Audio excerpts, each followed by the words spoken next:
sins don't wash, tables stain, lives embossed, fingers point but the lines are crossed, justice sleeps at a heavy cost.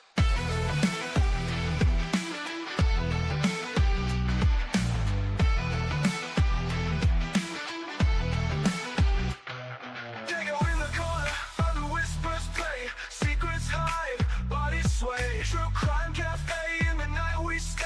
Truce decay, truce decay. True crime cafe, where the whispers play. Secrets hide, bodies sway.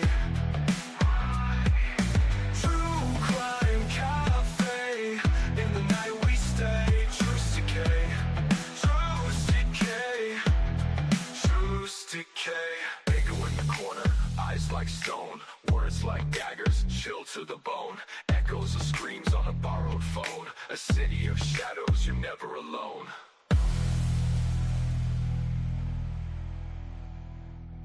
In the city of shadows, you're never alone. And the sirens wail, another ghost for the tale. Words like daggers, chill to the bone. Echoes of screams on a borrowed phone. A city of shadows, you're never alone. And the sirens wail, another ghost for the tale. Tables stain, lives embossed, fingers point but the lines are crossed. Justice sleeps at a heavy cost.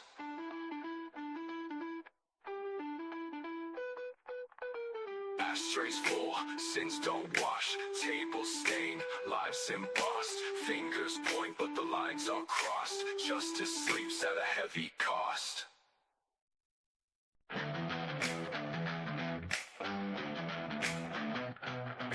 Blood on the floor, drip, drip, sink, coffee cold, mind can't think. Neon buzz, time don't blink, where'd they go, who's the link? True crime cafe, where the whispers play. Secrets hide, bodies sway. True crime cafe, in the night we stay. Truce decay, truce decay. Dago in the corner, eyes like stone, words like daggers, chill to the bone. Echoes of screams on a borrowed phone. A city of shadows, you're never alone. And the sirens wail, another ghost for the tale. True crime cafe, where the whispers play. Secrets hide, bodies sway. True crime cafe, in the night we stay. Truce decay, truce decay. Ashtrays full, sins don't wash, tables stain, lives embossed, fingers point but the lines are crossed. Justice sleeps at a heavy cost.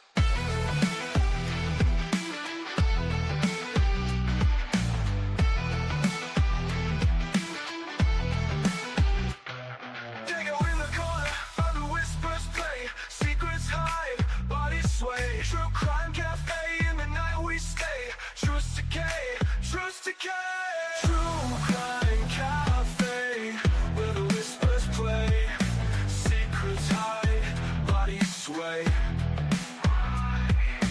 True crime cafe, in the night we stay. Truce decay, truce decay, truce decay. They go in the corner, eyes like stone, words like daggers, chill to the bone. Echoes of screams on a borrowed phone. A city of shadows, you're never alone.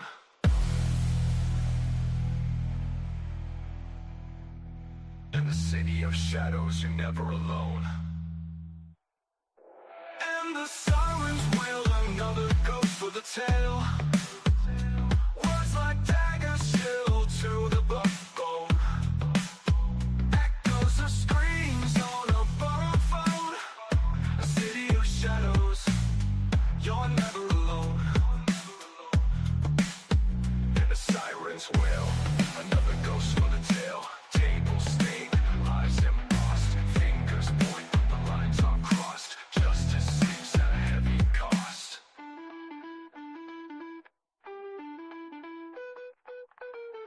Ashtrays full, sins don't wash, tables stained, lives embossed, fingers point but the lines are crossed, justice sleeps at a heavy cost. Blood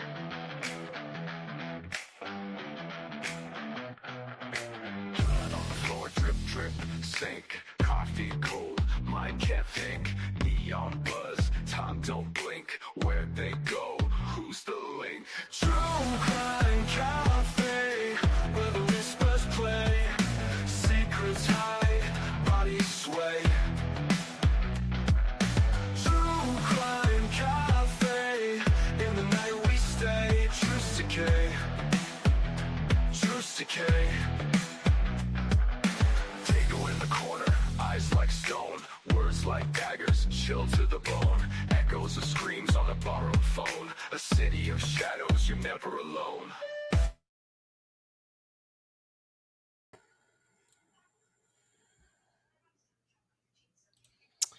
All right. Good morning, everybody. Welcome back to the cafe. We're open for business, guys. Today, since I can't spell, we're gonna be doing a true crime catching up on some of the stuff that we have not been looking at, neglecting due to the Idaho 4 situation. For our first show today, we're gonna be doing that stuff and catching up with all that stuff if we can. And then the secondary show, we will be doing what we be doing. We'll see what happens then. So I hope you guys are here for both. I hope to see you in both places. I appreciate you all joining us today. I hope you're all having an amazing start to your day. That being said, you guys know what comes next. Let's do this thing.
All right. Welcome back, everybody.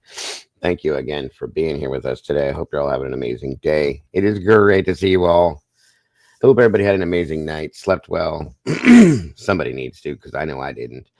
I was up until 4:15 this morning, which is why we are late today, because I slept till about 10:30, which is odd for me.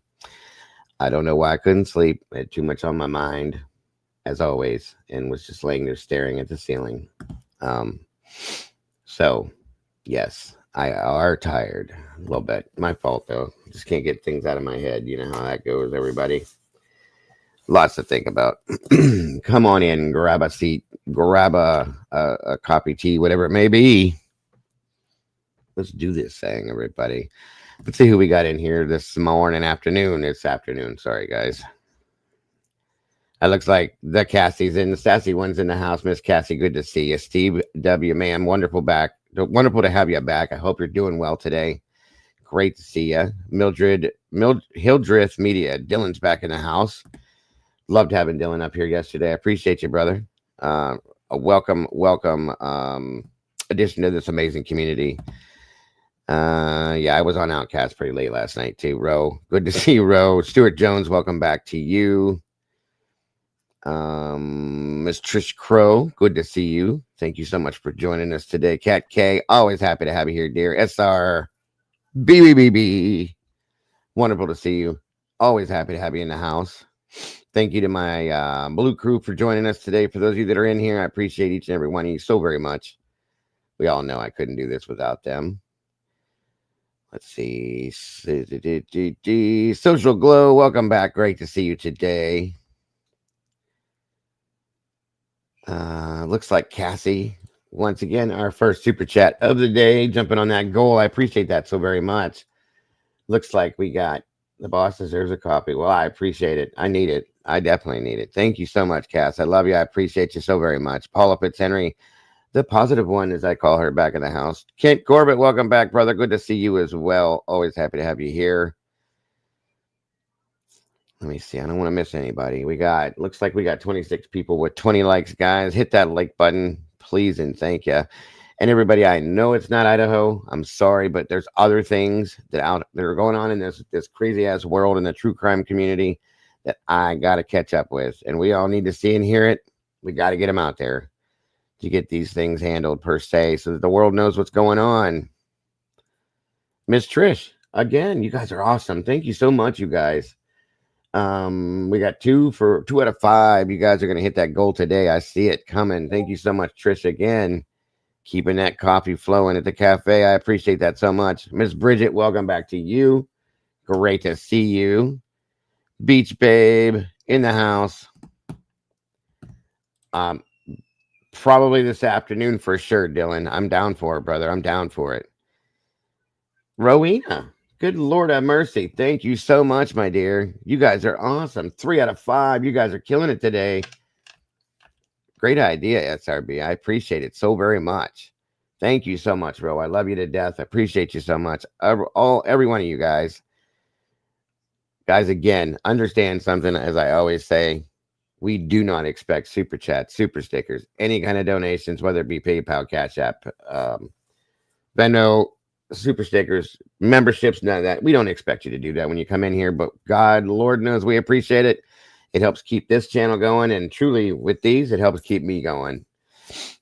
You know, my fuel is coffee, folks. We all know that, and I love it. Love it, and I appreciate that, SRB. But damn it, Ro, thank you so much. All of you guys, Cassie, SRB, and Miss Rowena, you guys are angels. I appreciate you. And everybody in this chat, you are all so very amazing. Thank you for being here today. Please share this out. Hit the like button on your way in. Yes, ma'am, I appreciate you so very much. You know, you can type your name in here, and we'll get your real name, hun. And that way we don't have to call you Steve. Because I know you're using your son's account. I get that. So if you want us, we can call you by your name. I'd love to, and be able to greet you the correct way every day. So if you want to put your name in the chat, let us know who you are. Unless you don't want to. And if that's the case, I understand completely. Just letting you know that that's an option so that we can tell you hello the right way. Miss Bridget, thank you so much for that sticker. Beautiful kitty there. Looks like my Ollie. Thank you so much, Bridget, for the $9.99 super sticker. So very generous, so very gracious. We do appreciate you so much. Drew Bledsoe in the house. What's happening, Dylan Mort? Good to see you, brother. Megastar in the house. There she is. Miss Denise. There we go, guys. From here on out, Steve W. is Denise. We will call her Denise. Thank you so much, dear. We appreciate you being in this community, part of this community, and we hope that you're doing well. Knowing what you've been through. Always in our thoughts and prayers in this community. I promise you that much. We got your back.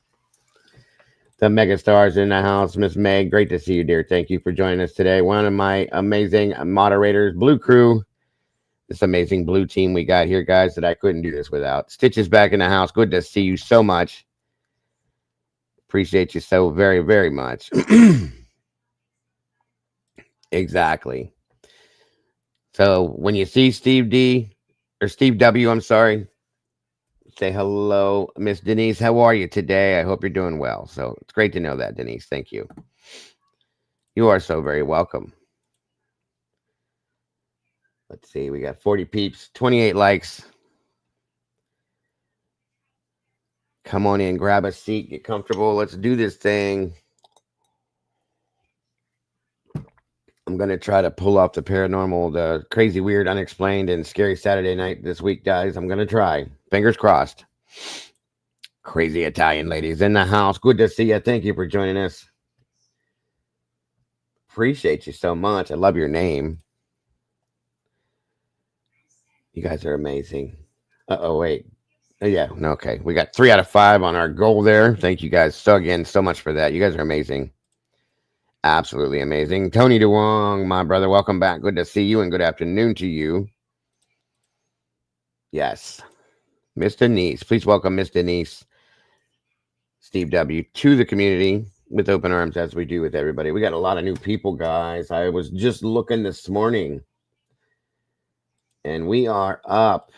I don't like to talk about it often because I feel like it might jinx it. But it looks like... Where'd it go? Give me 1 minute here. I'll tell you for right now. Charm Free, good afternoon. Welcome back to you. We are up 142 new subscribers. Thank you all so very much. That is amazing. Amazing. And still growing, folks. Daily. Love it. Love all the new faces, all the new names. I appreciate you so very much, all of you. And folks, it is time. That time of year, my favorite time of year. Welcome to fall. I love it, love it, love it. Halloween's right around the corner. Different colored leaves, crisp air. I am here for it. So grateful. I hope it stays. I hope this ain't a teaser and then summer comes back with a vengeance and tries to kill us.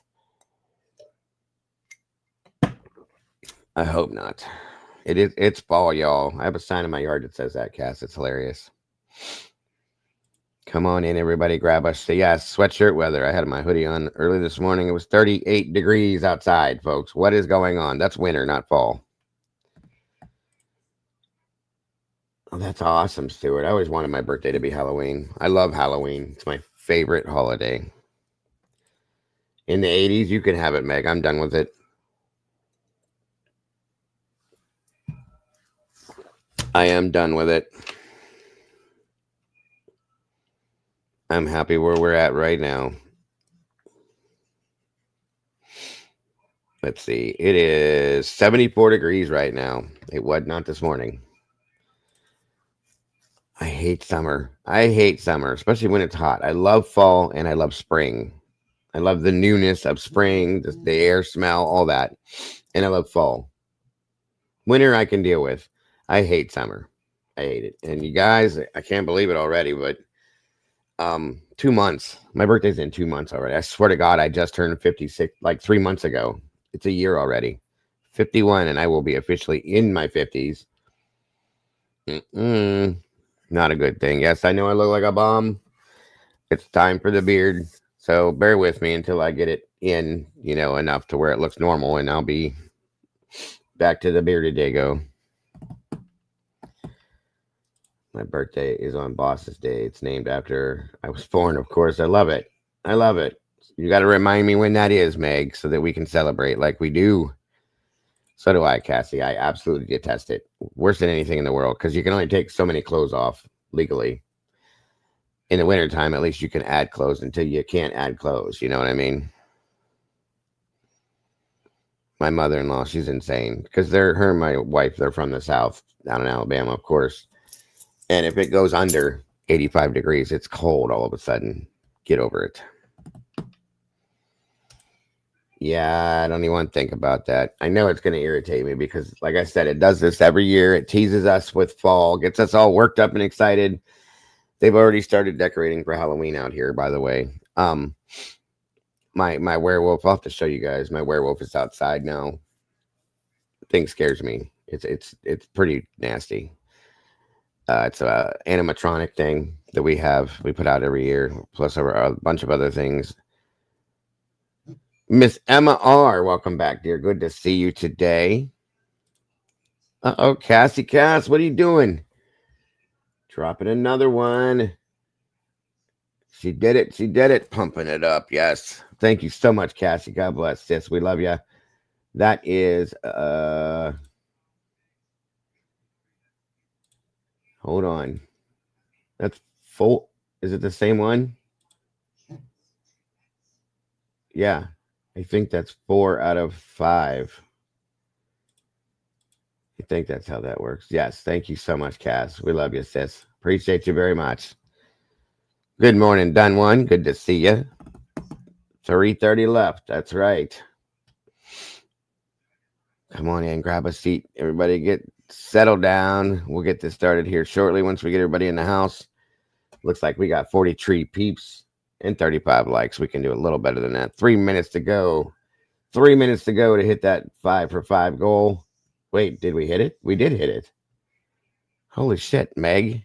Thank you so much. Anro, you guys are killing me. We hit the goal. First time I did it. That's awesome. You guys are so amazing. Thank you so much, you guys. I love you. Absolutely love you. Absolutely achieved for the day. Awesome stuff. You guys rock and roll. I love you guys. Thank you so much. Emma, thank you so much for that. We did it. We did it. Does it do that? Thank you so much, Emma. God bless. You're amazing. All you guys, super amazing. Meg, you're an angel. I appreciate it. Did it show confetti? Is that how that works? You guys did it just so you could see the confetti, didn't you? That's awesome. I love it. Let's see. We got to celebrate somehow. Hold on here. What's some of the new things that StreamYard has been giving us? Let's see here if these things work. At a heavy cost. Let me see. Okay, first off, give you guys a round of applause for hitting that goal.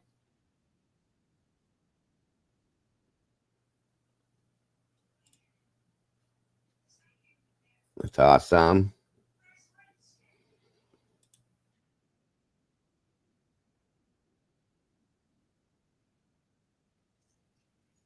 We did it. We did it. Yay.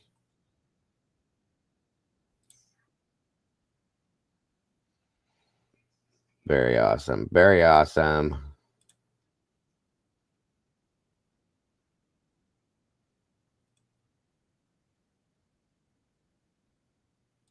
All right. Some of my sound effects StreamYard gave us. Got to add more. I know you were too. I appreciate that so very much. Hit the goal, guys. I didn't think I was going to. That's awesome. You guys are amazing. The beautiful people in the house. Miss Carolyn, good to see you today. Thank you for joining us. Does it have a spooky option? It might for the holiday. That'd be awesome. I would love to see that. I will when I set up the next one, I'll look into it because it doesn't give me any options right now. But I'm not going to do another one for today. Should I set a new one? Okay.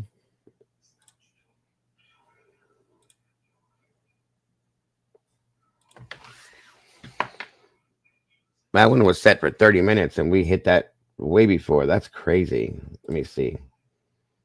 Let me set this one a little later. All right, there it goes. It's up and rolling. Thank you guys so very much. You guys are just, I love this community so very much. It is good to have goals. Yes, it is good to have goals. Love you guys. So again, guys, this first show today, we're catching up on some stuff that we've been neglecting a little bit because we've been so deeply involved in Idaho, which is understood because there's so much going on. But we still got Letcher County. We had a missing child, Liam King, very sad situation. Jack and Lilly Sullivan still missing. We have a story about this cheerleader situation, pretty wild, and so much other stuff, guys. We're going to dig into to catch up. Thank you so much, Miss Denise. Number 41. You guys rock and roll. I love it. Love it, love it, love it. And guys, please make sure to hit the like button on the way through the door so we can make these match. 45 peeps, 41 likes. We're getting there. We're getting there. I think I'm going to look like Santa Claus this year, you guys.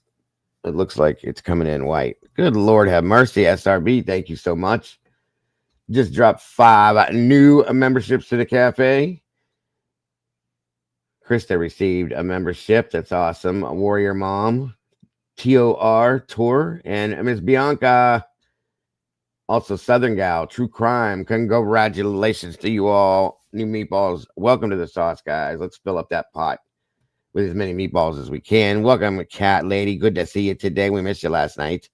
Great to have you in the house. That was so amazing, SRB. Thank you so much. God bless. You guys are killing me today. I love it. Love it, love it. Making this channel go forward and growing it. Growing it, growing it. Great to see you, cat lady. Yeah, the cheerleader story is insane, you guys. Like I said, I'm sorry that we haven't done these things yet. That's why I'm trying to catch everybody up now. Fizzy, welcome. Good to see you. Thank you guys so much for the purple hearts in memory of Wisdom. Missed her so much. So much. Grateful to see those hearts. Thank you guys so much. You guys are amazing. Again, the beautiful people.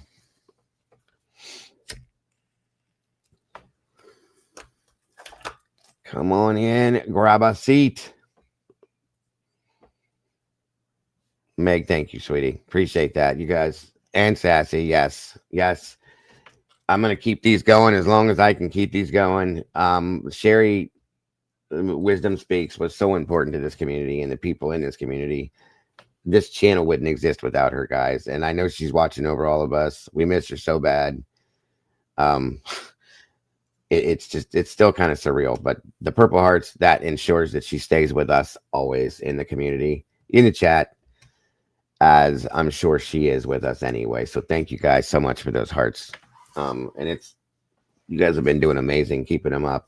I forget to throw them in there sometimes myself. I do the best I can. So much going on, but we will do it for as long as we can do it. Welcome, Amanda. Good to see you. Yes, Alexi Treviso. I can't ever say it right.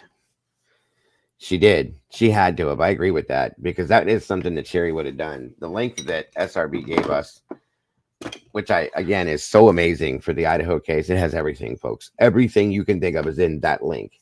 She posted it yesterday for everybody to be able to have, and it's also in our Discord in the Idaho General tab, where you can just jump in and find anything you want.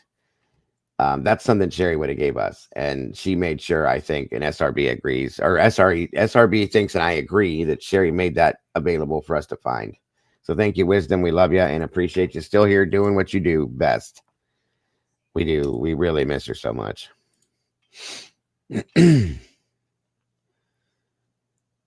I think she is. I think she is. She keeps me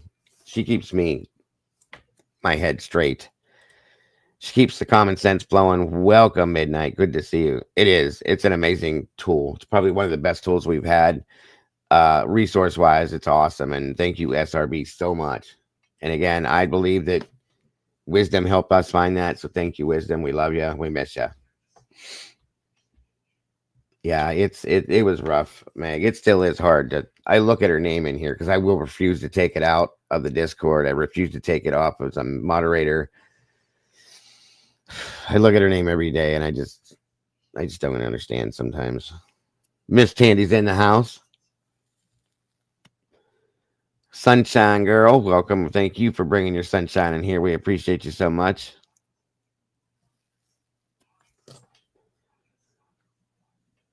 What's going on with Miss Emma? Something wrong?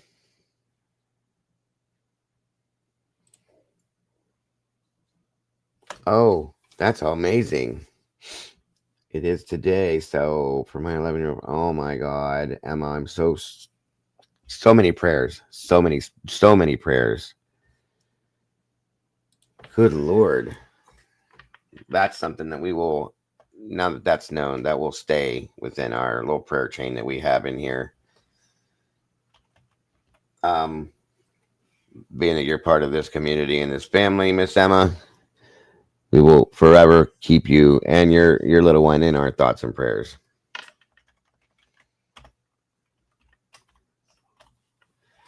How horrible. How horrible.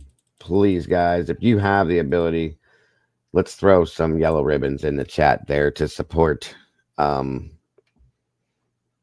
Miss Emma's little princess, please and thank you.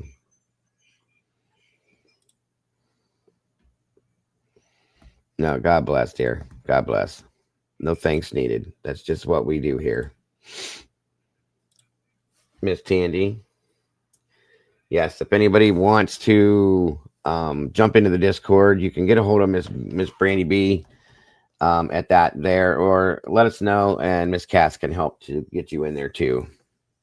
Brandy's been kind of busy lately, so you might not get through to her. Oh, that's so sad, Emma. My best friend passed from a very rare version of cancer too. It took her very quickly.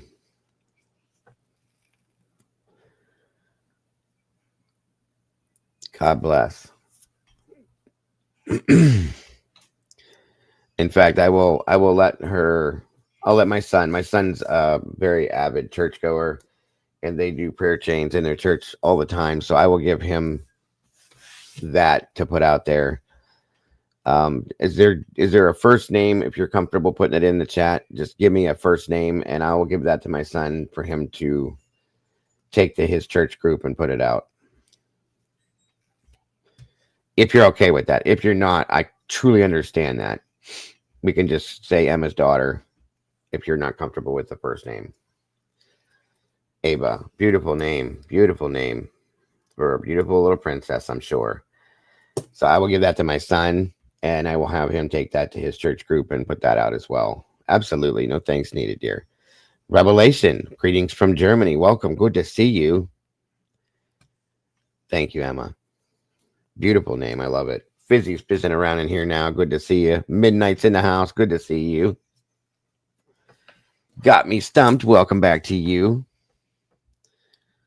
And there's the link that we're talking about, guys. If you guys want a tool, a resource that'll tell you everything you need to know about the Idaho 4 case, this is what we use now for everything.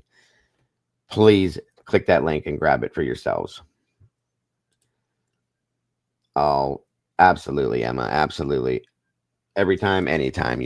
Every time. Absolutely. Thank you guys for being so supportive and being the amazing people that you are. I appreciate that all from all of you so very much.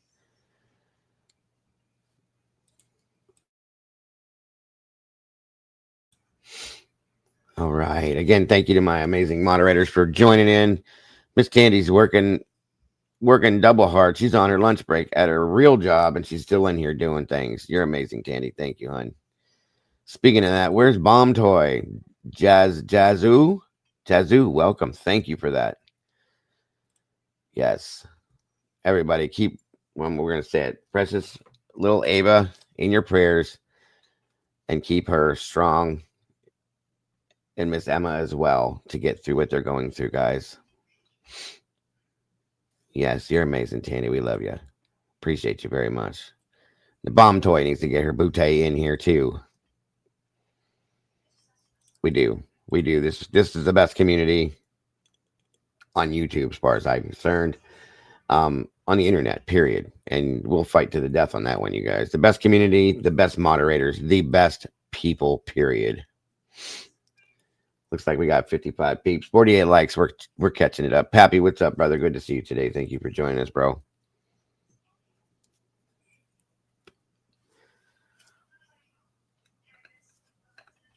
Come on down.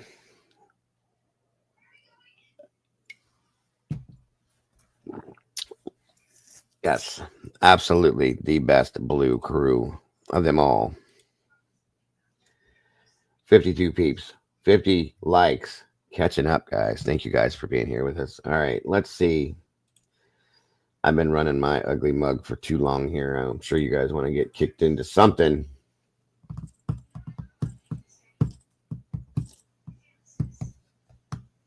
Let's see what we got here. Where are we going to go first? So much other stuff to look at and catch up on.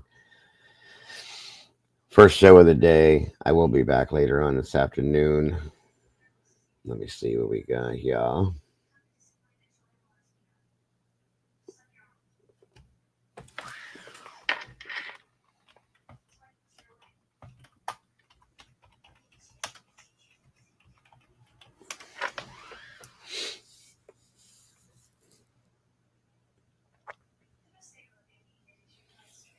Bear with me here.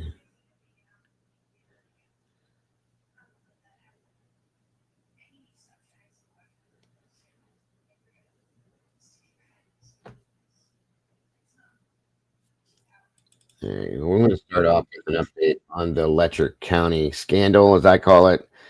Mickey Steins, last September, folks. It's been about a year now. We're coming up on it for sure. The Letcher County scandal. That's the best way I can put it. Sheriff Mickey Steins out of Letcher County shot and killed point blank with 9 shots Judge Kevin Mullins in his chambers, folks. For those of you that are newer and don't know it, there's the bomb toy. Good to see you so much. Great to have you here, bomb toy. You talking about Cassie? Yeah, that's Cassie. I know. Surprise. But we're gonna give an update on that case. Pretty wild stuff. Oh, sorry. Well, okay. Let me run this first, and then we'll jump back over to that SRB. I just saw that. Sorry, Carl Ferguson. Wonderful to see you. Thank you, Meg. Again, folks. Never ever do we ever expect any tips, donations, or anything to support this channel, but anybody that should choose to do it, whether it be PayPal, Venmo, Cash App, Super Stickers, Super Chats, it is so very much appreciated. And it does keep the bills paid to keep this channel going day after day. Mountain Mama, good to see you. Thank you so much, Meg, for that. Megatron. No, you were probably right, SRB, but let me run this first. There's not a lot as far as updates go on this, but still, that other case is wild. It's probably going to take more time. The cheerleader situation. Wait do you guys hear this one? It's nuts. Great to see you, Carl. All right, let's check it out, y'all. Please let me know if the audio and everything's okay. For a medical intake form from the Leslie County Detention Center reveals some new details about the sanity of former Letcher County Sheriff Sean Mickey Steins. Steins is charged in the shooting death of Letcher County Judge Kevin Mullins last September. His defense planned to plead insanity in the case. According to the Examiner, Steins was, quote, still in an active state of psychosis days after the shooting happened. The evaluation also says Steins had no memory of then recent events and could not comprehend his charges or his surroundings. In a new court filing, Steins' defense also wants the case to remain in Letcher County, arguing that the national media coverage means there is nowhere that hasn't been exposed to the case. The wife and daughter of former Kentucky Sheriff Sean Mickey Steins deny that either of them had any relationship with District Judge Kevin Mullins, the man Steins is charged with killing. That's according to recently unsealed grand jury transcripts. Mullins, 54, was shot and killed inside his chambers at the Letcher County Courthouse by Steins on September 19, 2024. Steins is charged with murder, and his case remains pending. Speculation immediately began circulating in the small eastern Kentucky town of Whitesburg that Mullins and Steins' daughter, a minor, were in a relationship. But Steins' daughter and wife told Kentucky State Police detectives neither ever had a relationship with Mullins. The grand jury transcripts were released on September 3rd as part of a brief filed by Steins' attorneys that requested his indictment be dismissed. A judge later ordered the pages to be sealed. At a preliminary hearing before the grand jury hearings, Kentucky State Police Detective Clayton Stamper testified that the daughter's number appeared on Mullins' phone. But during his grand jury testimony nearly 2 months later, Stamper said Steins placed the call to his daughter on Mullins' phone in the moments leading up to the fatal shooting. In video footage of the shooting, Steins appears to ask for Mullins' phone, and the judge passes his phone to the sheriff. He makes a call on Mullins' phone, but it's unknown if anyone answered. The video, previously obtained by the Herald Leader through the Kentucky Open Records Act, does not have any audio. Stamper said there were no other calls between Steins' daughter and Mullins, and that the two had no contact with one another via text or social media either. I'm Taylor Six, the crime and courts reporter for the Lexington Herald Leader. Read more about Detective Stamper's testimony on Kentucky.com.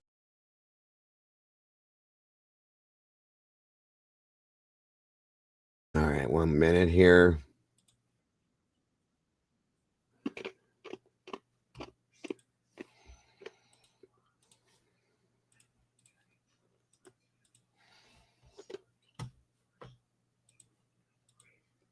Former sheriff charged with murder does not want his trial moved out of eastern Kentucky. Mickey Steins is accused of shooting and killing Judge Kevin Mullins in his chambers last September.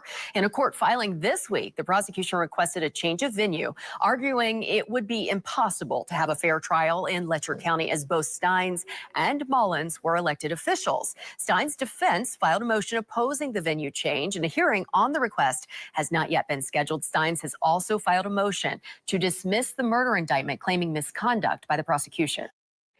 A sheriff accused of killing a judge may have to move somewhere else for a fair trial. Prosecutors filed a petition to change the location of the trial for former Letcher County Sheriff Sean Steins. He's accused of killing a judge in his chambers back in September of 2024. In the petition, an attorney notes Steins' trial is unique because all the court proceedings are taking place in the building in which the alleged murder took place. Attorneys also noted both Steins and the victim were publicly elected officials. Steins has pleaded not guilty. Former Kentucky Sheriff Sean. All right, you guys. 1 minute here. I got one more thing on this.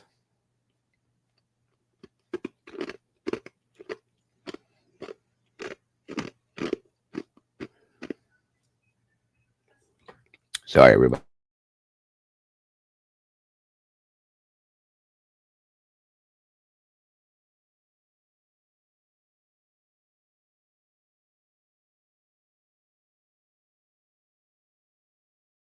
There's actually a couple things going on with this venue change situation. They're really fighting this too, and I get it. Sorry about the crunchy stuff. I forgot. Won't happen again.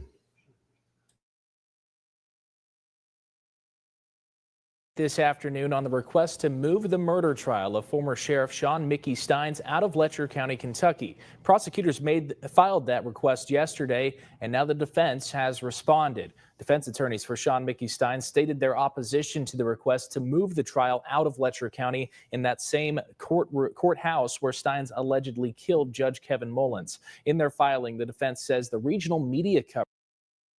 Yeah, we've run a lot of hillbilly crime stuff. She's been on it from day one because she lives right there. Absolutely true.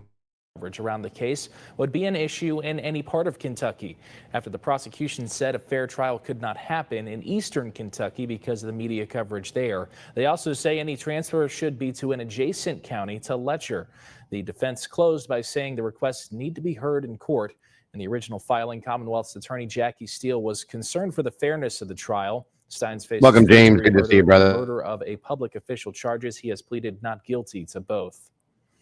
New tonight, prosecutors want to move the trial of a former Eastern Kentucky sheriff accused of killing a judge. Mickey Steins is charged with murder for the shooting death of Judge Kevin Mullins.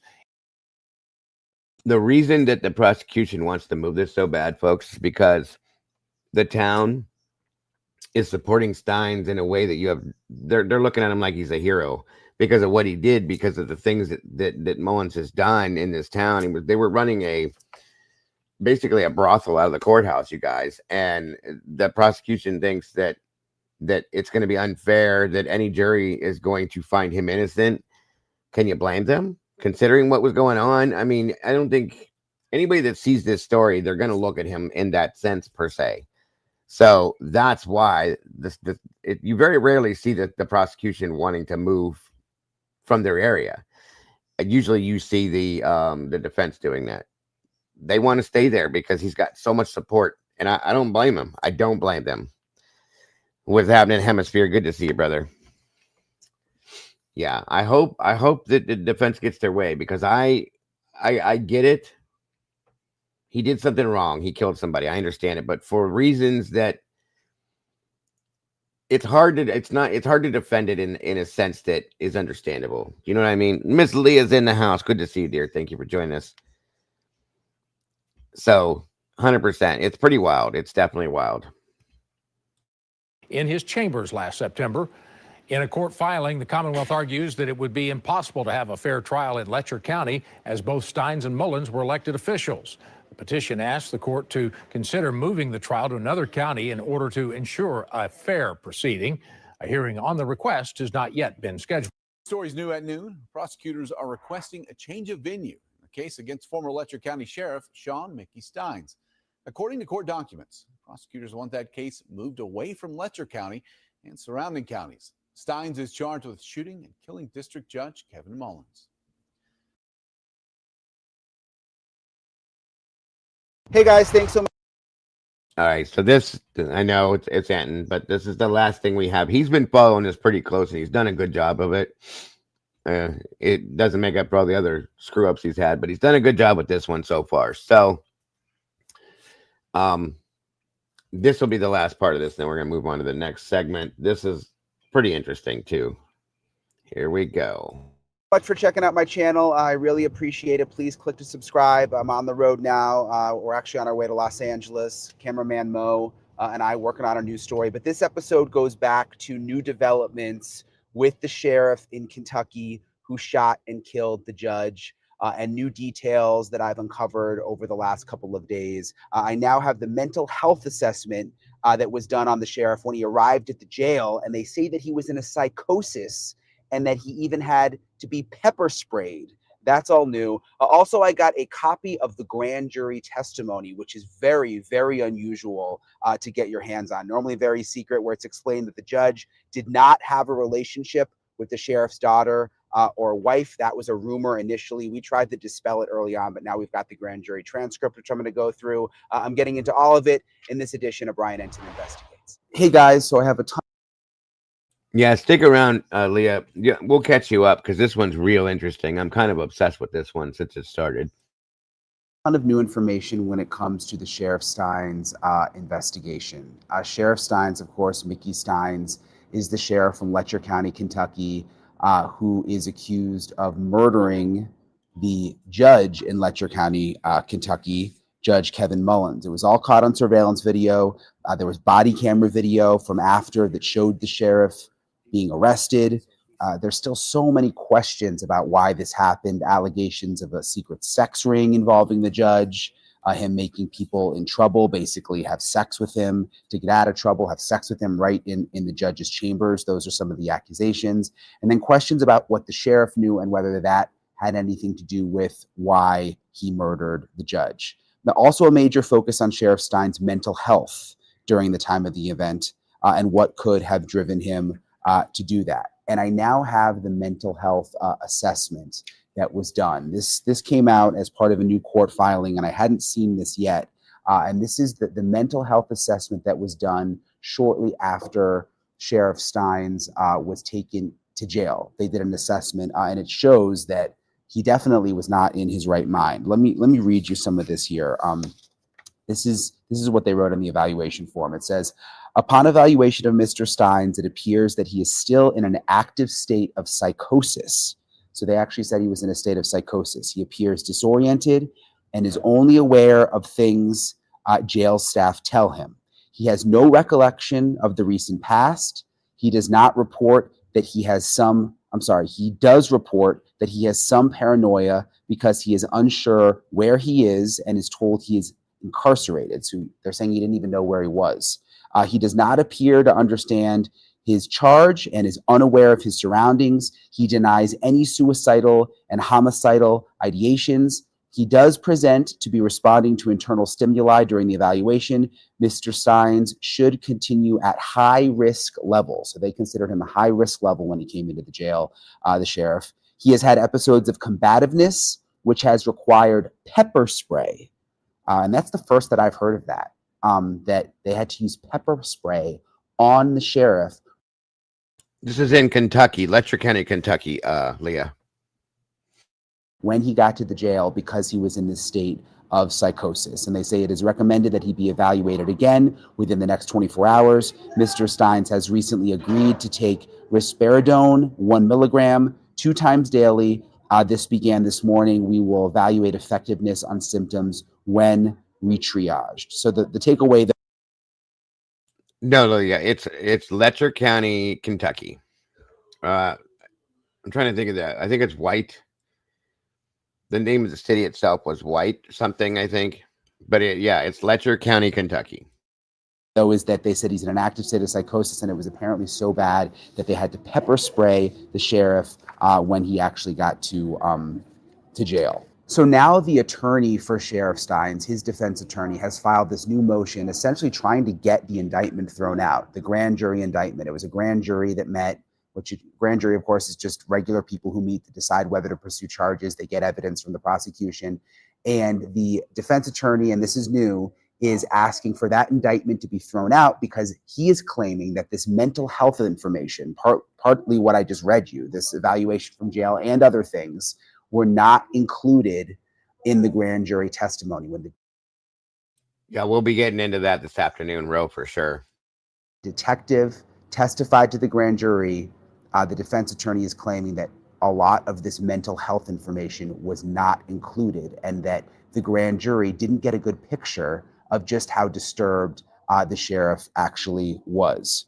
In the motion, it says Detective Clayton Stamper testified to multiple false statements before the Letcher County grand jury. The testimony prejudiced Mr. Steins and resulted in an indictment. The case was presented to the grand jury approximately 2 months after the defendant's arrest and preliminary hearing.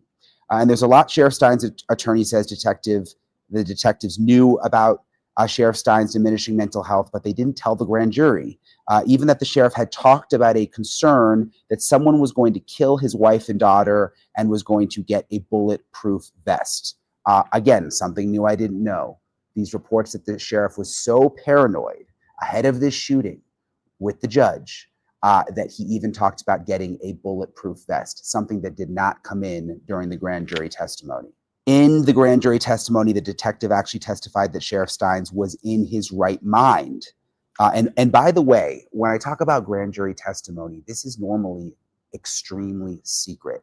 I don't think in any of the cases I've covered, I've ever got my hands on grand jury transcripts. And what's interesting is we have at least a big chunk of the grand jury transcripts in this case because they were released as part of this filing from the defense. And I think what happened is they were released, we got them, a lot of other media got them, and then it seems they quickly realized that, oh shoot, we accidentally released the grand jury transcripts and they've taken them off the website from what I can tell, but they've been reported on now. I've now got my hands on them. And so we've actually got the transcripts of what was said during the grand jury testimony. And that's how we know that a lot of this mental health information was left out, that the grand jury, they had questions, by the way, but that a lot of their questions went unanswered, that they did not include a lot of the information that they had about Sheriff Steins' mental health in the grand jury proceedings. The grand jurors asked for all of Steins' medical records, and they were only read a snippet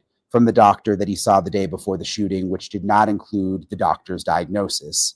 And additionally, the grand jurors specifically subpoenaed all of Mickey Steins' health records from the jail and were not given them prior to or during the grand jury proceedings, from what we can tell from the transcripts. Also, there's some new clarity on another issue that came up, really a rumor that started shortly after the sheriff shot and killed the judge. And it's sort of still been circulating about whether the judge had some kind of communication with the sheriff's daughter or the sheriff's wife, and whether that could have something to do with the motive. And apparently that is not true. We reported early on that it seemed just like a rumor, but now there is more information from the grand jury testimony that this was just a rumor. You remember shortly after Sheriff Steins shot Judge Mullins to death, he was seen on video talking with Mullins and then using Judge Mullins' phone to make a call. And it was later revealed that the call had been to his daughter, whom the sheriff had failed to reach earlier after calling on his own cell phone. What's interesting is he used the judge's cell phone, and you can see this on video. He takes the judge's cell phone and he used the judge's cell phone to call his daughter. At a preliminary hearing before the grand jury proceedings, Detective Stamper testified about this. And I'm going to read you this part of the grand jury transcript. And again, it's so rare for us to have these transcripts, but they were released publicly. This part specifically talks about that rumor, again, that was circulating that perhaps something between the judge and the sheriff's daughter may have caused all of this. So basically, the prosecutor asks, and this is again in front of the grand jury, to the detective, Detective Stamper, throughout your investigation, have you become aware of some speculation in the community involving Judge Mullins and the daughter of Sean Steins? And the detective says, I have. And what is Sean Stein's daughter's name? And then they give the name, which I'm not going to give. How old? 17, I think, or 16. She's in high school. Okay, I'm not sure. She's a juvenile. Has she been interviewed? And they say she has. And was she specifically asked about the speculation in the community? And they say she was. And what was her response? She denied any allegations of having any contact whatsoever with Judge Mullins. So this is the daughter. And by contact, what do you mean? By social media, by text, by phone, in person, any kind of contact whatsoever. She denied it. Did she deny any sort of relationship? Any? Yes. That was all just a rumor. This is what the detective is saying. Okay, did you ask the wife of Sean Stein's about this? Yes, she was asked the same questions. There were also rumors about her having some kind of relationship with Judge Mullins, and she denied those allegations. Was she specifically asked about whether or not she had any knowledge of her daughter and Judge Mullins having any sort of relationship? Yes, the detective said. And what was her response to that? That was not true. Okay, now as part of your investigation, did you become aware of the daughter's phone number? I did. And did you also obtain and examine Judge Mullins' cell phone? I did. Did you also obtain and examine Judge Mullins' phone records for the cell phone? Yes. Based upon your review of those records thus far and the phones thus far, does there appear to be any communication between Judge Mullins' phone and the daughter's phone? And then they say none whatsoever. Was there a call between the two of those numbers on September 19th, 2024, between the daughter's number and Judge Mullins' number on the day of the shooting? And they say there was. Okay, and based on your investigation, were you able to determine the source of the call? Yes, Sheriff Stines used Judge Mullins' phone while he's sitting in the chair in front of Judge Mullins' desk to call his own daughter. So there was a call from the judge's phone to the sheriff's daughter, but it was the sheriff making that call using the judge's phone. Was her phone number stored in the judge's phone? It was not. Is there any way to retrieve any of it, anything deleted off the phone? Yes, there's ways. What about social media like Snapchat, any other types? There's no evidence, the detective says. Is that traceable? Yes, it's traceable. There's no evidence of any kind of communication with them. And then a juror asks, with the comment you made earlier that one of the deputies said they were trying to steal the family, what was the cause of that? And then the prosecutor says, I guess so in the interviews with the daughter and wife, sorry, some of this is confusing with the transcript. Were there any concerns about their own personal safety? And then the answer is no. So the detective is saying no, they did not have concerns about the personal safety. Was there any way to corroborate any sort of statement that they had been kidnapped based on what was being said? And no, they actually did not. So basically here they're shooting down this rumor, which went rampant in the beginning, that the motive for this shooting was that the sheriff was upset because the judge had some kind of relationship with his daughter. And his daughter now and his wife are both saying that is not true. That has come out crystal clear in this new grand jury testimony. So if you remember, Sheriff Stines walked into the judge's chambers and asked all the other folks in the chamber. Welcome, Wellington Hemisphere. I said the hey to you. Zakali, good to see you, dear. All of you guys, thank you so much for joining us. Pretty wild story, guys. Make sure to hit that like button on your way through the door, please, and thank ya. I look younger today. Oh boy, that's awesome. Thank you, Wellington. To leave. This was all on video so that he could have a private word with the judge. And the interaction, there's this surveillance camera so you can see it.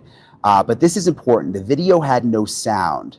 And the reason there was video in the judge's chambers, a lot of people have asked me that. Is it normal for there to be surveillance cameras in the judge's chambers? How did we get this video? The reason that there is video is because they, by the way, it's not normally allowed under Kentucky late law, but there was this federal civil lawsuit that was filed by an inmate in the Letcher County jail saying that she was forced to have sex with a sheriff's deputy in Judge Mullins' chambers or would have to go to jail. And she had sex because she wanted to stay on home arrest and to go to drug rehab. Welcome, Peaky. Great to see you today, dear. Thanks for joining us.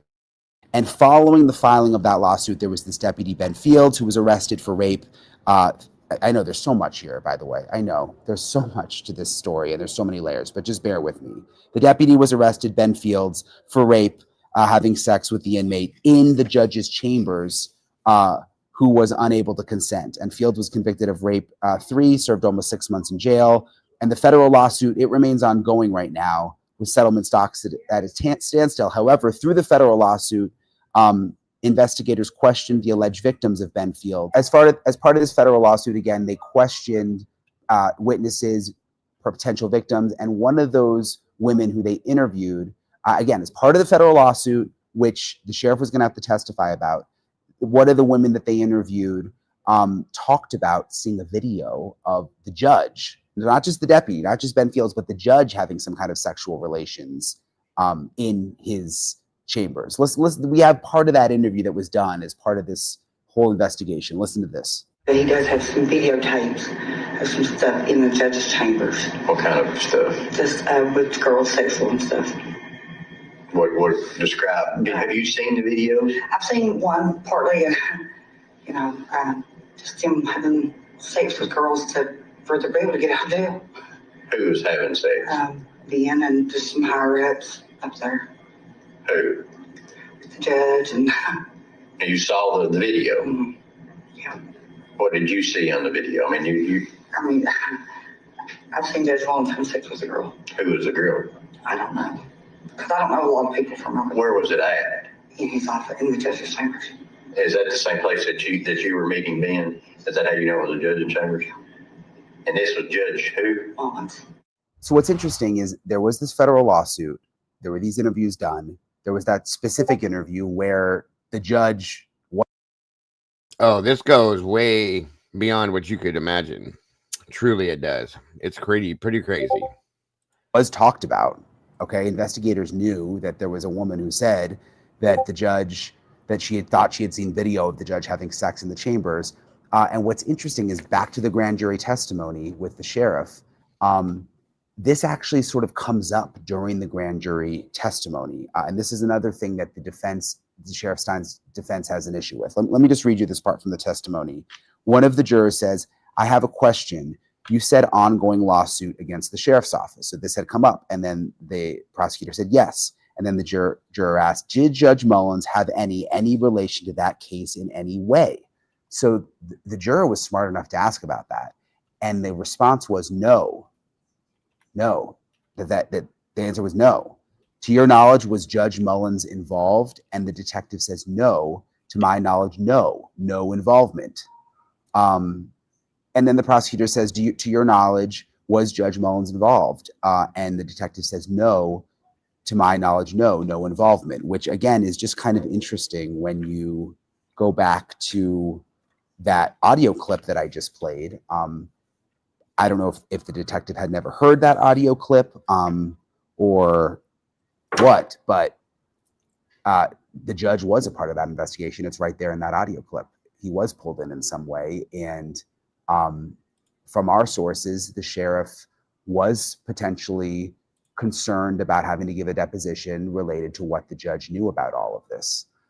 So interesting getting to read the grand jury transcripts. Again, very, very rare. And also interesting when you compare all of this to what I was told by Taya Adams, who is the woman who I interviewed when I went to Letcher County, Kentucky, who told me she personally had sex with the judge in the chambers countless times to get out of trouble. And I just want to remind you a little bit of what she said, because then you can kind of see how that connects into this bigger puzzle of everything else that's come out. Listen again to a little bit of what Taya said.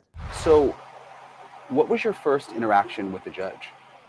I knew him before because my sister worked for the Commonwealth Attorney for a really long time. Like I grew up in his office and stuff. So whenever he got elected to be Commonwealth Attorney, and we moved over into City Hall, and then Kevin was the assistant Commonwealth Attorney, and his office was like across the road from it. And I was kind of like informal intern in there, like learning office management and stuff. And I went over to his office to learn how to take a deposition. And that was the first interaction that I had with him as far as the sex and stuff goes. What happened? I gave him oral with my shirt pulled down. And whenever we were done, he threw money in my face, told me to clean myself up, and reminded me that I knew better than to tell my sister. And what was his job at that time? Assistant Commonwealth Attorney. And we would do sex parties and perform shows and have sex with them for money. Things like that. Where were the parties? Various places. There are different cabins. There's an apartment. down like toward Thornton that they would use. It's got like mirrored ceilings and a bidet and a sex swing and all the things. Did you feel like you could say no? No. No, and they would make sure to make you feel as small and degraded and belittled as possible to take your power away, you know? What sort of things would they do? But also, like, I have to say, like, we were having fun too, you know, like we were doing drugs, we was doing coke, doing a lot of cocaine, partying. Eddie, my brother, good to see you. Great to see you, actually. Thank you for joining us, bro. Good to have you in the house. And, you know, like, it wasn't like they were just like, they weren't raping, like, physically, like, you know, what people think about when they hear the word rape. It was consensual, but it was the thing that we were so young, and then they used it against us and to destroy our lives later. How so? With the legal system.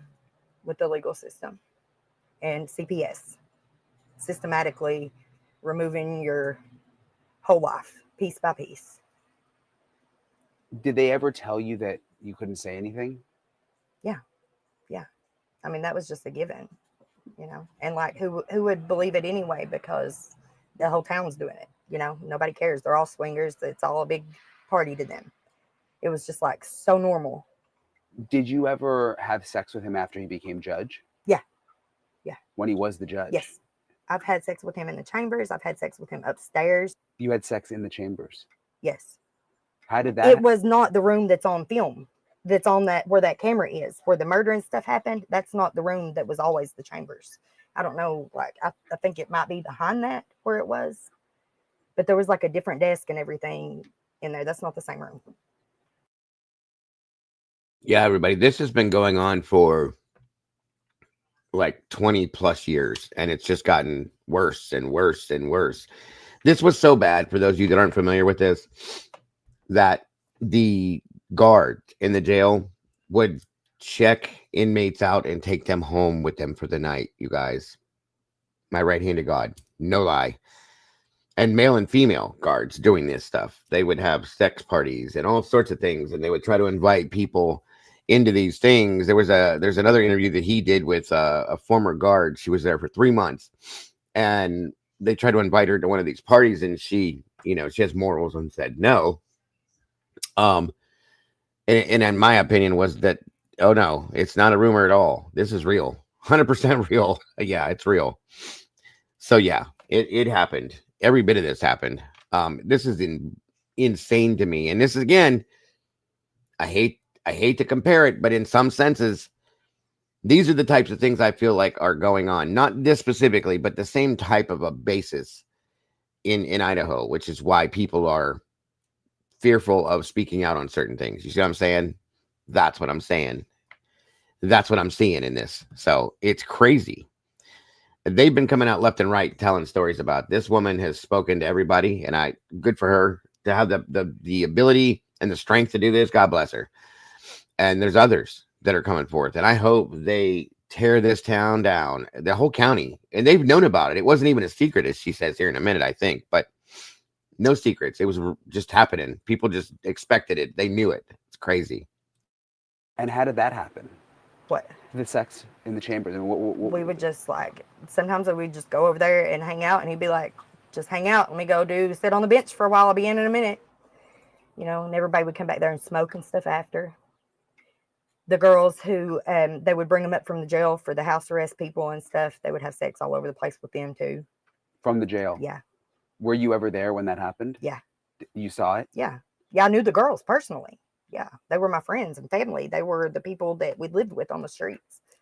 So they would the other ones that they've done the same thing to, and taken their kids and slammed them and put them with all these big crazy charges. So I mean, you're saying it like it's so normal, but I just want to make sure. Yeah. So the judge would have sex with inmates from the jail. Yes. And you saw it.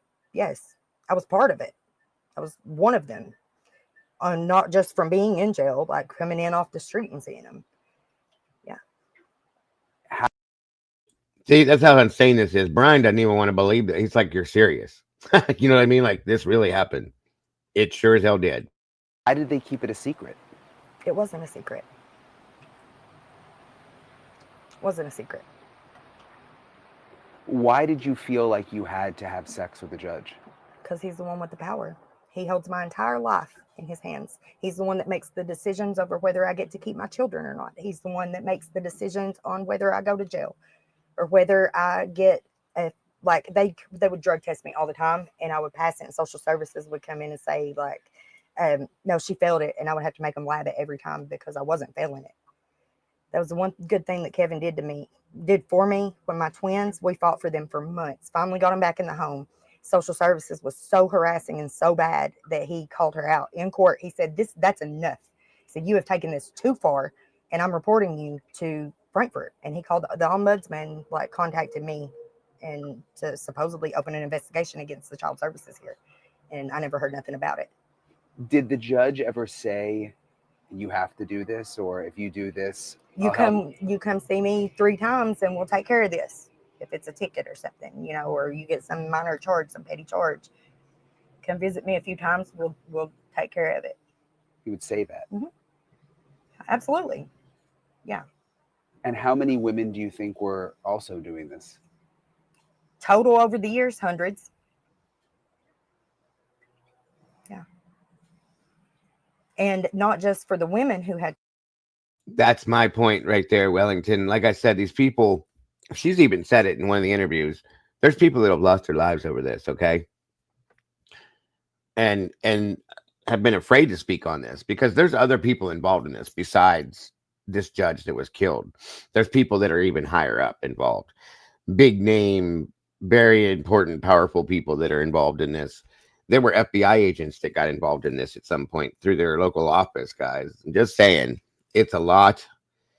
It's the whole county and beyond. Okay, outlying counties, so many people involved. Like she said, 100 plus. Okay, and I pray to God that she's safe because doing something like this is scary. Okay, think about what could happen to her. So they need to be watching her, I hope, and definitely, absolutely. Yeah, that's the point, Eddie. I'm glad you said it. It's really not consensual sex when somebody abuses their possession. It's blackmail, 100%, like SRB just said. Truly, it is. They hold their kids over their heads, guys. It's sickening. Like, we'll take your kids if you don't do this, and we'll do this if you don't do that, and blah blah blah. I mean, it's insane, insane. Charges like if your man or somebody, your child is in there, then you could go see him for that too. And everybody knew this was going on? Yes. So what did you think when the sheriff killed the judge? When you found out? My heart just like exploded in relief. I thought finally somebody is going to see this because now they can't look away. They have to look. They have to see what's happening here. And then it's been all this time and still not seeing anything happening, you know. Nobody's saying anything. People have been making videos and coming out with their story for a long time, but they're being retaliated against to the point that they're leaving this. They've had to pack up and leave homes that they own here and leave the state and go rent somewhere else because they've ran them out of town. Do you feel nervous talking about this? Have you been retaliated against? I'm a little bit nervous, but I also know that God's got this, you know, and that our kids, I don't want our kids to have to grow up in this town like it has been for us. Because once they get their hooks in you, they never let you go. You don't get to live. You don't get to choose your life. You don't choose your own path. They do that for you. Has anyone tried to intimidate you into not talking? Like comments on Facebook and yes, a lot of victim blaming, shaming, stuff like that, petty stuff. But then also we had the message from the jailer's sister that said that they started it, she's going to finish it. And she's on Facebook like slandering Liz, saying she went through like. So who they're talking about is Ben Fields, was the deputy jailer that was actually charged for this. He worked for Steins. Steins had to give a deposition that they've talked about all that and stuff like that. So I guess his sister has made threats online to other people, saying, like she just said, they started it, she's going to finish it. Better be careful, sweetie, because you got enough people that make an uprising here. They're not going to let you finish things. They will defend themselves. People are just that way. So just saying. Hours of footage to catch a freeze frame of her eye like glitching like in the middle of a blink or something and put it on there on Facebook. Look, she's high. We need to call CPS to come take her kids. And that's how it happens. They'll call CPS on you, and then they will take your children unfounded for nothing, for no reason. Or like in my case, the court ordered me to take Suboxone and then showed up at the hospital when I gave birth to take my child because she had Suboxone in her system. She had Subutex in her system. They said my prescription wasn't valid. It was. My clinic had closed like a couple weeks before I went into labor, but I still had a whole month's prescription for that month with pills left over that I hadn't even taken yet. And that was their grounds for taking her. How many times would you say you had sex with the judge in the courthouse? Countless. Countless. Or sexual relations of some sort. Yeah. I mean, if you had to put a number on it. I don't know. Have you seen my record? It's a long one. And he's been part of every charge I've ever had. And when you would get a charge, what would he say? He'd laugh at me, tell me come see him. We'll get it figured out or whatever. But he never did. He ended up just like slamming me. They slammed me with all them other crazy charges there at the end. Like once they were done with me, I think that they got scared. And something about it is they don't like for us to get sober. When we get sober, we start to heal and we start to speak on who hurt us. And they don't like that. So they'll send people out to relapse you and pull you back into their nonsense. Do you know why the sheriff killed the judge? I don't, but I have my own suspicions and beliefs. What do you think? I think that he's seen that nothing was ever going to stop. Nothing was ever going to change unless something big happened. I don't know what it was that triggered him to actually do that. Like, I don't know. I couldn't say. But knowing everything, and then if you notice, they put that charge on Ben Fields, right? Like he's the only one or something. And Mickey ended up getting named in a lawsuit for not doing anything about it or not properly training them. So I wonder, like, if he was like this is so far out of my hands, what am I supposed to do? It's like all these people here that have evidence, like physical evidence of all these horrible things that they've done to them, are just hiding it because there's nobody to give it to. Like what, you know? What do you think of? I mean, what do you make of the sheriff? What is his sort of reputation? He's got a good reputation. He was well respected. He was always good to me, fair, firm. You know, he'd take you to jail and stuff, but he wasn't like a groper and raper and stuff like the other ones. And he was always good to me. Did he know about everything going on? Yeah. Yeah, I think it bothered him. Like, I really do. Because I asked for house arrest. I kept asking over and over. I kept saying, Mickey, please let me go on house arrest. Like, this is crazy. And you know these charges on me are crazy. So every time I get him in the elevator, take him to court, I beg him. He'd say, well, we'll see. We'll see. And then he never would put me on the list. And it makes me wonder why now. Did anything ever happen to you in the jail? Yeah. I mean, because you talk about having sex with the judge, but that was mostly when you were out, right? Mm-hmm. Trying to avoid. Yeah. But what about when you were in jail? Yeah, the jail workers and stuff, a lot of them, they would come up to the doors, stuff, they want to see your titties. They want you to come up so they can put their hands in the beanhole and touch you, things like that. There was like this old stairwell in the middle of the jail across from the med room. Like they would take girls in there and stuff sometimes. How do all these officials get away with this? They run it all. They run it all. Their rehab programs and stuff, they're all in it together. They all got their hands in it. The drug court, they just keep extending your sentence. If anybody was paying attention earlier in that video where they show him shooting him in the chambers, all those people that were in there, in that room, sitting there talking to Mullins, the judge, are all involved in this. They all know about this. They all knew about it. They were all involved in it, including a pastor that is a local pastor in the area that was in that room with them. They're all included in this, guys. It's really disgusting. It's extending your sentence. How is that? Do you know what happened with my case? We had the fight. They charged us with unlawful imprisonment in a holding cell beside the booking desk. They charged us with unlawful imprisonment, which is kidnapping. That's the charge that stuck. And they told me I had 7.5 years total. I get to prison and get my timesheet, I had 12 and a half years. So I went and seen legal aid. They said, once the final judgment is filed, there's nothing else that you can do. It's final. So I did my time. I made parole upon completion. I did all their programs and stuff that I was eligible to do. And when I got out, they tried to make me to go to drug court. They tried to add drug court onto my sentence. And I threw a fit. I said, no, this is not right. And this was not part of the plea deal. And y'all already screwed me and gave me 5 extra years anyway. We're not doing this. My parole officer went back in his office, and he came back out and said, well, they agreed that if you would do aftercare for 6 months, that you don't have to go to drug court. So I did their aftercare. I did their MRT classes, anger management, parenting, you name it, I did it. I served out. I went to go get my gold seal. I was so excited and so proud that I accomplished it and that I was done. I finished it, you know, like I've worked so hard my whole life just to get out from under this place. Finished it. I go in to get my gold seal, my certificate, and he says, the state says they're not going to release you because of your child support until it's paid in full. That just destroyed me. That crushed me. And I still didn't know like what Cool had said for a while after that. Like that's a more recent development when I got on there and seen that I'm on parole till 2099.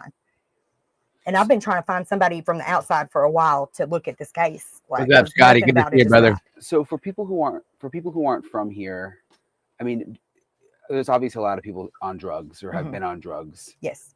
Does that just make them vulnerable to this whole system? It does, and they use it. They start giving you drugs as a minor. Like, so you're already addicted. You're already addicted.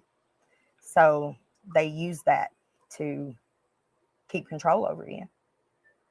Do you think it's diabolical? Do you think they think, oh, no one will listen to these people because they have records, they have been on drugs? And that's why they want to keep us messed up and, you know, out of it. So we don't have any credibility.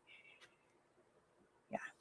So again, that was Taya Adams. That was a story she told. I'm told that there are other alleged victims who want to speak but are scared because they're still in living in the county there and worried about what might happen. I do plan to make another trip out there though to get more of their stories.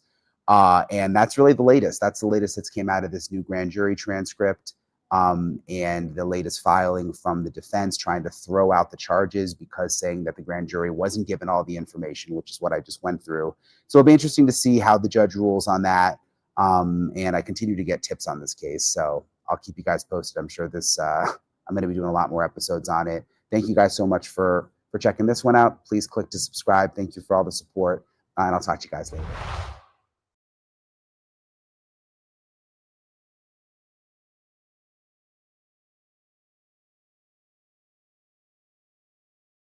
One moment, you guys.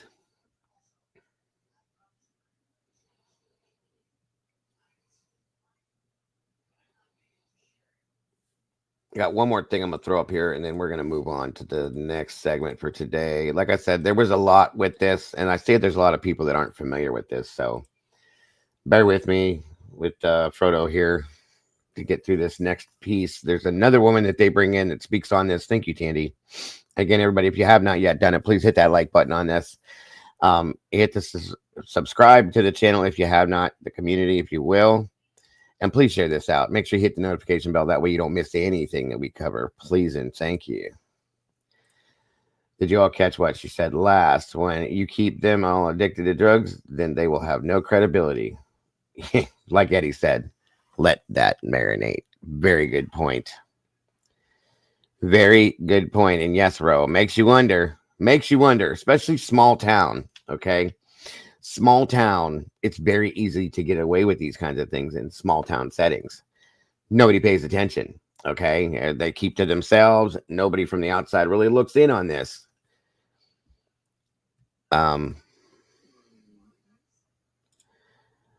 Just saying.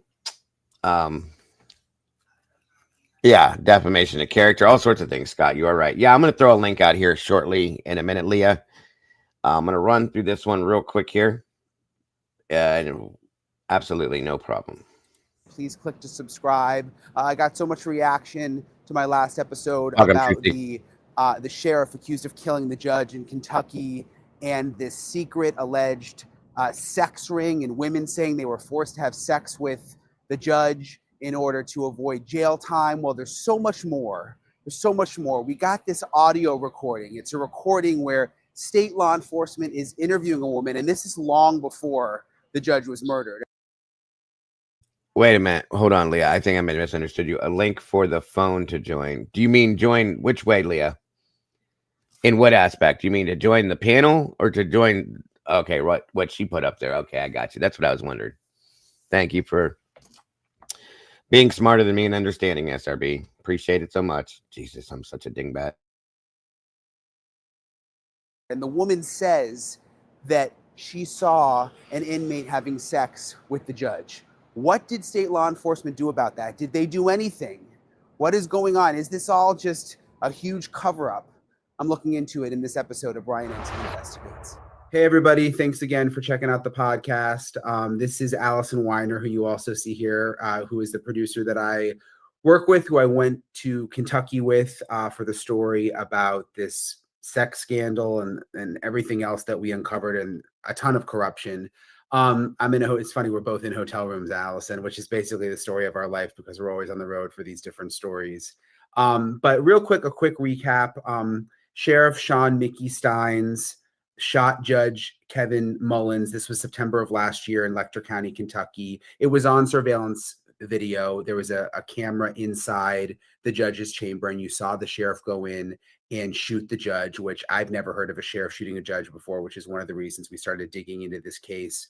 I interviewed, along with Allison, Taya Adams, who was in my last podcast episode, who said she had sex with the judge countless times when she was in jail, when she was trying to get out of charges, that this was just a common thing that people did. It was widespread.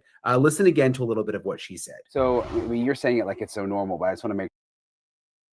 Oh, don't feel dumb, Leah. That's okay. I forget every day many stupid things. So don't ever feel dumb, please. Yeah. So the judge would have sex. Thank you so much for joining from the jail. Yes. And you saw it. Yes. I was part of it. I was one of them. Not just from being in jail, but coming in off the street and seeing him. Yeah. He's the one that makes the decisions. When we were in Kentucky, Allison, you can't see her on video, but she was behind the scenes. But Allison has really been digging into sort of the why behind all of this, because we got so much reaction to our first story, and people wondering, how does this all fit in with why the sheriff may have killed the judge? And there's lawsuits, and there's a lot to it that Allison has dug into. That's why, sorry, I've been talking a lot, Allison. I want to let her talk. I mean, walk us through that. I mean, why? Do we know why? Well, we kind of know why, and I think we're going to find out more. I mean, we haven't actually heard from Sheriff Stein's lawyer in recent times, and he's getting to the point where they're going to divulge exactly why. But a lot of it has to do with the fact that Sheriff Steins was the only person filed against in these civil rights lawsuits. There were like 2 inmates who filed a civil rights lawsuit, and this is what made the state of Kentucky start to investigate this whole scam, or scheme, I should say. Basically, what we have here is that the sheriff was sued along with Letcher County for behaviors that forced inmates into having sex in order to get drug rehab or home detention, either to go to a drug rehabilitation center or have home detention. So in the process, after this lawsuit, and in the lawsuit, they alleged that Deputy Ben Fields had been forcing these 2 particular victims, allegedly had forced them into having to have sex. He ended up getting convicted, but the lawsuit continued. It was a civil rights lawsuit in federal court, and Sheriff Stein had to be deposed. And a lot of the questions that were going to be asked of Sheriff Stein was, who else was involved in this? Was it just Deputy Ben Fields? And there were a place in the lawsuit like where you could add new people. So what ended up happening is that the sheriff was deposed, and then just a couple days later, he shot the judge. And the nexus there is the sheriff was told not to talk. The sheriff was not to divulge that there were other people involved in this scheme. We don't know how he was told not to talk. We don't know exactly what kind of threats were levied at him, but this has been something that has been out there, that the sheriff went into that depot and he said nobody else was involved. And we even know from the investigation by the state of Kentucky into Deputy Ben Fields that one of the alleged victims said that Judge Mullins was having sex with inmates as well. other people were involved, according to the victims. And that's how there's a connection. Okay. And this is an explosive. You mentioned that one of the victims said that the judge was also involved in one of these interviews. Was that with state law enforcement? Yes.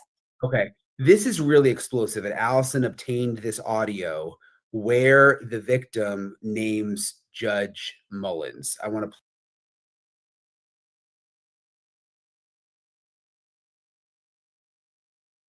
play this for you.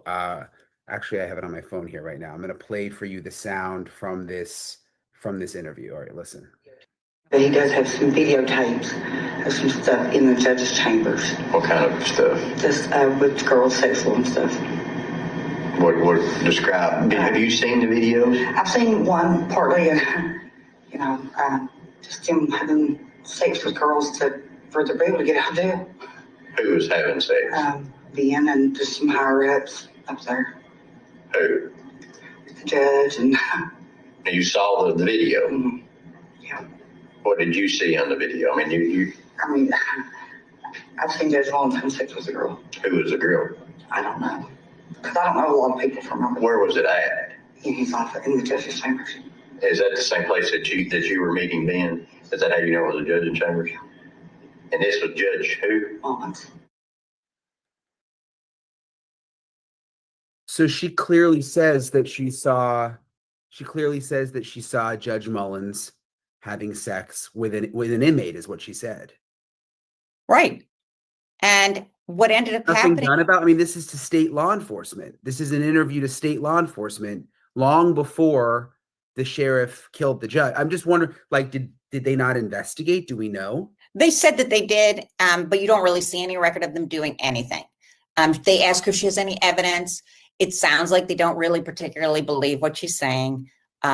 She says that there's a videotape, she believes, and she says the guy's name. They look for the guy. He says he is only going to give it if they get rid of his warrants. They say they can't do that. And that's about the extent of the investigation. And what I'm gathering from this point, because the Brotherhood, they all stick together. I'll bet you if there is a videotape that it was found and destroyed, period. I can almost guarantee that now that evidence is gone, you can't prove it. Okay, it's based on her word, an inmate that was in the jail. Of course, they're going to take somebody else's word over it. It's sad. Absolutely disgusting.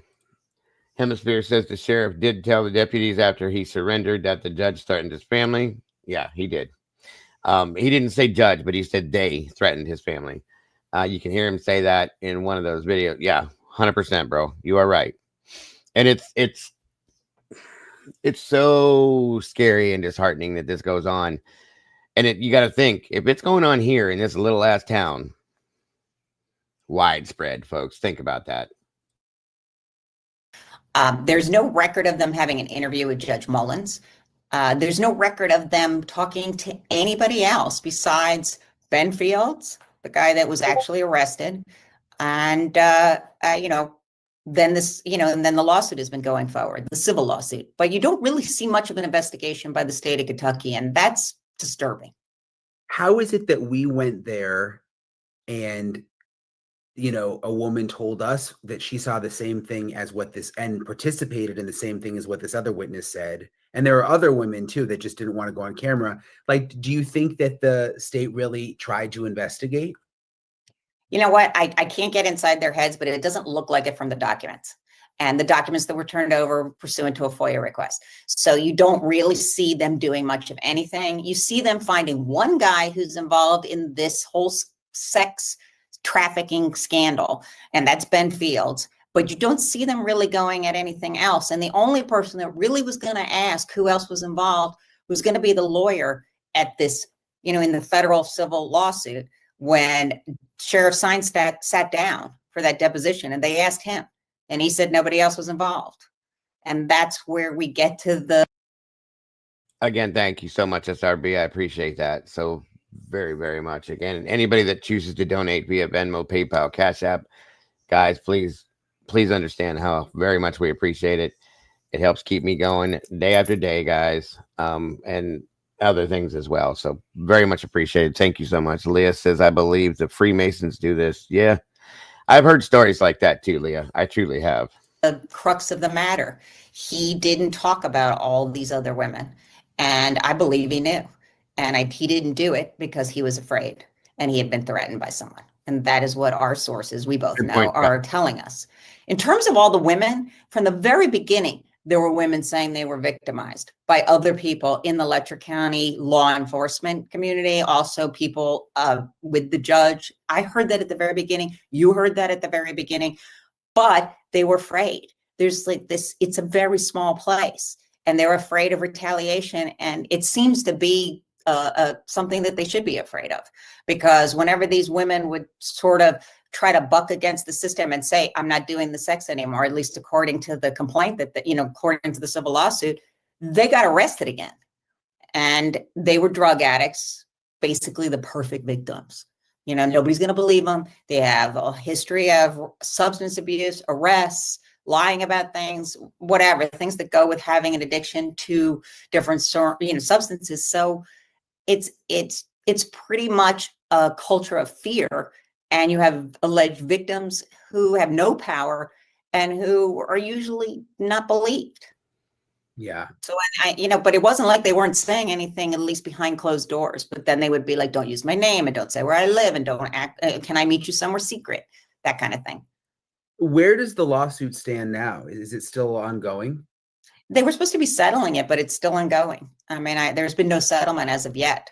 For a while, it was stayed pending, Sheriff Stein's criminal proceedings, but it was supposed to be moving forward. And a while ago, it was supposed to have a settlement, but nothing's happened. I mean, not that we haven't seen anything reported, and none of our sources are saying that it's been settled. But I got to tell you, it's really eye-opening to talk to the women that we talk to. I think you agree.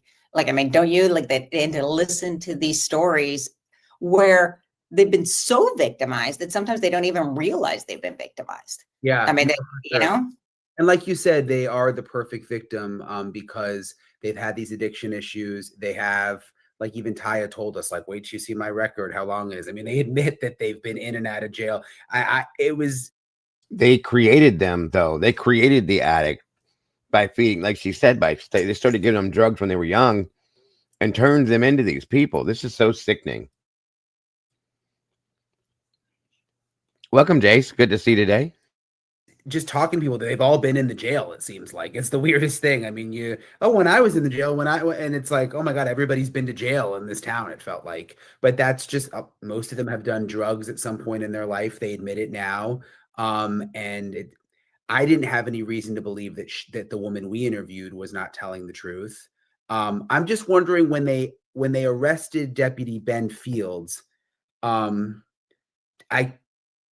did they not realize that there were other people possibly involved? I mean, or maybe they just, sort of needed sort of like a guinea pig to be done with it. I think he was just like the tip of the iceberg. Yeah. And I think that they were like, let's wash our hands. We're done here. We've arrested somebody. He's going to go to jail. These are serious charges, and this is all done. And after that happened, then, we have the lawsuit where somebody's about to talk. The sheriff's about to give testimony. Everybody was waiting to see, what is he going to say? And he ends up saying very little. And we know now from all these women, Sheriff Stein was there for a long time in a position of power. He knew. And I think we're going to find that out when he goes to trial. Probably saw things and knew things and didn't discuss them, at that deposition, because of this is a lot of powerful men involved in this exploitation of these women.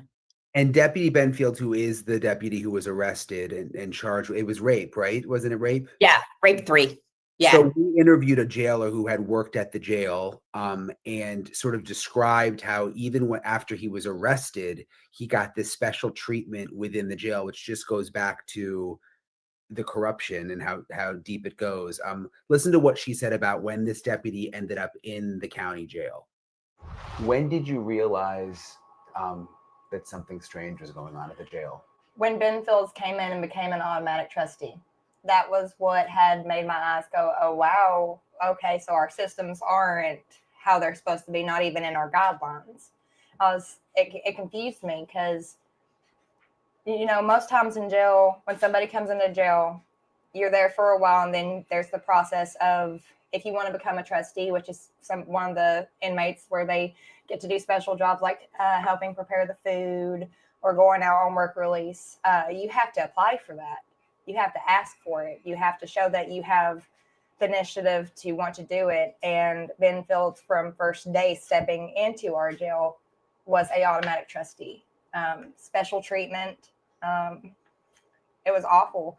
We have 2 solitaries that is beside the ice box where they keep all these supplies, feminine products, pops, stuff like that, which is supposed to be a one-man cell. At some points, there's 2 or 3 people in there, but there was 2 men that was in that cell that had gotten moved, so that way Ben Fields could be moved into that cell. He got a brand new bed. He got a brand new flat screen TV, automatic trustee. He had his own pack of cigarettes in the break room, Marlboro red shorts. It just wasn't fair. You know what I mean? It just showed the system wasn't how it should be. So just, Yeah, we're gonna go over that here in a minute, Kent. I mean, that jailer was open with us about saying that shocked her, the way that he got those privileges within the jail. And this is just because he was a deputy, I don't care who you are. You commit a crime, you do the time, period. And he's been treated like he still works there. It's ridiculous. She said also that she had heard about jailers having sex with inmates and them taking them into the courthouse to have sex. I mean, just crazy stuff. What do you think is going to happen next, Allison? I mean, obviously, I think we should go back. I think we have other people we want to talk to, but I just wonder, like, is this really going to be investigated by law enforcement? I think we need to keep the spotlight on Letcher County. And I think we need to watch what happens in Sheriff Stein's trial. How much of this whole... That right there is why I will not let this go. I'm following this through. I'm going to cover the trial. I'm going to run the full trial as long as it's televised. I hope that they put it on the air and they stream it. Otherwise, we won't be able to, but I'm praying that they do. They've showed all the other hearings, so I think they will. But I'm running through the whole trial. I'm going to keep talking about this and keep talking about this and keep talking about this and showing this to the world, because they cannot get away with this. This can't happen. This has to stop. I think this is another case where they hope that everybody gets bored with it and tired of it, and they let it go. And I'm not doing that, folks. This is on my to-do list every single day. At least when I can cover it, it will be covered on a regular. It's so much bigger than the sheriff and the judge and the county, to be honest with you. I think it involves other counties within the state too. So it can't be let go. We have to keep talking about this and keep this as hot as we can. Trafficking ring is like going to be exposed. These women were allegedly given to friends of Judge Mullins and friends of Ben Fields. Ben Fields had a family member that he took one woman to that she had to have sex with. And as soon as the women would say, you know what, I've had enough, allegedly, they would end up back in jail or they'd get pulled over for something. So it's just, there was a culture of silence. And I think, or they would have their kids taken from them and stuff like that. It can't. This is insane. These are people's lives. And again, like Tay said, that there was people that have lost their lives over this too. Okay, this is insane. The FBI office was involved in this. The local FBI office, I should say. No, this is not how life works. This is not how the world works. And this is not how our country's supposed to be, folks. The longer we sit here and just let these things happen, the more it's going to continue to happen. We can't do that. We are the ones with the voices. We are the ones that have to spread the word and keep things going forward, period. What we're going to find in Sheriff Stein's trial is we're going to get a lot of the answers as to how many people were involved in this and maybe who some of them are. And I think we're going to be hearing from the lawyers. So everybody should really stay tuned to what you're doing next. I mean, for our next time, we're going to have an interview with Sheriff Stein's lawyer, who's going to lay out and give us that nexus between this lawsuit and why Sheriff Stein allegedly snapped and did kill the judge. And I think that's where it's going. But we are so much closer now that we realize how much So good to see you, Good Trouble. Thank you for joining us, dear. I appreciate you so very much. I hope you're having a great day, and it's wonderful to see you today. Probably, well, that Sheriff Stein must have known about, and that he was the only one. I think this is what everybody needs to realize. Sheriff Stein was the only one named personally in the lawsuit. It's the county of Letcher County, county of Letcher County, whatever. It's Letcher County, and which seems to be appropriately named, I have to say at this point. It is Sheriff Stein, and that was it. And other people are involved. So he was the one who was going to get blamed for everything that had happened to these victims. And these are just the first two. So who else is going to file? But I think, to me, I think that in itself explains a lot. Think about this. They were throwing Steins under the bus. He's the one that was not involved. That's why they were throwing him under the bus, because he wouldn't get involved with this, I think. He knew, but he was staying away from it because he didn't want to be involved in it. He had a family. He's a happily married man, all that kind of stuff.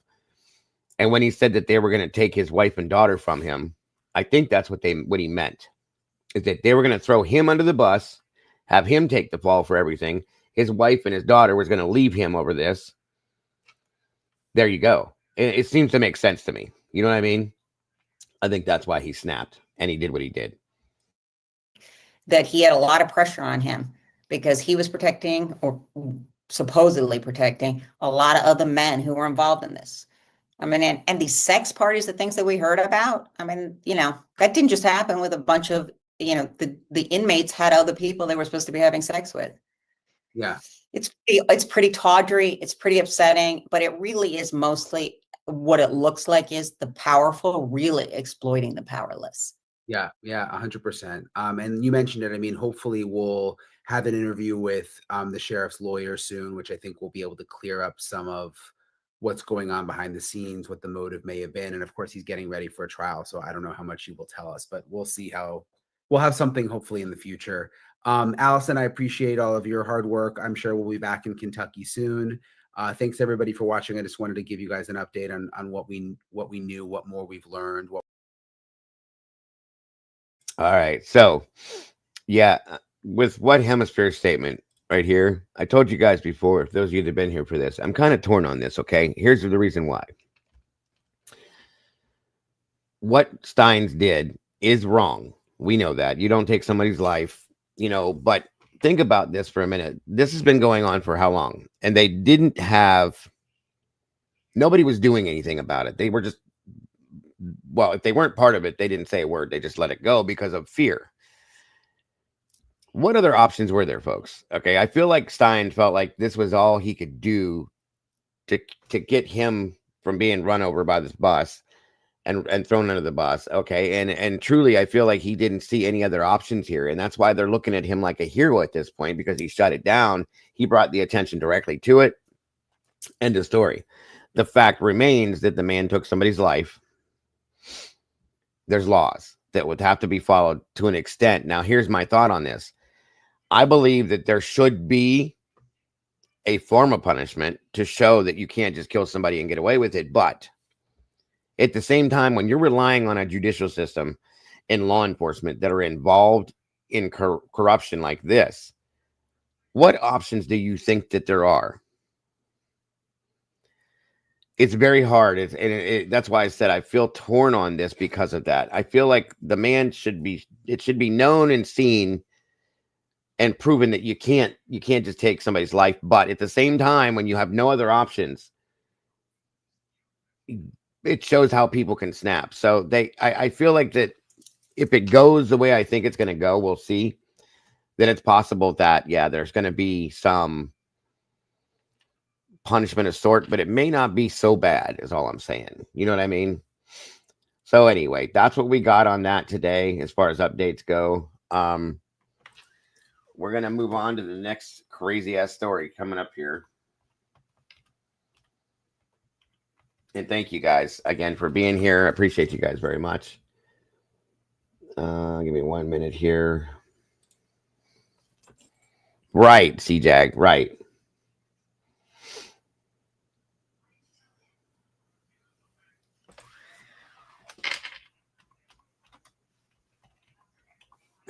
Excuse me.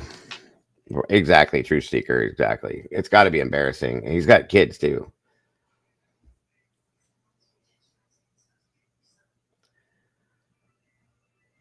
All right, give me a second.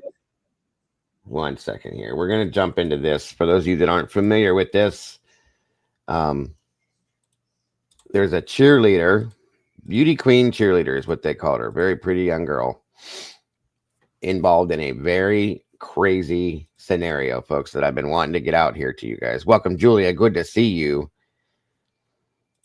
today. Thanks for covering cases that matter, even if you I'm so sorry about the Frodo watch, guys. I'm sorry. You don't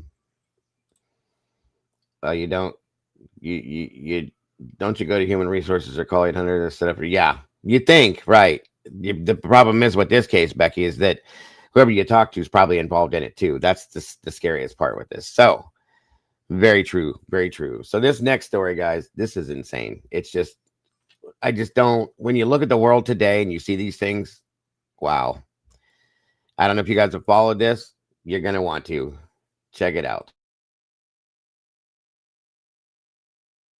We have some big updates in the case of the college cheerleader and beauty queen accused of disposing of her baby's body in the closet of her apartment after giving birth. This is video of her in court per WBIR TV. And we've also learned that her ex-boyfriend has reportedly given a DNA sample to police. One of the big questions in this story that's still unanswered is who's that child's father and who else could face charges in this shocking case, as we're also learning more about her cheerleading career. This video is of Lakin Snelling months before her arrest during a competition per Flow Cheer on YouTube. We're on the case, presented by Law and Crime. I'm Chris Stewart.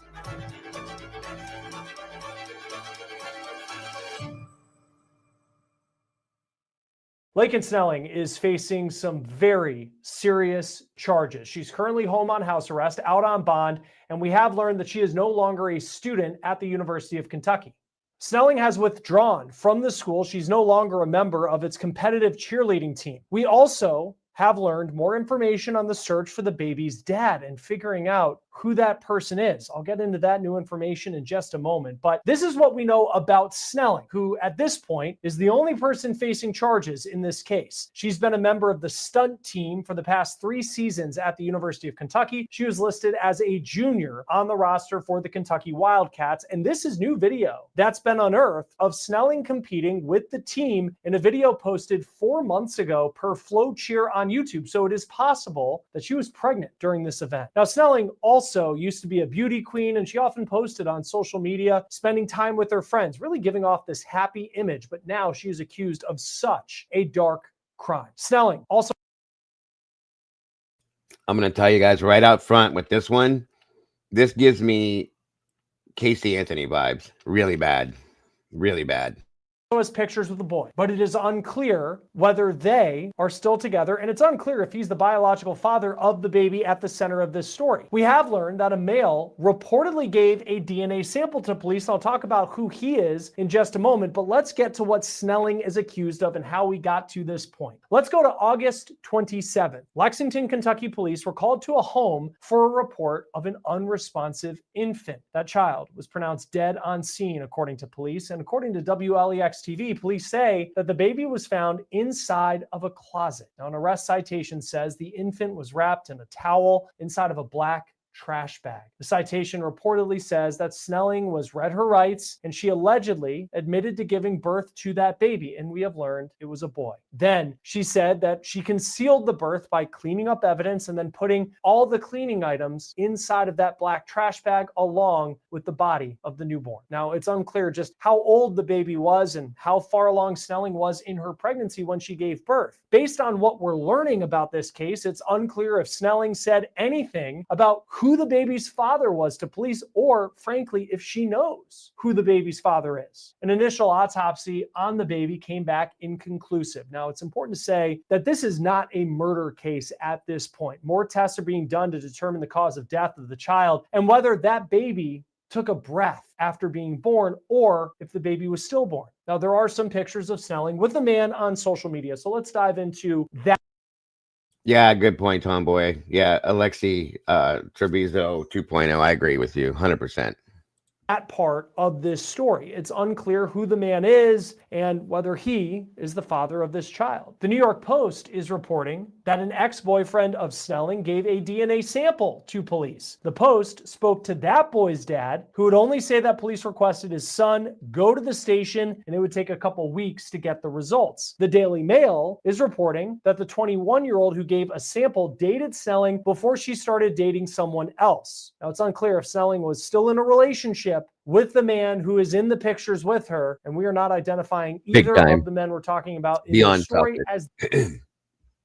If you want to keep living your Barbie doll life and being the little beauty queen that you think you are, and just having all the fun and stuff, then you know what prevents that. Don't do the things that cause you to get pregnant, okay?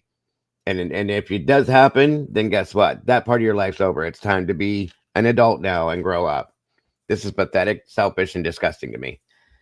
Whatever she gets, she deserves every bit of it as far as I'm concerned. They have not been charged. Now, this is video of 21-year-old Laken Snelling when she made her first court appearance after her arrest. You can see she appeared in that red dress and pleaded not guilty to charges of abuse of a corpse, tampering with physical evidence, and concealing the birth of an infant. Snelling posted a $100,000 bond and is now on house arrest, living. You're talking about Megan Boswell. We covered that over the summer. Good trouble, yeah. Or the beginning of, was it last summer? Whenever they did it, we covered it. It was Megan Boswell. Yeah, good. Same thing, good trouble. These people, if you don't want kids, then stop having them, okay? There's so many people that can't have children and that deserve to have children. And you have people like this trash here that are doing what they did. I'm sorry. There's no excuse for this whatsoever. I don't care what her reasons are or how she explains it. None whatsoever. It's disgusting.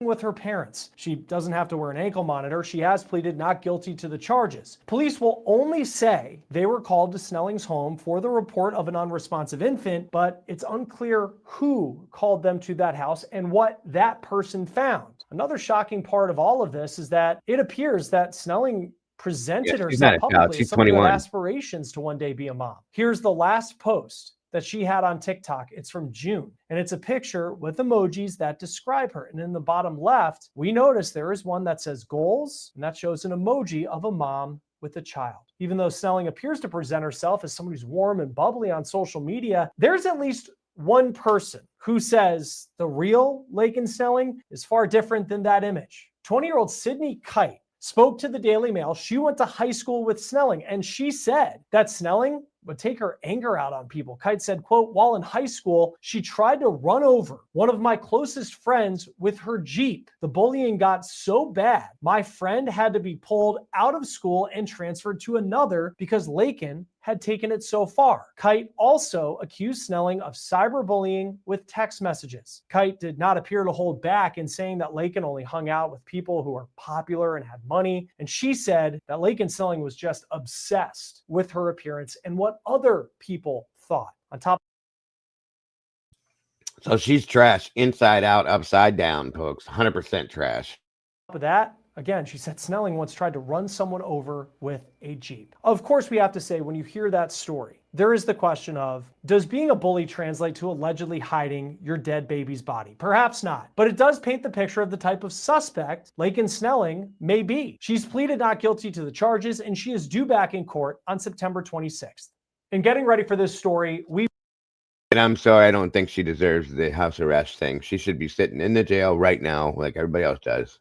Researched Laken Snelling's background. We know that she is originally from Tennessee, and she also does not have any previous criminal record, at least from what we can see on truthfinder.com. At Law and Crime, we partner with Truthfinder, and we use it to get details on the people who are in .com/OTC. Joining us now is retired NYPD Detective David Sarney. It's always great to have you on Law and Crime. You know, really tough. Absolutely, Scott. 100%.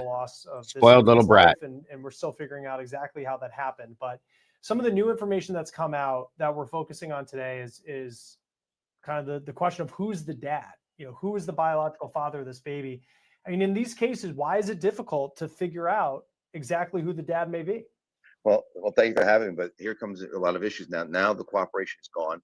She has been arrested and cited for the tampering with evidence right now. So that's one aspect. I don't think she is either, Michelle. Truly, I don't. I've never been somebody that looks at these Barbie doll looking girls and go, "Oh, you're so pretty." No, I like real, okay, natural, real. Makeup is makeup. It is what it is. But when you got to do that to look a certain type of way and that's all you care about, get over yourself. Sorry. That's not my thing. Never has been. I agree with Michelle on that. Isn't there always going to be someone going to give bad press? Yeah, Eddie. That's a good point. I know what you're saying. Exactly, Scott. Exactly. Hi, Paula. Wonderful to see you again. I'm glad you're still here with us. Grateful to see you. Yeah, she does remind me of the Mean Girls. Truly, she does. Somebody that is over obsessed with the way they look and would do something like, you're ugly inside, which makes you even uglier on the outside, in my opinion, too. So you have to now go into a deeper dive. Welcome back, Krish. Good to see you. Forensics, phone calls and the like on that end. But I know one person has, one of her boyfriends has offered their DNA. They may have to go through a court order.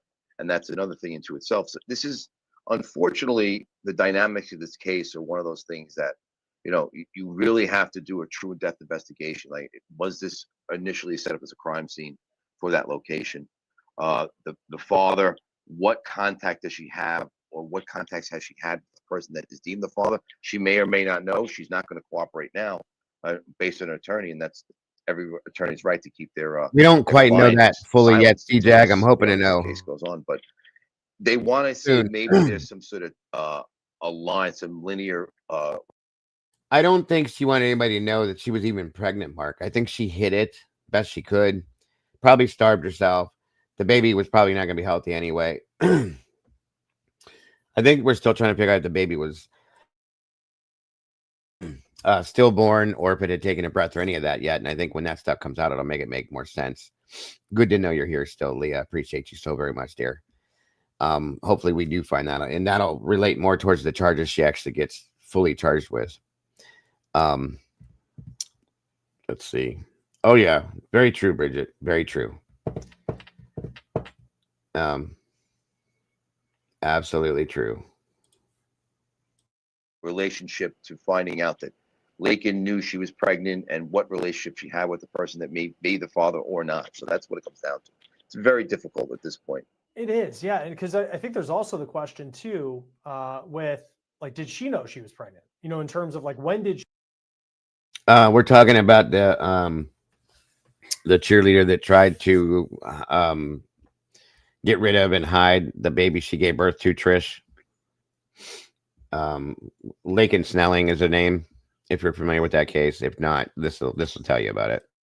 She know that she was pregnant because there's this cheerleading video and it was posted 4 months ago, which would be within the 9-month period, of course. So presuming that she was pregnant during this and she's like on the top of a human pyramid, that's not something that I bet a doctor would recommend as far as like how a pregnant woman, at that, but like, we don't know. So there's so much, the question of like, did she like try to cover the fact that she was pregnant the entire time? And how does that factor in if she did take those types of steps to the type of charges you could face, or I guess the case that prosecutors could have against her?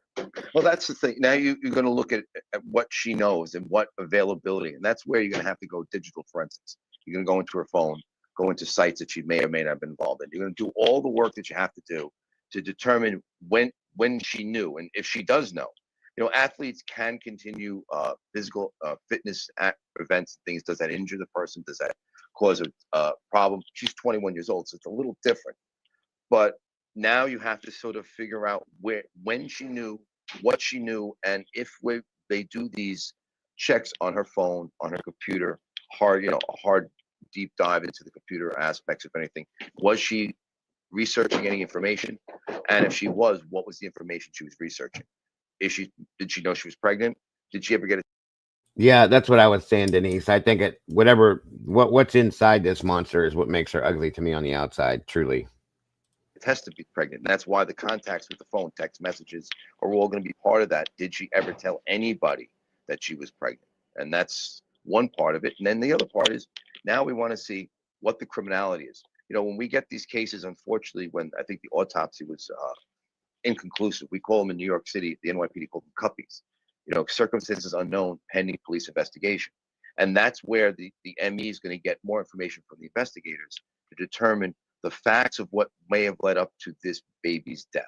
And right now, they don't have anything conclusive physically. They're going to do obviously more tests involved. And this is where the nuanced questions have to come in from the investigators and from the prosecutors. Yeah, we covered that too a while back, Hemisphere. I remember that. I can't think of their names, but yeah, another crazy situation. To determine, you know, after the fact that this, you know, the continually work on the investigation for on the autopsies, what questions they're going to ask, and make sure those questions that you're asking are clear, concise, to determine if there's criminality. Because, you know, sometimes it's horrible to think, but babies die. Babies do die, and that's when thing happens. Well, and it's and I keep saying, like, this isn't a murder case, you know, at this point. But if the, you know, coroner comes back and says that this baby was alive when this baby was. Yeah, but the thing is with this, guys, is if she purposely mistreated her body and didn't care for herself as you should when you're pregnant, purposely because she knew she was going to do what she was going to do, I think that needs to be looked at as well. And then at least abuse of a corpse and, you know, hiding the fact that she gave birth to this. All of those things are illegal too.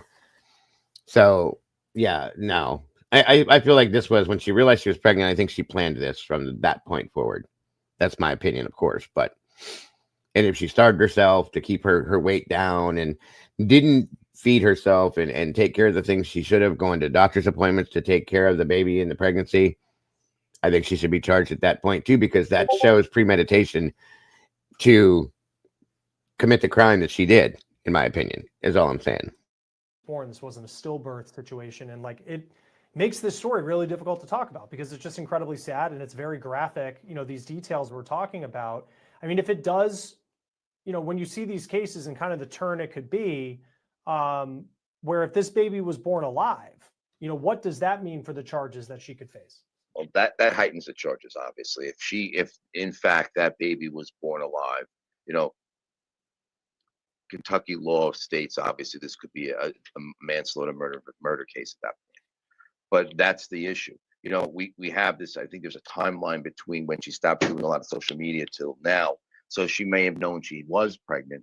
But the question then belies is, how deeply did she keep this under wraps? I mean, apparently she delivered the baby at the home, at the residence, and this is the big argument. That's why that crime scene had to be really careful. You know, placentas, obviously, umbilical cord, these things were all hopefully taken into custody if there weren't they available. That's another thing into it. If they weren't there, you know, is she hiding something? And that's the investigators to do. And that's why these cuppies are so difficult, because we don't really know right now what happened to the baby, but our determination is to find out what happened. And that's why the initial crime scene investigation is paramount, because everything froze at that time, at that location, and the investigators hopefully created a crime scene where they sealed everything off and they did its top to bottom search of the location. What type of experience, like training, do you have as a detective? Where, I mean, this is a crime scene. To your point, I mean, this is very delicate. Welcome, Samira. You're dealing with, you know, placenta, umbilical cord, a very, very small victim at this point. You know, Lakin Snelling herself is, you know, she just went through a medical episode. We believe, I hope so. You know, it's and I agree unclear, with Cal. you know, how long after birth when law enforcement was called. But I mean, what type of training do detectives have to deal with what they are taking from the scene as evidence in a case like this? Well, that depends on the agency. Some get a lot of training on homicide investigations. Baby death investigations, you know, they're not a lot of them, but they get some sort of training. That's why when it comes to this investigation, I believe special victims within department is working this. So hopefully you have investigators that are nuanced into understanding infant baby deaths. And the benefit also is you need prosecutors who do the same thing, who are very nuanced in this. You know, we were fortunate. I've worked with one prosecutor who was in Queens, and that was her thing. And she trained our investigators, you know, through the process when we did our investigators courses throughout the years, and it was beneficial. But that depends on the agency. And that's why the questions have to be very I truly believe she did too. And like I said, I think she knew and that she premeditated everything she did. That's my full opinion at this point. We'll find out. I could be wrong, but that's truly what I think now. Nuance to the doctors, because they'll have certain facts, but if we don't ask the questions properly, we not get all the facts from them. And that's nothing wrong to say that doctors are doing something wrong. It's just we don't ask maybe not asking the right questions. So that's why Good point, training Bruce. is very important, and being involved and engaged in this. And this is Could be right. I've known investigators who want to deal with baby cases, and that's another thing too. This is hard. You don't want to Yes, believe that there's Michelle. criminality afoot in this, but is there a chance there is criminality? Yes. But we have to make sure the totality of circumstances determine the facts of what happened to this baby. Was this baby born stillborn? And if not, baby stillborn, what evidence do we have to show that there was criminality conducted by Lakin at that time? And that's why all the research and the victimology and the perpology, in a sense, That's what I'm saying. Like, women know their bodies. You can tell something's different. Things change. There's reasons for it. You can feel it. You know what I mean? So, no, I don't believe that. We go back on the person there. We're going to continue to do that. And we want to make sure we don't want to make a mistake. That's what it comes down to. Detectives are, and I always say this, detectives are truth finders. We're here to find the truth of what happened. You have a lot of he said, she said, but what really happened? And we're going to base it on the investigation at hand, from the location where the baby's found and outwards, from computers to relationships to conversations that person might have had with anyone else. When they have no apologies needed. Welcome, Michelle. Good to see you today. Hope you're having a great day. No, how did she keep this so hidden? And if she didn't, how it's very unusual for someone to really keep something like this under wraps for so long. But she did her social media and kind of faded out a little bit on that, so she might have been aware of it. But somewhere along the line, someone might have been asking questions. Maybe the parents, but now you probably lost the parents in this involved too. Of course, there's many things. That's something that definitely happens. They kind of grow from what I remember from my 7 children. Like I said, things change and you can feel the differences. Sometimes some people have sickness, different, all those kinds of things. So something's different. You know what I mean? No, I don't buy that. I don't buy it at all.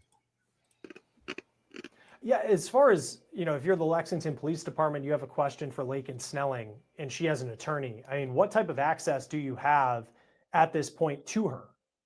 That's the thing. It's very limited. I mean, the attorney, she has attorney-client privilege. She has a right to an attorney. She has a right to counsel. She cannot be questioned without counsel present.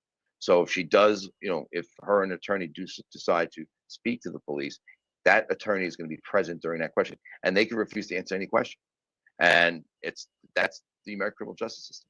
You're innocent until proven guilty in the court of law, and the burden of proof to determine the criminality is based on the investigations and the work that the officers and investigators do to determine that person's guilt or innocence. Because they're not always looking to find people who are guilty. We're looking to find the truth in this. If Lakin didn't commit a crime, let the facts support that. Let the information that the investigators found and the doctors found, the autopsy, the ME's office find, and that will be the way in which we know this was an unfortunate death of a baby. And, Lakin did the wrong thing by hiding it and tampering with evidence at that time. So that's the one aspect. Bingo, Tomboy, yes. And I was going to make a statement here in a second, Fizzy, but you caught me, so I'm going to say it now.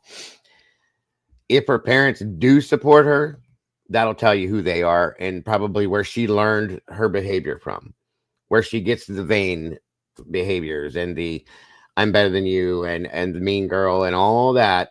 I'm sure if we saw one interview with her mama, it might tell us everything if they do support her. I'll just tell you that much. And if they don't, and they see that this is wrong and they don't support what she did, then that'll tell a different story, in my opinion. But, that's left to be seen still.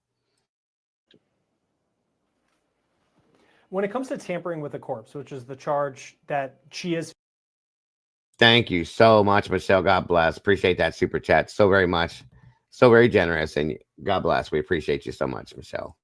Facing because she gave birth to this baby, and then at some point that baby ended up in the closet in a trash bag with everything else that exactly, CJ. And she, after being read her Miranda rights, reportedly admitted to those things. I mean, at this point, you know, if the baby was stillborn and she did that, I mean, that seems like it would be a pretty strong case against her. Like, how would you see this case going forward where? Here's my problem with this, okay? Bridget, I know it does happen. My wife had a friend that was pregnant, didn't know she was pregnant. But here's my issue.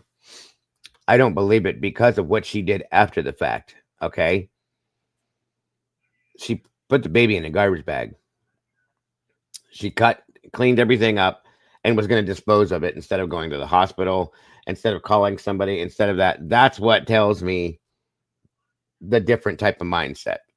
I'm not saying it's not possible that you can go be pregnant. Like I said, my wife's friend was pregnant and went into labor and didn't even know she was pregnant, okay? It happens.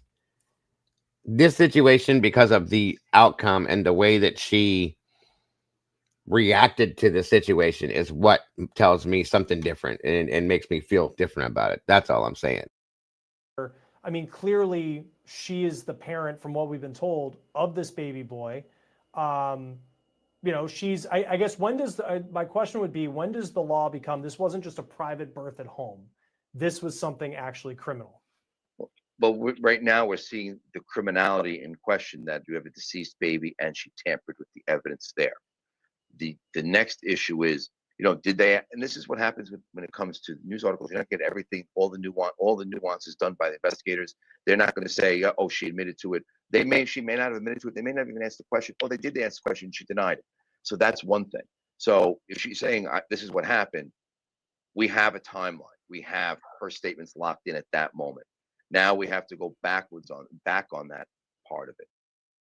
I understand. I can't support this at all. I have different feelings. I respect anybody that oppose my feelings. That's fine. But this is just how I feel about it. That's all. I appreciate you, Bridget. Thank you very much. Meanie, good to see you. And somebody else just popped in, I thought. Annie Ruler, there she is. Good to see you, Annie. If she said that the baby was born dead, that's where we can talk to we go to the ME's office. We're looking at that. We're going to find out certain things, what they might have had unseen, which is photos, obviously, of that crime scene, photos of the baby when the baby was there. That should have been done too. That's all going to be done. So when that's brought to the ME's office, they have more information on our side. They're only dealing with unfortunately, when we talk about this, you're only dealing with the body. Whatever happened to that body prior to, they may not know of unless the investigators looked at it and said, this is what happened from what we've gathered our information. Here's all the resources we've had. This is what we've obtained. Now, does this match to what's being said by Lakin to what we see on the body? When it comes to her bond, and bond is, I mean, we've talked about some cases where a judge would let someone out on bond on a serious crime, and it's easy in hindsight to look at that judge and be like, what are you doing? You know, in this case, she did not have a criminal record. She's not accused of murder or manslaughter at this point. So she gets $100,000, no ankle monitor. She is living at home with her parents. If you're an investigator on this case, do you feel good about that decision by the judge? We have to abide by it. And that's one thing. I've seen people released on their own recognizance. We see it a lot in New York right now. But I've seen people who've committed robberies and assaults have been released. You may not like it, but that's the reality of the system. You know, we are part of it. We're actors in the system. We bring what we can to the table. What the courts do at that point sometimes depends on the actions of the investigators, depends on the police. But in this case, if they have nothing more on her to make her, to keep her in jail. And the thing is, jail is about, jail is the idea of bail anyway has been to make sure someone shows up to court. It's not a punishment factor. So it's not about a punishment. If she could afford the bond, they afford the bond, would have 10% of the bond, and then they release her to the custody. And in this case, she's going back to her parents, no ankle monitoring, because they have a firm belief that she has roots in the neighborhood, roots in the community. She was in college, she's no longer there, but they have roots to her staying there. And if she does decide to flee, bond is removed, bond is revoked, and then there's an arrest warrant. But as a cop, as a detective, I've seen people released for far, far worse things for pending bail. So that's the one thing here. And knowing that where bail is really a point, and I know there's a lot of people in the public who think, I mean, there's just, jaywalking and they're like, put them behind bars. And that's just not the reality of how it works. But at the same time, if this does come back, we hear from the coroner, this is now a murder case, or this is a manslaughter case. does that change the way the court would view her as someone getting the bond and believing that she would show up to court and all of that? Well, that's the judicial discretion. The judge would then determine whether or not to revoke the bond and have her remanded or kept in custody. That's up to the judge. It's not up to the police to ask for that. We can't. We may encourage it, or the prosecutor may encourage it, which is one of the things that they try to do. But if a judge has that discretion and utilizes discretion, there's little that would disallow, Lakin to be released or detained or remanded. What up, Lilly? If that Good to see you, gets brother. to that level and they feel Really that good to see you too, there bro. might be a flight risk, and that's really what it comes down to, or a repeated history of criminality, which she doesn't have. So that really lessens the reasons to keep her in custody. But this is a serious case. It is, right now. Welcome, Edie. The only one who knows what really happened at this point is Lakin. That's the reality, and we're looking to see, and that's why the investigators have to go from what they have at that time, and then determine by everything around them whether or not she did, kill the baby. And right now, we don't have that. But that doesn't end the case, and it doesn't end the prosecution of this case either. Yeah, and once the cause of death comes back, I think that'll be a big moment in seeing which direction the case goes from here. David Sarney, retired NYPD detective. It's always great to have you on Law and Crime. Thanks for being with us. Thank you much. Take care and stay safe. That will do it for On the Case, presented by Law and Crime. Subscribe to us on YouTube and Spotify. I'm Chris Stewart. We'll see you next time. Thank you, SRB.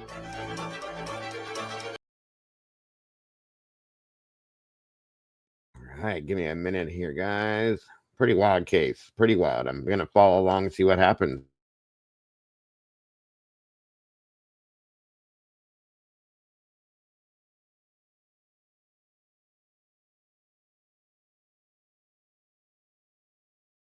I got another piece on this real quick.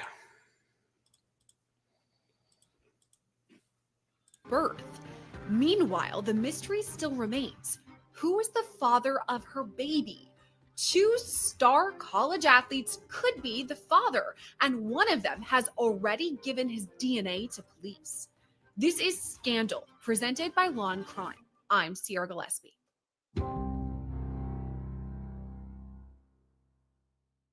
The twists and turns just keep on coming in the case of Lakin Snelling, the collegiate cheerleader accused of literally throwing her newborn son away in a garbage bag late last month. If that wasn't shocking enough, the newest scandal is now coming to the forefront. We're not sure who the baby's father is. And because there is a welcome, Peaky. Good to see you. I'm glad you're home. Thank you again, SRB, for that. Samira, Willie, Carla, welcome. Red Wendy, good to see you. Becky, I didn't say hey to you. Good to see you guys all. Thank you so much for joining us. We're going to go through this and jump into something else here quick here in a few minutes. crime involving the baby's birth and death, that's something police are gonna want to know. According to multiple reports, there are 2 likely possibilities for who could be the father of Lakin's baby. First, there's 21-year-old Isaiah Hall.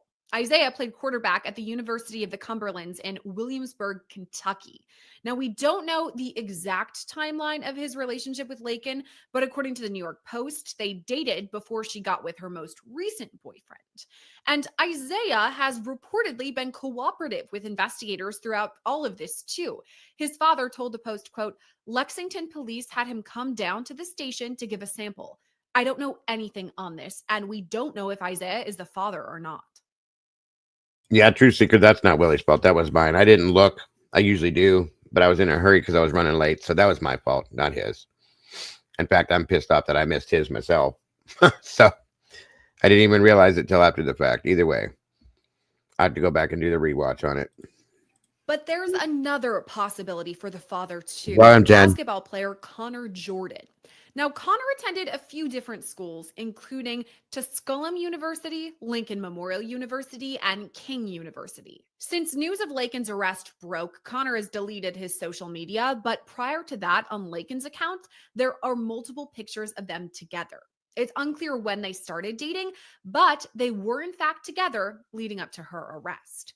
Now, prior to all of that, Lakin was a seemingly normal 21-year-old woman. She was set to be a senior this semester at the University of Kentucky, where she was studying interdisciplinary disability studies. The fall semester started on August 25th, and it's kind of unclear whether Lakin actually went to any classes this semester, but we can now confirm she has dropped out and is at least taking off this semester. But before all of that, Lakin was part of the university's stunt cheerleading program for about 3 years. Prior to her arrest, Good point, Lakin Trish. posted Good a point. lot of pictures and videos of her in her cheer uniform. And a lot of people are now specifically talking about this video. You can see in that video what appears to be a baby bump. Now, it was posted just a few months ago, meaning that Lakin would have been pregnant. Wow, you sure can see it right there. And that tells me like she wasn't being careful. She wasn't being careful or doing anything. Pregnant woman should not be doing that. So that shows to me, yeah, just saying. At the time it was recorded, or at least posted. And we'll talk more about that during our interview. Now, other posts of Lakin's are also coming to light since her arrest too, like these ones. Some are calling these photos a maternity shoot. That's a good point too, Julie. I like how you said that, because everybody in Idaho's kids. Well, she's a kid. This one's a kid to me too, truly. If you're the same age or younger than my kids, then you're still a kid to me. But it's definitely, yes, Wendy, I agree with you on that one. Showing what appears to be Lakin putting her hands on her bump alongside Connor Jordan. So that begs the question, did she know she was pregnant? Another TikTok shows things about Lakin's appearance and her personality. It's things like her eye and hair color, her favorite season, and her favorite color. But under the title goals, you can see what appears to be a mother holding a baby, indicating that one of Lakin's future goals is to become a mom. And that also... See, I wonder with this situation if it's possible that she did know, and the guy that's the father and her broke up. And when that happened, because I've seen this happen in the past in different relationships, when they broke up and he was like, maybe he said, I'm done, I'm out, I don't want this. She decided the same thing, possibly. No problem, brother. I'll be here when you come back, Willie. Yeah, exactly. Like I said, maybe the two of them were together. They were planning on going through with this. He breaks up with her and walks away and says, you know, I'm not okay with this. I'd change my mind, whatever. She's trapped and decides that she's not going to go through with this by herself. And this is the end result. This is just a theory, you guys, but I've seen that happen. That's why I feel it's, yeah, it does kind of come off a little bit like the Boswell situation. Reminds me a bit of it. I'm just saying. begs the question, was Lakin planning to be a mom and something just went terribly wrong? On August 27th, Lexington, Kentucky police were dispatched to a home on Park Avenue for reports of an unresponsive infant.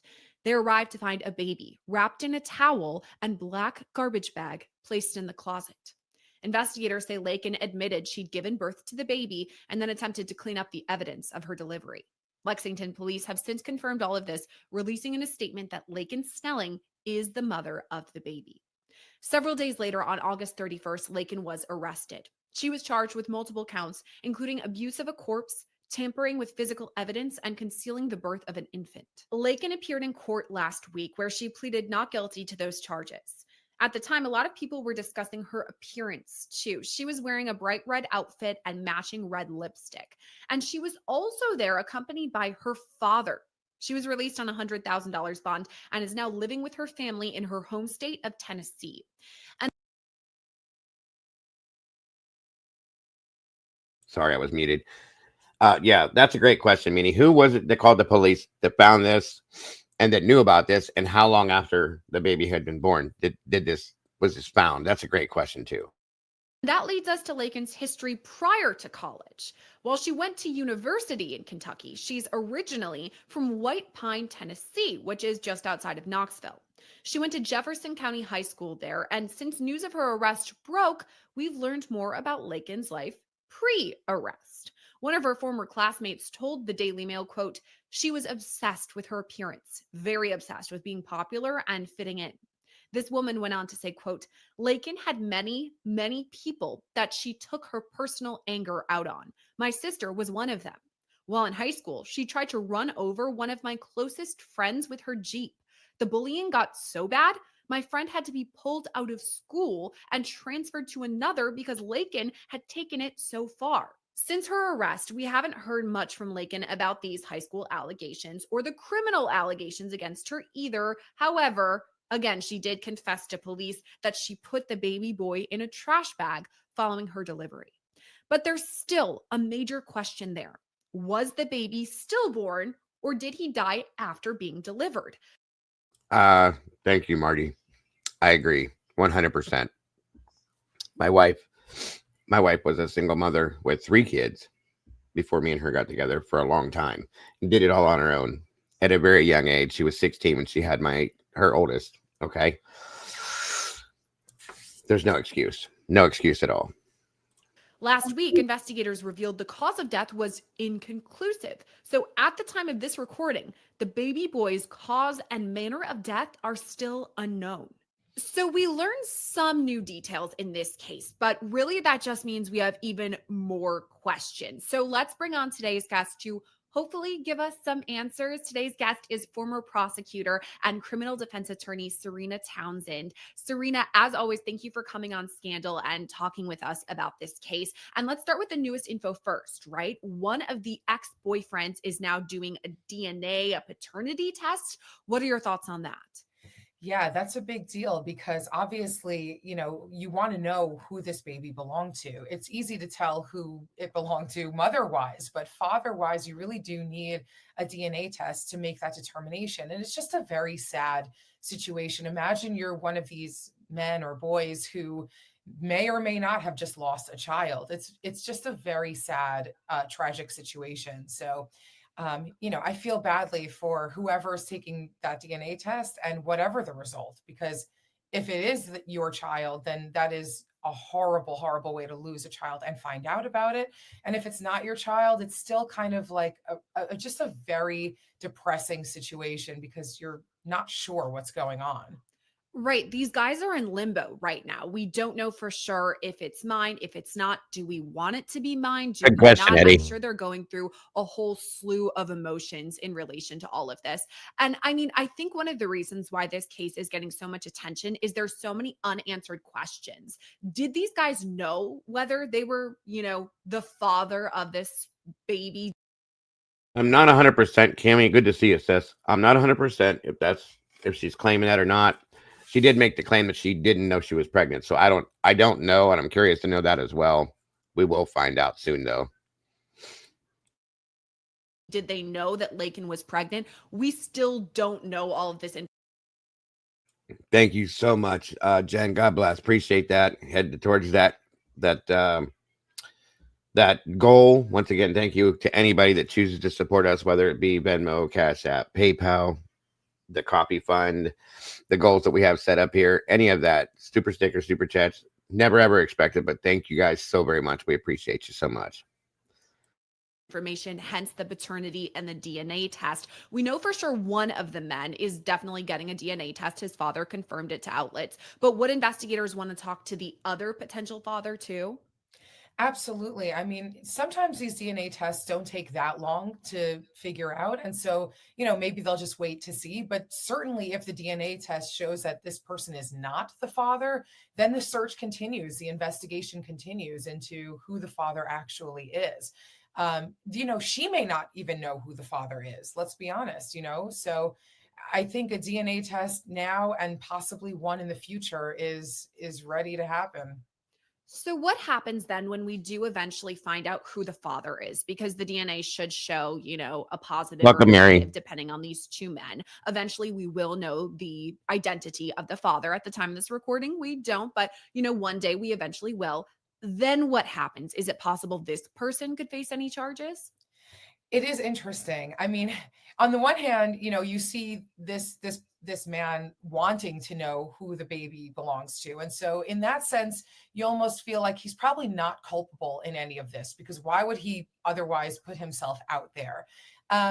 A lot is going to depend on the investigation. Like you just said, we don't know a ton of things. We don't even know if the baby was born alive or not. at the time. I'm sure we're going to get into that. There's just a ton of unanswered questions, including what and how much participation the father or anybody else really had to do with this. Because let's be honest, if she may not have been doing this alone. She may not have discarded this baby alone. She may have had help. She may have disclosed this to somebody before, during, after. We just don't know so many things at this point. The reason that we keep talking about this case, I think this is our third video now where we're talking about Laken Snelling, is everything you just said, because we don't know. We want to know, was this a stillborn? Was this something where the baby came out healthy and then, she decided to put it into the trash bag? These are still question marks that we have because they haven't been released to the public. But I'm wondering if investigators know more than they're letting on to us. I mean, some of the things I've speculated in the past, is it possible that she knew she was pregnant and she just wanted to have a home birth and then, had a stillborn baby and did the best she could cleaning up? Is that something, if that's the truth? And again, that's speculation, but if that's what happened, do you think investigators know that at this point? I think that they're going to have to wait until the medical examiner determines a cause of death. I think a medical examiner is going to be able, at least maybe not completely conclusively, but they're going to probably be able to tell whether the baby was born alive or not, and the methodology of the death if the baby was born alive. There should be some sort of signs with respect to the body, whether the baby had been breathing or not when it was born. And so, here's hoping that kind of science helps solve this case, to be honest. And that will go from there, because depending on what the ME finds out, the medical examiner is going to determine a lot of the charges or non-charges in this case. It's interesting because we do have some information from the medical officials who went through this, the information being that it's inconclusive at this time. We don't know cause and manner of death, which is interesting to me because we did our first story and it was still a question mark. Then our second story on this case was the Take care, Marty. Thank you so much for joining us, dear. Don't work too hard. Date, it's inconclusive. Now that's still the case right now. And I guess that's my question for you. In other cases that you've practiced, does this sometimes happen where the ME does its cursory, investigation and it comes back inconclusive? We still don't know and have to go back for a deeper dive in tests? It does happen. And in fact, it's something that her defense attorney can utilize down the road, because if they do come to a conclusion later on that inculpates her, something that makes her look more guilty, the fact that they originally did not have an answer or did not know for sure is really ripe for cross-examination by her defense attorney if this case were to ever go to trial. You could even cross-examine the ME and say, look, there was a ton of public and private pressure on you to come to a conclusion here. Isn't it possible that you made a mistake, or that you really just wanted to give some closure to some people, and that's why you came up with what you came up with? So if they do come back with a devastating result to her, meaning that the baby was born alive and that she did more than just, discard the baby, but actually killed the baby. These are the types of things where there's a crack in the prosecution if it goes down that road. And honestly, that's where my mind went initially when researching this case, simply because this unfortunately is not the first time I've ever covered a case like this, where we have a young woman who, in other cases I've covered, has eventually been convicted of murder in that she gave birth, didn't want the baby. I've seen other similar cases where they put the baby in a trash bag. I've reported on literally multiple of them. So this isn't a completely unheard of situation. And that's kind of where my mind went with all of this. And then when we have the trash bag, the towel, putting this baby in the closet, I mean, that to me, I've said it before, but it really does scream some sort of consciousness of guilt, hiding the baby in a closet. What are your thoughts about those actions? It does. I mean, it shows to me, I'm still going to reserve. It is, Mocha. It is. Reminds, Tomboy said the same thing earlier. I like this Serena Townsend. She reminds me of, she kind of reminds me of Ann Taylor a little bit. Plus, I think she's pretty smart. Sorry, Jen. On we go. Judgment, Sierra. And the reason why is because These cases are a little different than, you know, and you've reported on these cases, you're right. It's certainly consciousness of guilt in a certain way, and it's definitely a sign and very strong evidence that she did not want this baby to be discovered. That being said, there's a lot of different ways to explain why she did what she did and why she felt that way. Even some innocent explanations. I mean, if she was just devastated by a stillborn birth, and felt, you know, all of these feelings of guilt, and the hormones are crazy in that moment. And she's certainly not a doctor. She doesn't really know what to do. And she might have just felt like, well, what else am I going to do? I'm so ashamed. I'm so scared. You know, it's possible, you know, and it's also just goes to show you the panic in her mind, because look, obviously this was going to be discovered. From my understanding, like, she was visibly pregnant. So somebody is going to ask a question when she doesn't have a baby anymore. And so it almost feels like a panicked moment. That being said, yeah, I mean, the other explanation is way worse, which is she did give birth to a healthy baby. She didn't want the baby and she killed the baby. And, you know, I hate to think of it that way, but that's another plausible ending to this investigation. And I'm glad you pointed this out, Serena, because at this time, first of all, she's innocent until proven guilty. She only has these charges wagered against her. She's pleaded not guilty to all of them. And by the way, has not been charged with homicide, murder, anything like that, which we'll get to in a minute. But I'm glad that you pointed this out, because it truly could be something so tragic like this. She's a young woman. I've never gone into labor. I don't know what it's like. I'm sure it's the same for her. Your first baby, you don't necessarily know. Maybe she wanted to give birth at home. A lot of women are doing this. This is something that people can kind of prepare for, watch videos. But anytime you're giving birth for the first time, you don't know what you're doing. So could it have been that? Could it have simply been this tragedy, that it was a stillborn baby? And if that comes out, I hope that it does. And we can all really report on that this is just this young woman who didn't know what to do. Maybe she thought she was cleaning up. And again, so many questions about this. She still put the baby in a garbage bag, didn't call anybody, cleaned everything up and tried to hide it. That's not acceptable to me. I don't care what the situation is. I'm sorry. Could really be one or the other situation. Either way, a tremendous tragedy about this baby and, you know, the life that unfortunately was not able to be lived. And I guess that kind of leads into my next question about all of these charges that she faces, specifically that there is no homicide, manslaughter, murder charge. What are your thoughts about that? Yeah, I don't think anybody could prove homicide or murder at this point. And that is all going to go back to, there's a lot of things to build on this case. The biggest thing is what the ME comes up with, whether the autopsy really gives us an understanding of the condition of the baby upon birth. That's going to be a huge piece of this. And then the prosecution is going to build off of that. So, for example, small things that may not seem important are going to be very relevant. Like, did she get prenatal care? Was she taking care of herself and this baby for all of those months while pregnant?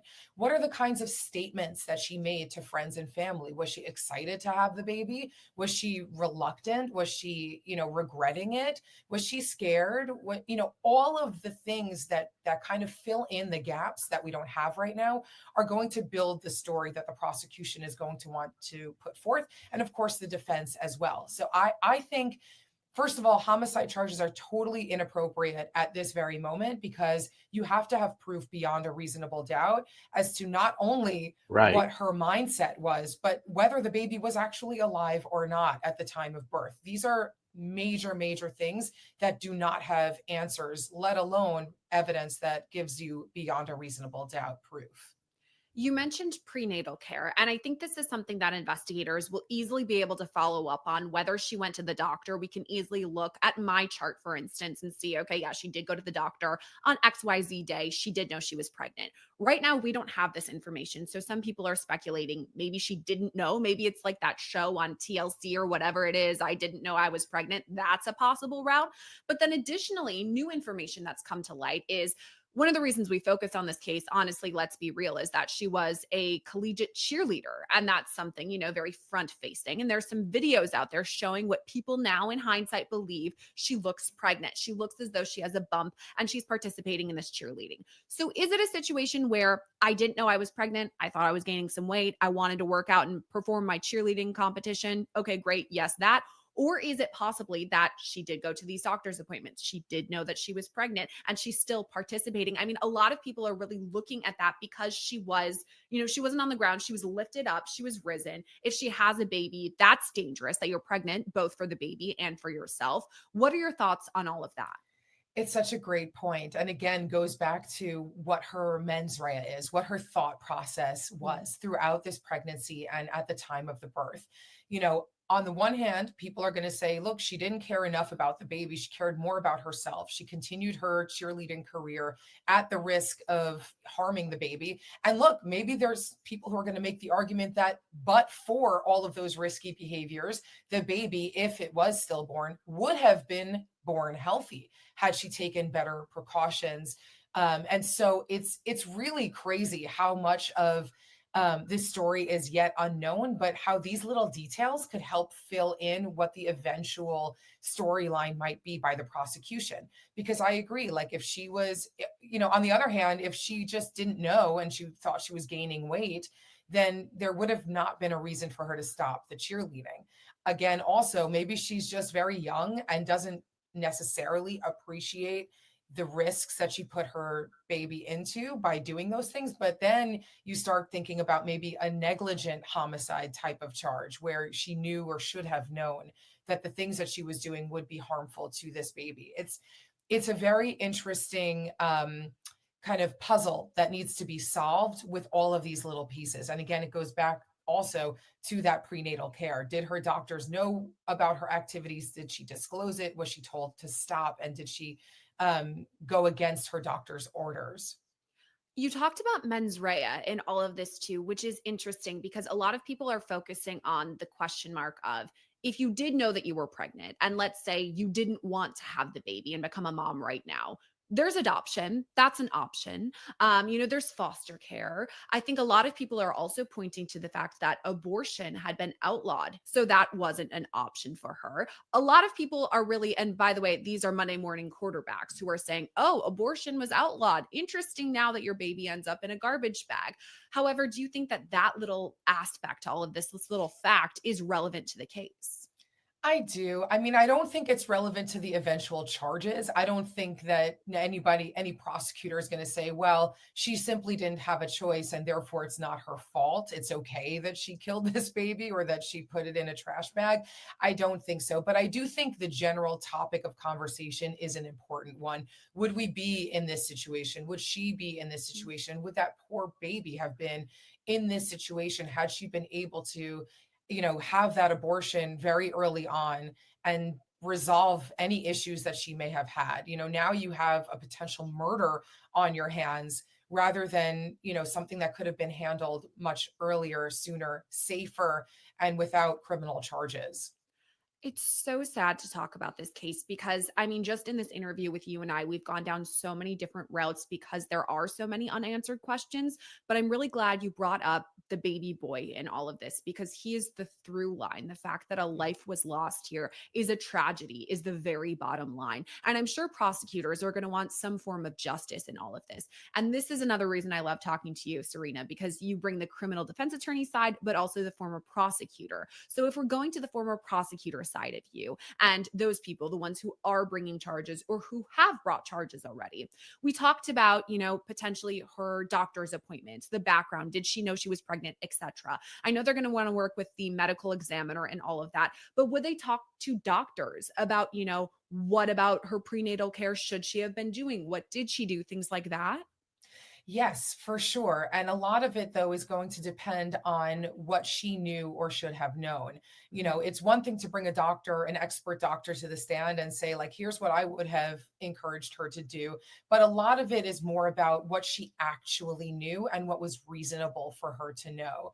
And so a lot of it will really come down to her doctor and her doctor appointments and her activities and her potential admissions to friends, family, police, about what she was thinking during all of this. So, as a former prosecutor, I understand why they came up with these these charges right now are what they believe they can prove.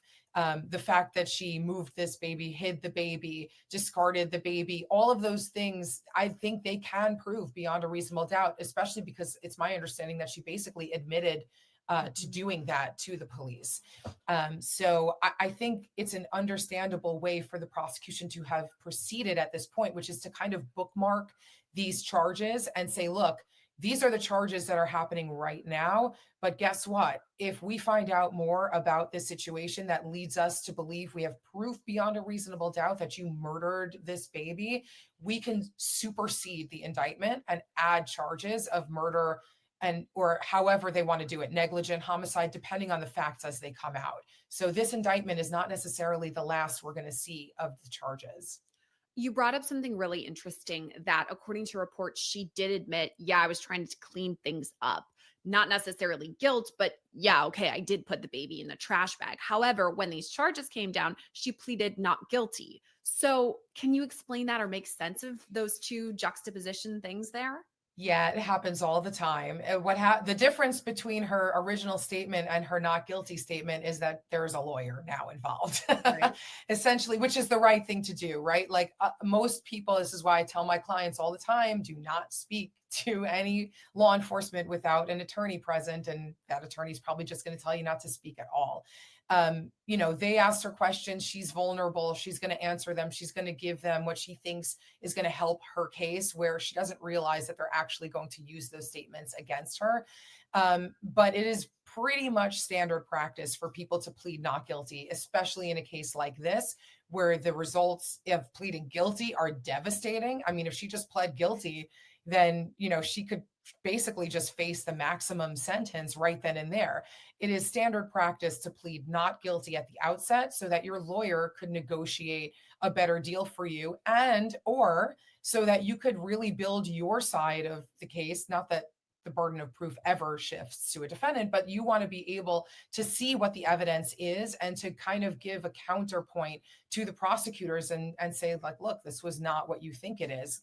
Let the lawyers do their jobs and try to get her a better disposition. So it's not contradictory for her to have made those statements and then plead not guilty. And this is the perfect segue into the defense side of things. The fact that we talked about the prosecution so much matters on not what should she have done, but what did she know to do as far as her education regarding pregnancy, etc. And I'm wondering about the defense, if perhaps that's something they would highlight. Hey, you know what? She didn't go to, maternity classes. This was the first time she was pregnant. She had no idea about all of these things. She's a young woman in her early 20s. She didn't know she needed to not be cheerleading at the time. She didn't know how to give birth. She didn't know the signs of labor, etc. Is that what they would focus on then? Yes. I mean, her statement that she cleaned up and everything, that kind of already connects her with the crime in such a way that nobody's going to be able to really argue that that part didn't happen. So you're going to have to make the argument that everything that she did, including that, was innocent. That essentially, perhaps she knew she was pregnant and she did everything right. She went to her doctors. She listened to their advice. Maybe the doctors said, in your early trimesters, you can still cheerlead. You just have to be a little careful. And maybe she took better precautions later on down the road. Maybe her water broke at home and she was planning on going to the hospital, but she didn't realize what was going on. And then the baby was stillborn, and there was nothing that she or anybody could have done. So that narrative, if true or if plausible under the evidence, is a way to really escape from liability here, at least criminal liability. Truly such a troubling case all around, with so many questions that we still have that I'm hoping we one day will find out soon. Serena Townsend, thank you for coming on and walking us through the case. Thank you so much for having me, as always. Laken Snelling is due back in court on September 26th for her next appearance. Meanwhile, we'll keep following the case for any future updates and bring them to you right here on Scale. There isn't one. That's all we've got for today's episode, though. Make sure you subscribe to our channel for the latest in this case and all other top true crime stories. You can reach out to us too at scandal@lawandcrime.com and find me personally on social media like Instagram at Sierra Gillespie. Thanks for watching today's episode of Scandal. I'm your host, Sierra Gillespie, and I'll see you next time.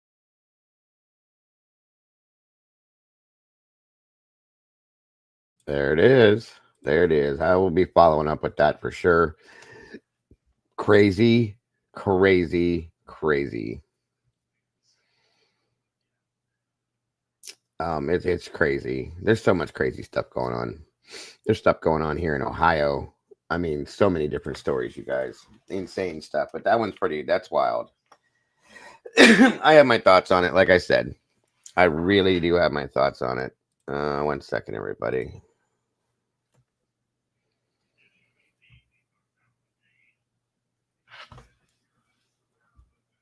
Let me see.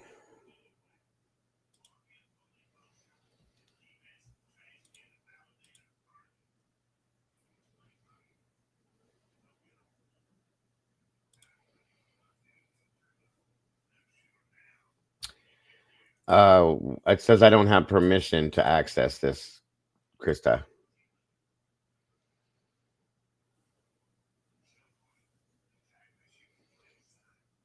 You have to give me access to it, hon. Thank you for sending it to me. But you have to give me access to it, and then I would love to take a look at it for sure. It's okay. No worries. No worries. All right, guys.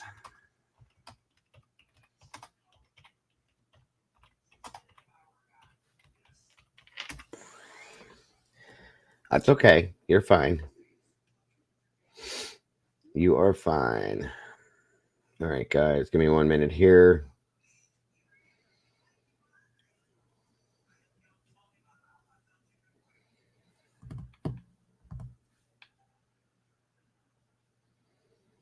If I can find it. I had it this morning.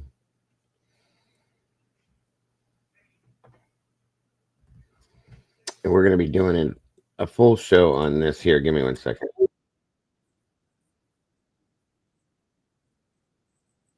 All right. So there's an update on the Jack and Lilly situation. Thank you to Kent Corbett.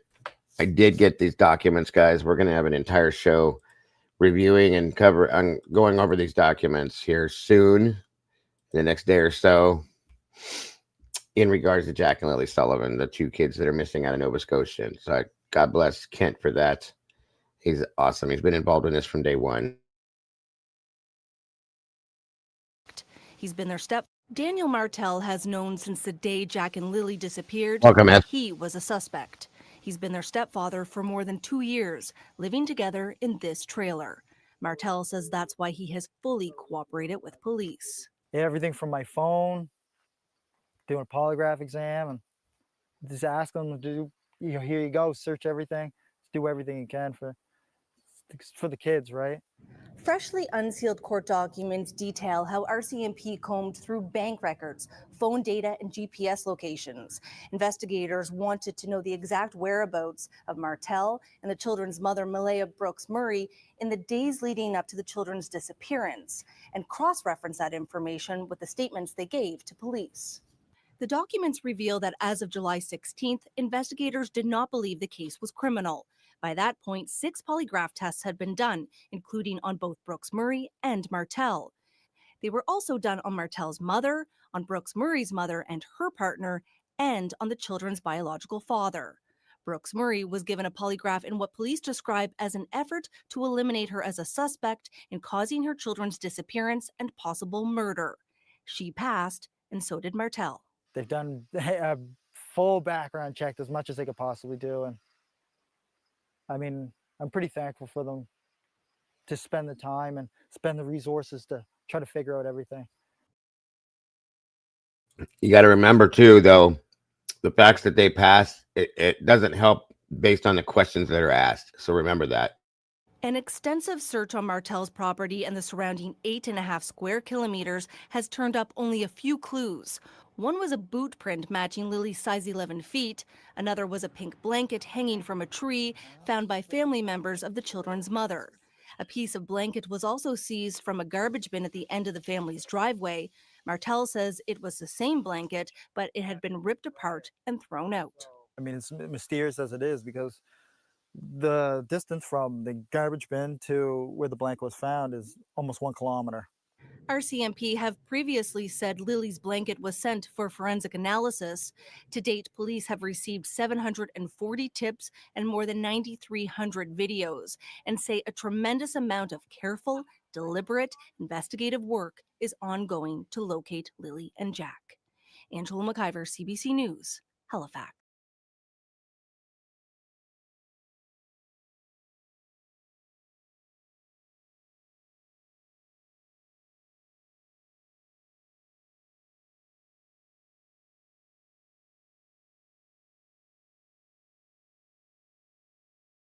One minute.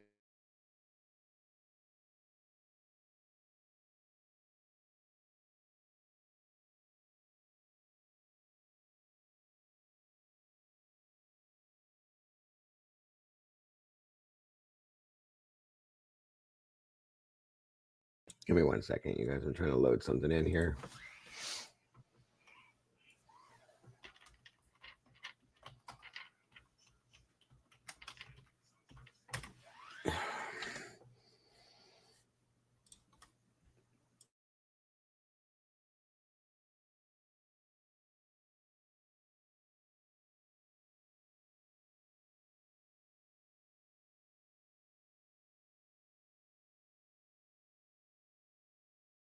So as we all know, with this case, I've been following everything Michelle has on this. I'm here. Sorry, guys.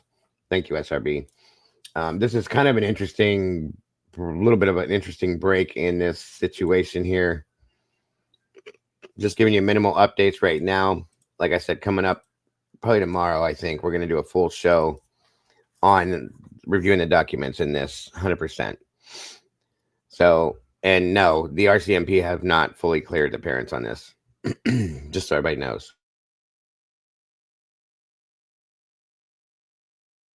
Michelle, I hope you're doing well. Welcome to another video. It is Tuesday morning, the 9th of September.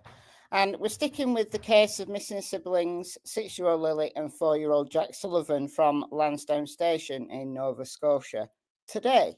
Now, over the last few days, when I've covered this case, I've talked about search dogs. And yesterday in particular, I talked about the need for cadaver dogs or human remains detection dogs.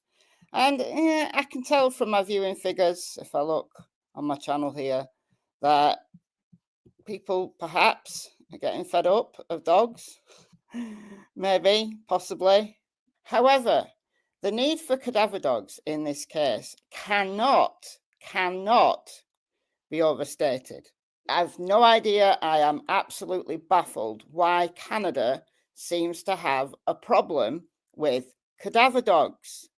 If Lily and Jack's case happened in the US or happened here in the UK, it would be a standard thing.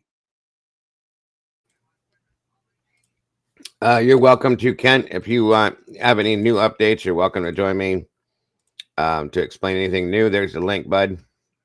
I don't have a whole lot. We're going to review this, but yeah, you're welcome to join up here. If you want to throw any new updates out, please do. Always happy to have you.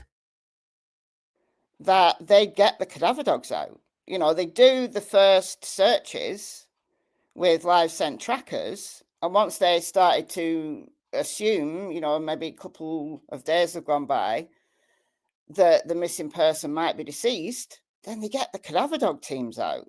And the cadaver dogs are not just about going off into the woods or an area where the person might have been. It's also about checking the immediate property. I can't understand why they didn't run a cadaver dog around the entire property. And if you want to know why it's so important to do that, well, go and listen to yesterday's video where I went into detail about what cadaver dogs do. It cannot be overstated how important this would be if this was a case in the US or in the UK. I don't understand. I don't understand Canada's thinking. Now, I did have a few comments from this video that I want to pick up on, and I'm sorry I didn't take any screenshots, so I'm doing this from... Welcome, Jilly Bean. Good to see you. Leah, this is about two kids that have been missing for 4 months out of Nova Scotia, Canada. Very strange circumstances with this one. Memory, but someone said, well, Nova Scotia is a poor province and they don't have the resources. I understand that. I understand that there's budgeting concerns. There is in any case, you know, money for a particular search effort for a particular missing person has to be budgeted. It does have to be budgeted. It's not the only case that they've got in that entire state or province or county. I get that. However, cadaver dogs, they're no more expensive to keep or to train than any other type of search dog. They're no more difficult to train than any other type of article detection dog. So that's essentially what they're doing. They're article detecting. They're looking for a specific scent in a specific area. So I don't understand why they don't have more than 12 human remains detection dogs in the entirety of Canada. And yet they have thousands of missing people. And actually, it could prove cost effective to get through cases quicker. I just can't explain it. I've never seen anything like this before. However, what we're going to talk about in this video is a case that someone in my Facebook group has highlighted, that the RCMP didn't bother getting the cadaver dogs out, and the family have been up in arms about it. So we're going to talk about that. And by the way, if you want to join the Facebook group, we've got nearly 9,000 members. It's a discussion group, and people post up lots of cases. It's awareness raising. The link to the Facebook group is in the description box of every video that I do. So if you're on Facebook, go and check it out. All right, so. Gotcha, Esther. Thank you, hon. Very much. Welcome, Kent. Thank you for joining us, bud. As soon as we get through some of this, as soon as we get through some of this, we will jump on here with you and see if you got any new updates for us. Okay. Yep. All right, buddy. Thank you. Go.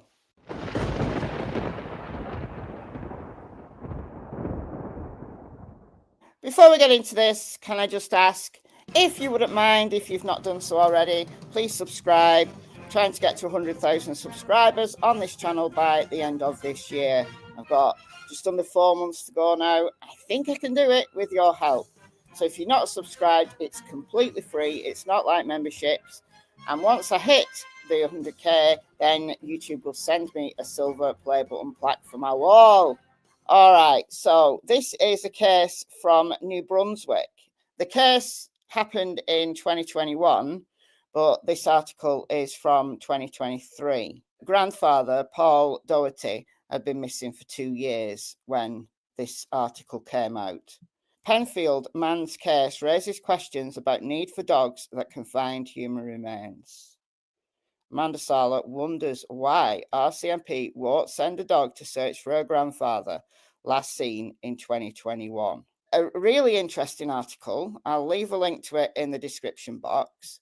What I am going to do, though, is pick up on this update. This is from October 2024. And a volunteer organisation stepped into the breach from Ontario and brought their dogs to search for Paul, 76-year-old grandfather, been missing since 2021. So we're going to read the case via this article. This is more positive than just saying, why are the RCMP not doing anything? You know, a volunteer organisation has stepped in and has been helping the family. So hopefully a volunteer organisation might see Lilly and Jack's case and step in. Another comment I had to yesterday's video was, well, where would a cadaver dog search? Like, they could be anywhere. Where would they start? Well, I can tell you where they would start. They'd start with the property. Obviously, a volunteer organisation can't get search warrants and things like that. They'd have to be assisted by RCMP if people said, I don't want you on my property. Be interesting in itself to find out whether Daniel and Janie would still be happy to have people on their property to do more searches. You start there for the reasons that I talked about in yesterday's video. But there's a bunch of key areas that could be searched by human remains detection dogs. The area where the boot prints were found on the pipeline, that was grid searched more than once. The fact that they didn't bring a human remains detection dog to that area, I've got a problem with that. Okay, so let's read this article. The family of missing Penfield area man hopeful after search by volunteer Ontario dog team. Human remains detection dogs found an area of interest in the case of 76-year-old Paul Doherty, who at that point had been missing for 3 years. That's Paul's granddaughter, Amanda. She just wants closure for the family. You blame her. For more than 3 years, Amanda Sala has clung to the hope of finding her grandfather, Paul, who disappeared in Penfield. Today, she feels closer to being able to lay him to rest, thanks to 2 volunteers from Ontario with dogs trained to detect human remains. Sherry Hall and Deborah Sallow, members of the Ontario Search and Recovery Canines, and 3 of their dogs recently spent 2 days scouring about 35 acres of dense woods off the McKay Road, seeking signs of Doherty. The 76-year-old, who was living alone in Musquatch, disappeared on August 18th, 2021. His car was found abandoned in the woods about 2 weeks later, roughly 10 kilometres, so that's 6 miles, northeast of a business where he was last seen. So last seen, driven 6 miles, cars found, he's nowhere to be seen, not been seen since. Since then, there have been no real developments in the case or clues about what happened to the father of 5 and grandfather of 9. We can't even grieve him because we don't know what happened or where he is. But the family feels hopeful after observing the search. Nothing was found per se, but there was one area of interest, and that area requires further investigation by the RCMP, describing it as a chilling moment. It just kind of felt like confirmation, I suppose. The family gave RCMP the location.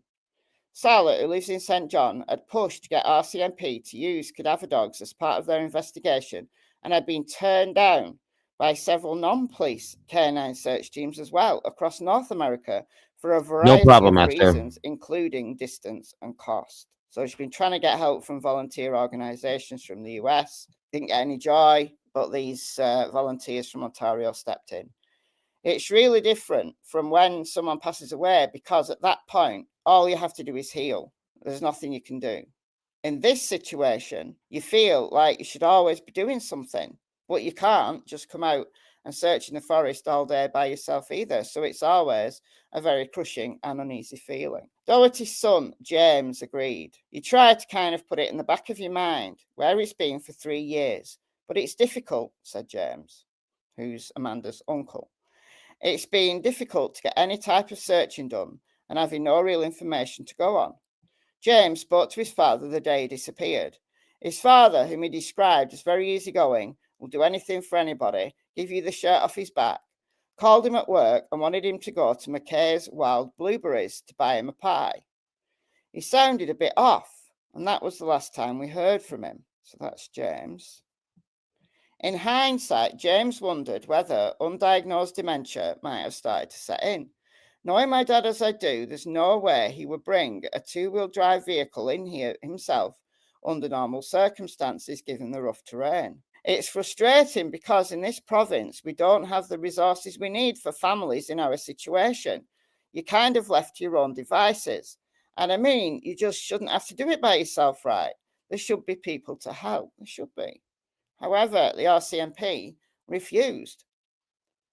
West District RCMP Sergeant Mark Blakely said Doherty's case doesn't meet the criteria for police dog services, but he declined to say what those were. For officer and public safety reasons, we do not discuss our operations and tactics. I understand that, but you've got a grieving family. At least tell them why you're not going to help them. Seems like a cop-out to me, to be honest. I mean, look, it's a wild area, but dogs would have a better chance of finding him than humans on their own would. Let's just put it that way. Blakely also declined to comment on the volunteer search team's findings, citing the ongoing investigation. He did say police do not believe criminality is involved, but declined to say why. The file remains active and a priority for the RCMP. No, it isn't a priority for the RCMP. If you're not going to use basic services, and I consider police dogs a basic service, I'm sorry, you know, putting nice videos online showing how great your training is, showing how well your police dogs are cared for, is fantastic. I showed part of a video from the RCMP in yesterday's video, their training centre. Great, fantastic. Why don't you use it then? Dogs can detect 100-year-old remains. Hall, the Ontario team lead, said they volunteered to take on the case because they found it intriguing, inspiring, and obviously very sad. Although more than 3 years have passed since Doherty vanished, that's no issue whatsoever for the search dogs, said Hall, a certified dog handler of about 2 decades. Talon, her 10-year-old Belgian Malinois, Con, her 3-year-old Swiss Shepherd, and Rinny, Salow's 4-year-old Yellow Lab, all recently participated in a 5-day course in New York in cold case searches and had absolutely no issues detecting 100-year-old bone fragments. So there's Sherry Hall and Deborah, and that's Talon. You must remember that the dogs are not actually looking and sniffing for a body. They are trained to find the highest concentration of decomposition odour.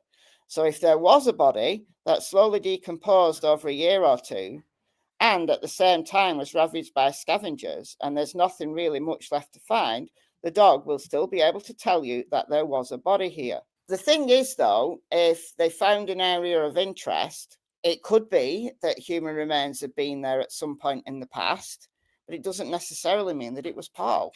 So there is that, but that it will be down to the RCMP to do testing to see whether there was any evidence, A, of a body, and B, of Paul. The probability of detection, however, depends on getting the dog's noses into the right spot. That depends on several factors, including the terrain, said Sallow, a handler of 5 years based in Orangeville.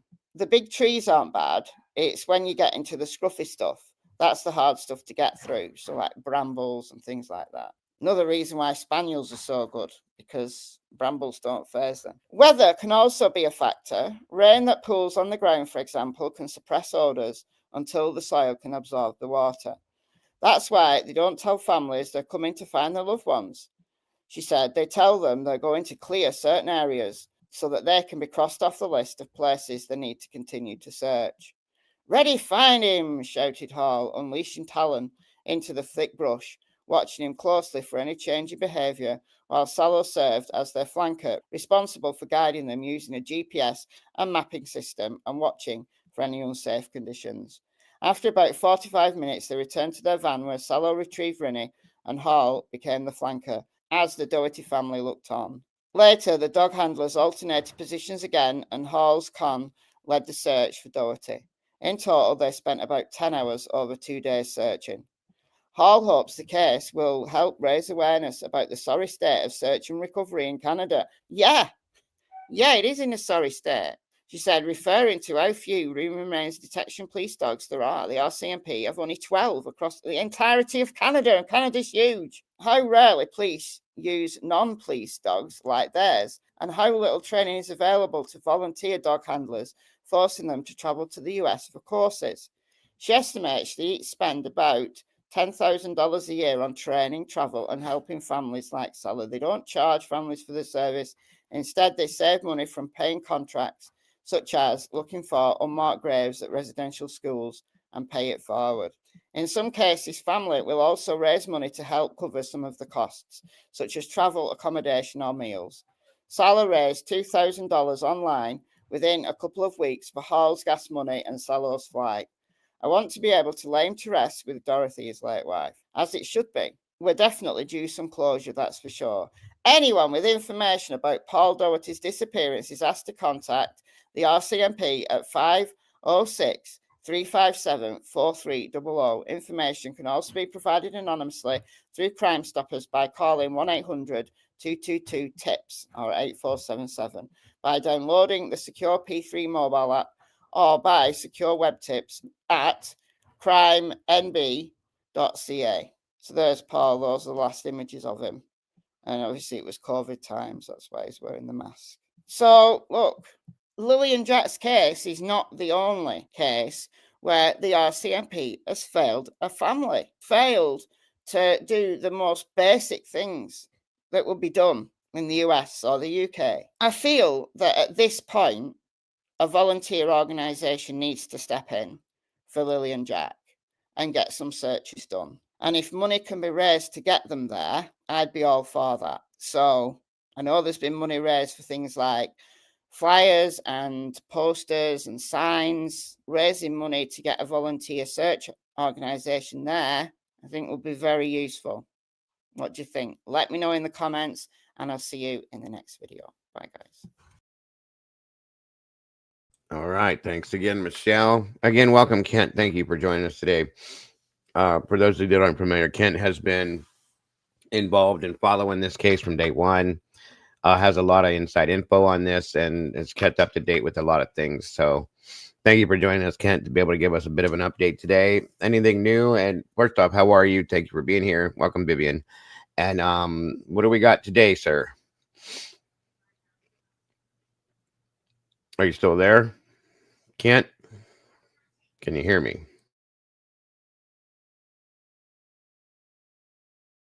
He might have stepped away for a minute. Just a minute here. Good to see you, Vivian. Thank you for joining us.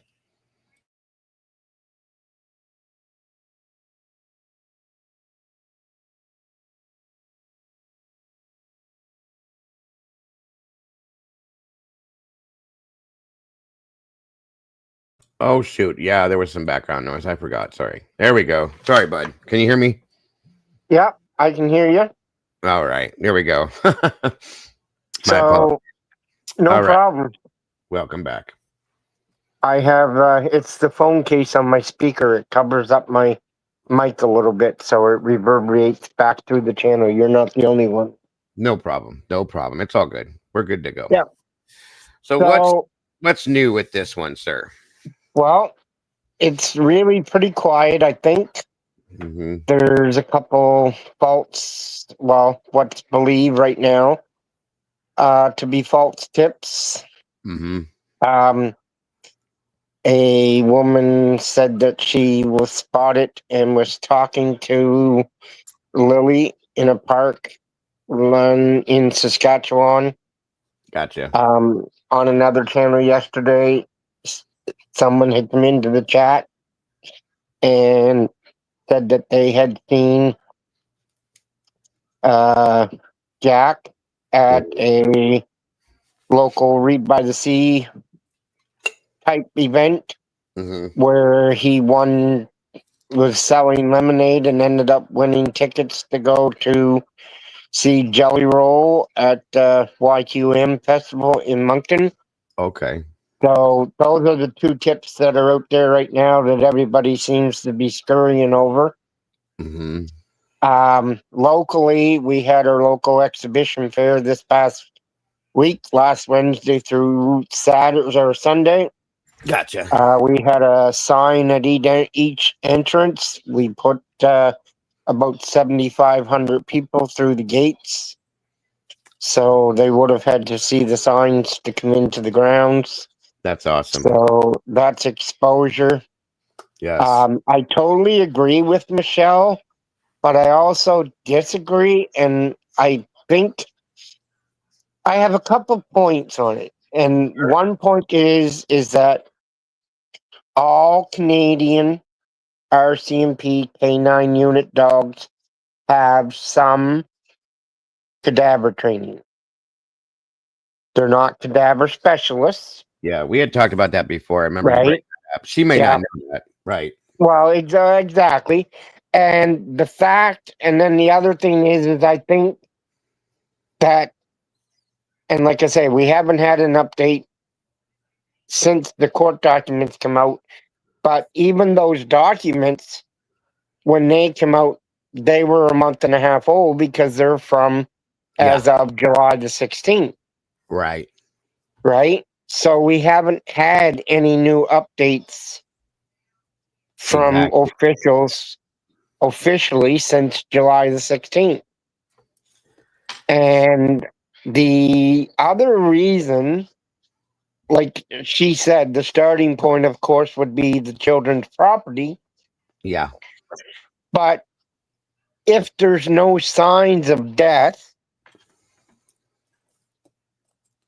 as far as any other signs or whatever, Right. and even though they're not cadaver specialists, there was 2 different canine units on the property, and they didn't get a scent Gotcha. of death. Right. They didn't alert. So the only dogs that was alerted was one of the search dogs alerted on the driveway Right. and went to the end of the driveway. So could that be another explanation why they wouldn't bring in cadaver specialist dogs? I think it would be. Could be. Yeah, that's a very good point.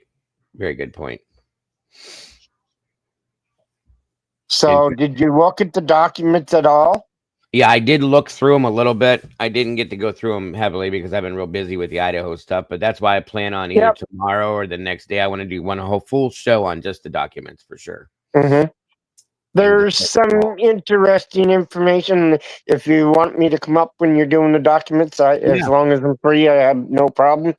Yeah, no, I'd be honored to have you to join me for it. Sure. I haven't read them all myself at all. I read the first 3 or 4 pages. Well, after you get in through the rigmarole of everything at the very beginning, but yeah, most of the information that is crucial is I find in that pages 15 to 20 in the first email that I sent you. Yeah. Yeah. That seems to be, like I say, that's about as far as I got. And that seems, starts going through like Daniel's statement, Malaya's statement the day before, like the time leading up to the children missing. Sure. Yeah. To the day they went missing.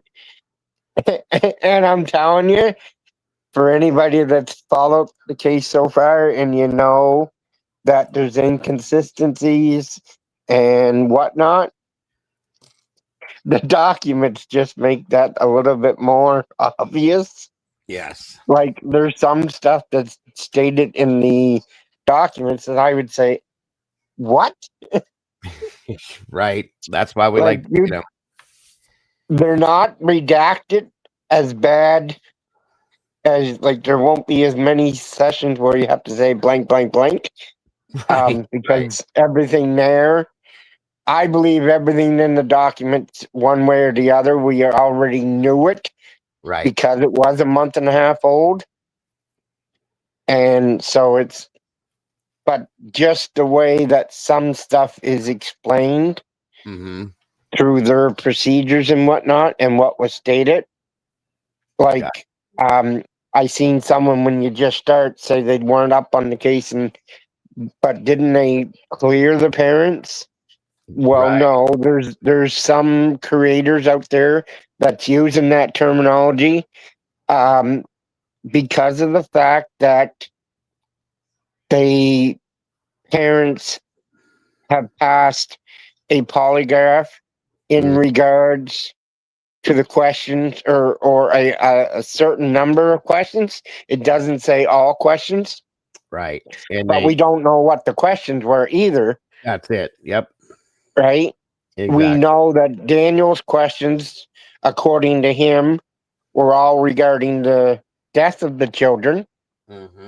We know that the mother's questions were in regards to death of the children and the getting rid of them. Yeah. Or shipping them out or like making them disappear. So, and they say that there's 4 questions each that they answered truthfully, but we don't know if that was the only 4 questions they asked. Right. Right. And how were those 4 questions worded? Right. We don't have that. Yes. Because, like I say, it's very seldom that we ever get court documents. Oh, yeah. Like, in America, I know you guys are used to them on every case, but in Canada, that never happens. And Well, for in it that, to happen this time, I was surprised. Yeah, that's why I was going to struggle getting them from another country too. You know what I mean? Even if I were to FOIA them, we don't get that kind of stuff that easy here from you guys. So you guys struggle getting them for yourselves. That's another thing. So I was grateful to see these things come out, to be honest with you. yeah. Well, it was the media outlets that put in the FOIAs and made the case to why the information could be released. And I think most of it is because it was already out there in one form or the other.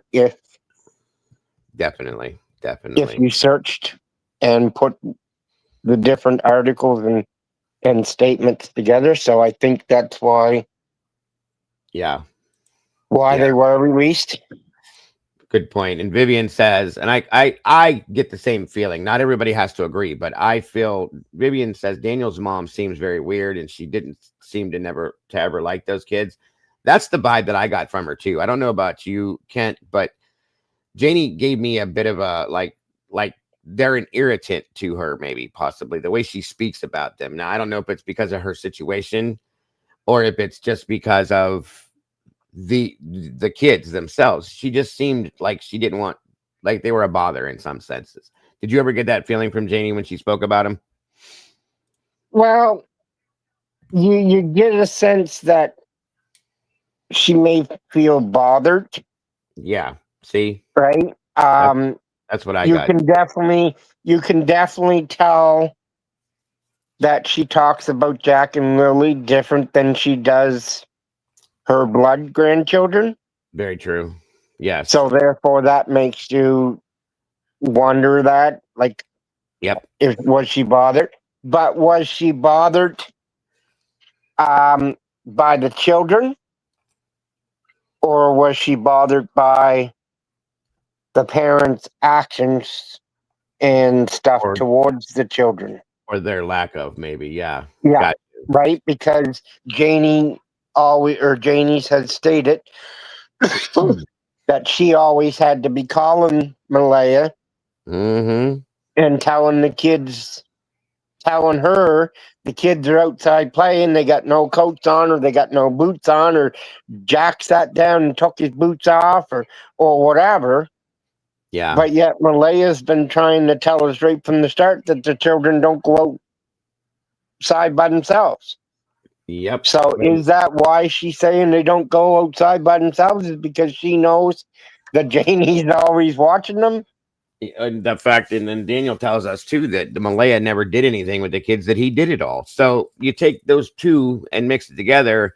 It was also stated that Janie used to live in that trailer and moved out to the camper because the noise. Yeah, when because Daniel and Malaya and the two kids used to live with her grandmother, and at Patty's place in Turl, and for whatever reason they had to get out of there, and so then they moved to Daniel's place where they're at now. Yes. But yes, his mother was living in there, and it's only a 2-bedroom, so he basically gave up the nicer confines of a home and moved into the RV so that the kids, because at that time it was just the two of them and the two kids. Right. And then eventually the baby came along. So I don't know what was going to happen in a couple more years when they all started getting for the living situation, where they're going to have to build on, where they're going to have to move somewhere else and get a bigger place. Right. Like, it's child protection don't mind children at a young age. Yeah, same here. Sharing bedrooms and whatnot. But once they get to a certain age and things start happening, they think the child should have its own room, right? See, I think it's 5 here that male, female children can stay in the same room up to the age of 5, which they were already kind of at that point there. And they needed to be moving some things around, putting up some walls, doing something to separate them in that aspect. So, well, the kids' bedroom was separated. Like they have told us that they have put up a wall, Gotcha. and they split the one bedroom into two. There But you like go. I say, Meadow has, or the baby has been staying in Daniel's and nurse room in a crib. Yep. But that situation is only going to be from the time the kids went missing, probably another year, and she's going to be into a bed, Sure. Yeah. if not sooner. Yeah, they're gonna have to find. They would have to find better living arrangements truly within a short period of time here. To be honest with you, I Yeah. agree. Good to see you, JS. Thanks for joining us. But yeah, that's what we were looking for. Just any basic updates that you've seen. Like I said, within the next day or so, we're gonna do a full show and just cover these documents and go through it bit by bit to give absolute facts on this that come from the documents, instead of any rumor or anything like that. And of course, you're welcome to join me, Kent. Like I said, I always love having you up here to be able to relay certain things. Kent, like I said, has been involved in the beginning. He was involved in the reason where they put the signs out, helping to find these kids, so on and so forth. He coordinated all that kind of stuff. So I'm very grateful for you for doing that. Again, these kids, it's been way too long. We're 4 months in plus, folks. It's time some answers come out with this. They need to come home. And it's getting to be, it's starting to, which is something I said in the beginning, you guys, I don't want to see another Sebastian Rogers, Summerwell situation. We're getting to where it's going to start to roll in that direction pretty soon. So, yeah. Well, we want to know, we as in Pictou County, we got people starting to talk that we want them home by Christmas, and that's the way that we want to look at it. Of course. And or find out what happened to them. Yes, exactly. And the other thing is like, we gotta do that. We gotta keep their names out there, because the bigger channels where there's other cases that are just popping up and start going on. And I'm not saying that one is more important than the other. They'll get lost. They'll get lost. Right now, like for the last 2.5 or 3 weeks, we've been on a woods ban here. You haven't been able to go in the woods at all because it's been so dry. Now, partially reopened up, and there is the Facebook group, and the aunt and a few other people are organizing and getting ready for a couple of volunteer searches as soon as the woods reopen. So that's the only other. That would be awesome. Very much so. Yeah. For those of you that don't know, Kent is local to the Nova Scotia situation here, which is why he's been so involved in trying to make this happen from day one. I remember the first day I covered this, Kent was here. He got involved within the other channels that they've done interviews on, and so on and so forth, and has been ever since. I'm very grateful, and will definitely be honored to have you join me when we cover these documents, Kent, and be able to differentiate between things as well. So no problem, anytime. Yes, sir. Well, thank you for your info today. I appreciate it. So that's the update that we have thus far with the Nova Scotia case, guys. Like I said, watch the next day or so for us to do a full show on Jack and Lilly Sullivan and reading those documents with Kent Corbett here. Kent, have a great rest of your day. I appreciate you. If you're jumping back in the chat, I appreciate that as well, sir. I got one more piece here, guys, to cover in a little bit. Talk to you later. Yes, sir. Yes, sir. Have a great one. So, yes, guys, 4 months and then some, I believe, we're heading through that these kids have been missing. There's no answers to anything. None. There's been no clues, really, no anything, and it makes no sense to me. You guys know how I feel about missing children. It drives me nuts. There needs to be some answers at this point. Maybe we can go through these documents and we can see something that makes this make some sense to us. I don't know, but we'll be doing that here soon. Very, very soon. Let me see something here. We have this one here, guys, and we'll pretty much be done for the day. It's very sad. I saved it for the end because it is the saddest thing yet. For those of you, I was going to be reporting it as a Amber Alert and a missing child this morning, but I didn't get to, unfortunately. For those of you that aren't familiar, there was a child missing by the name of Liam King. I'm going to let this play out, and then I'll show you the update on it here. An extensive search on the ground and in the air underway in Asheboro for a 7-year-old boy who has autism and is nonverbal. Loved ones first reported. And this, once again, is just so unending to me. I can't, I mean, there's so much of this that happens this way. It's beyond sad. Liam King missing on Sunday morning. Crews are focusing their efforts heavily right now in a pond in that area. WXI 12 Sarah Sowers joins us live from Randolph County tonight. And Sarah, what are they doing right now to try to find this little boy? I know we mentioned he's fascinated by water earlier today, and that's why Kenny mentioned the pond and the attention on that pond.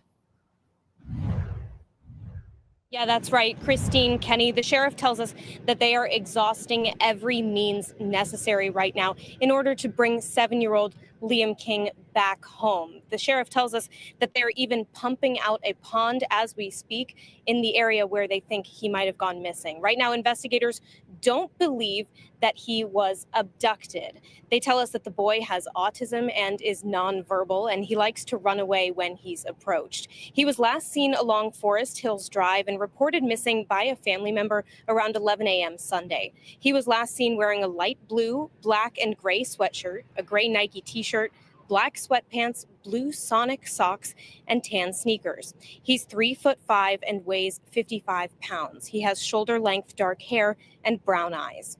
The sheriff says the use of heat drones and helicopters has not been successful so far because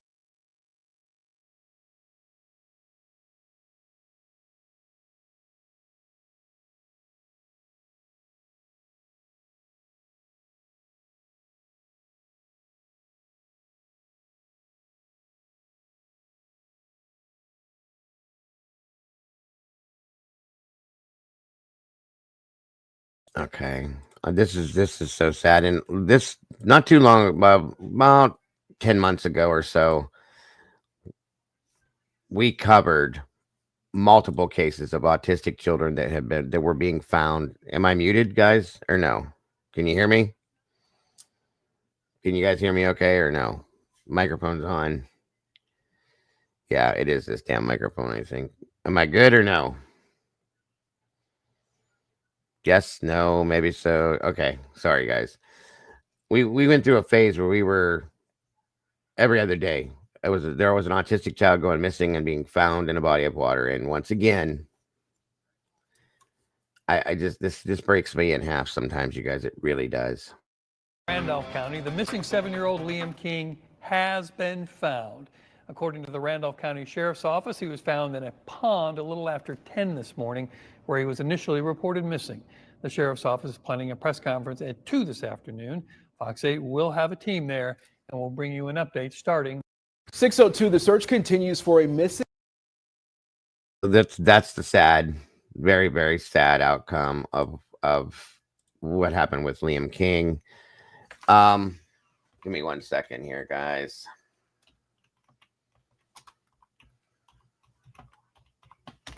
Again, and it's always these autistic children. I don't hang on a minute.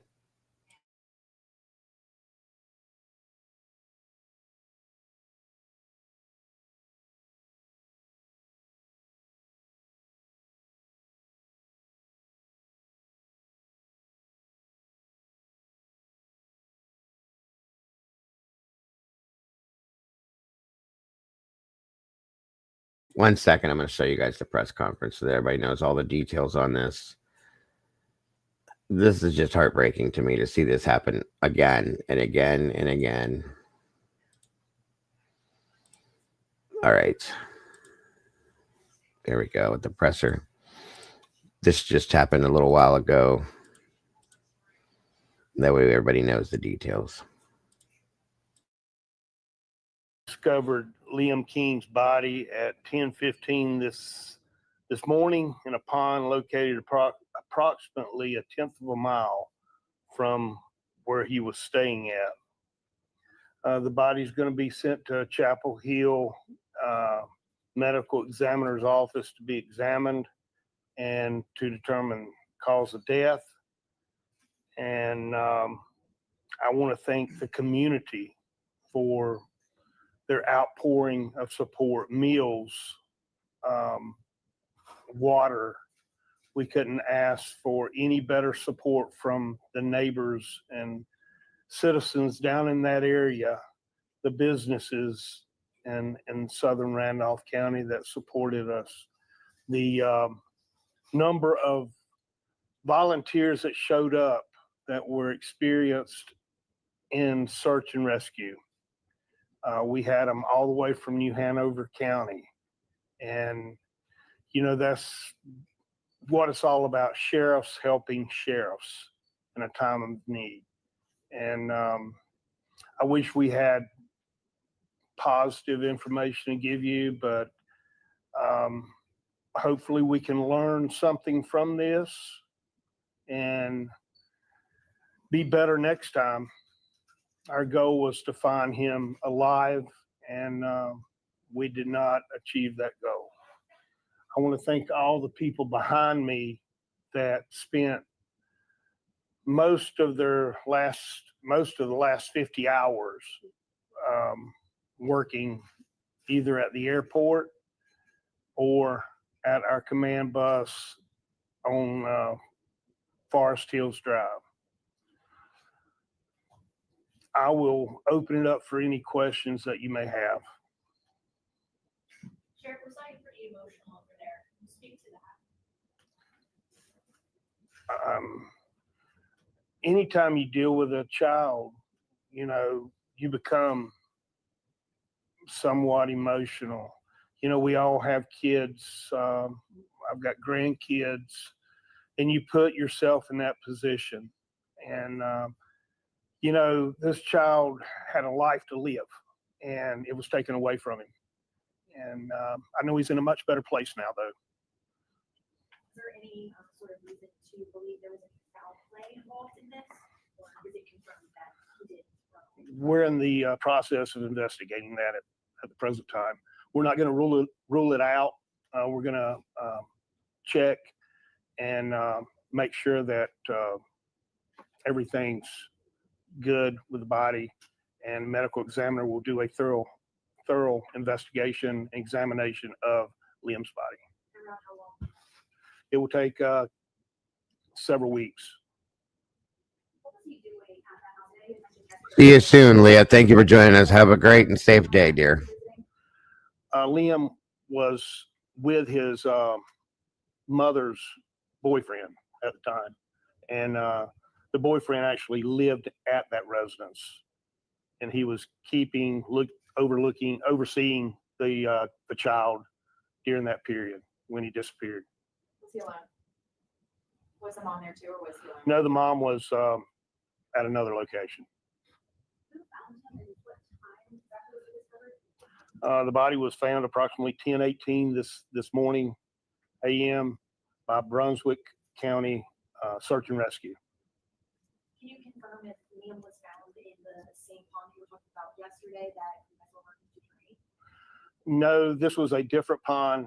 The first pond was a priority for us due to the location of it. It was on the property or closest to the property where he was at. And it gave us a red flag that he could possibly be in that pond.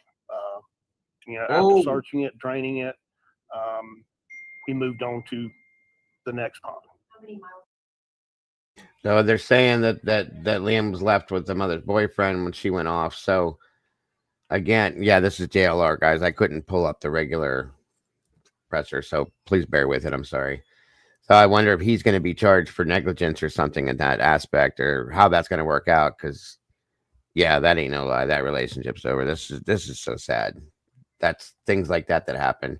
And it could be that the kid just got out of the house. You know, they're very quick. We don't know, though, but we'll see. It was approximately 1/10 of a mile away from the residence. Is that an area he frequented? Actually, Eddie, that does happen. These kids that are autistic, sadly, we've come to find out, my son included, they're very much attracted to water because it's relaxing, and they'll go right into the water, thinking that if they're going to get that relief, and they can't swim. Some of them, sometimes the water, because they don't know the they don't know the depths of the water because they don't understand. Their understanding doesn't match. You know what I mean? And they'll just go right in sometimes, and they can't get back out, and it's very sad. Family, friends. He had been there a couple times.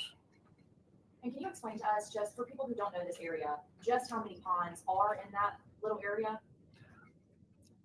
We, we're a farming community here in Randolph County, and there's ponds that I never knew existed in that area until we started walking, and you would find ponds located here and there. Looking at GIS, it gives you a better understanding of just how many farm ponds are in Randolph County. Quite a few. And hearing this from some people in the community who were saying that they were frustrated that they weren't able to go out and help her. Can you just help us inform our viewers of why it was so important that it was law enforcement led?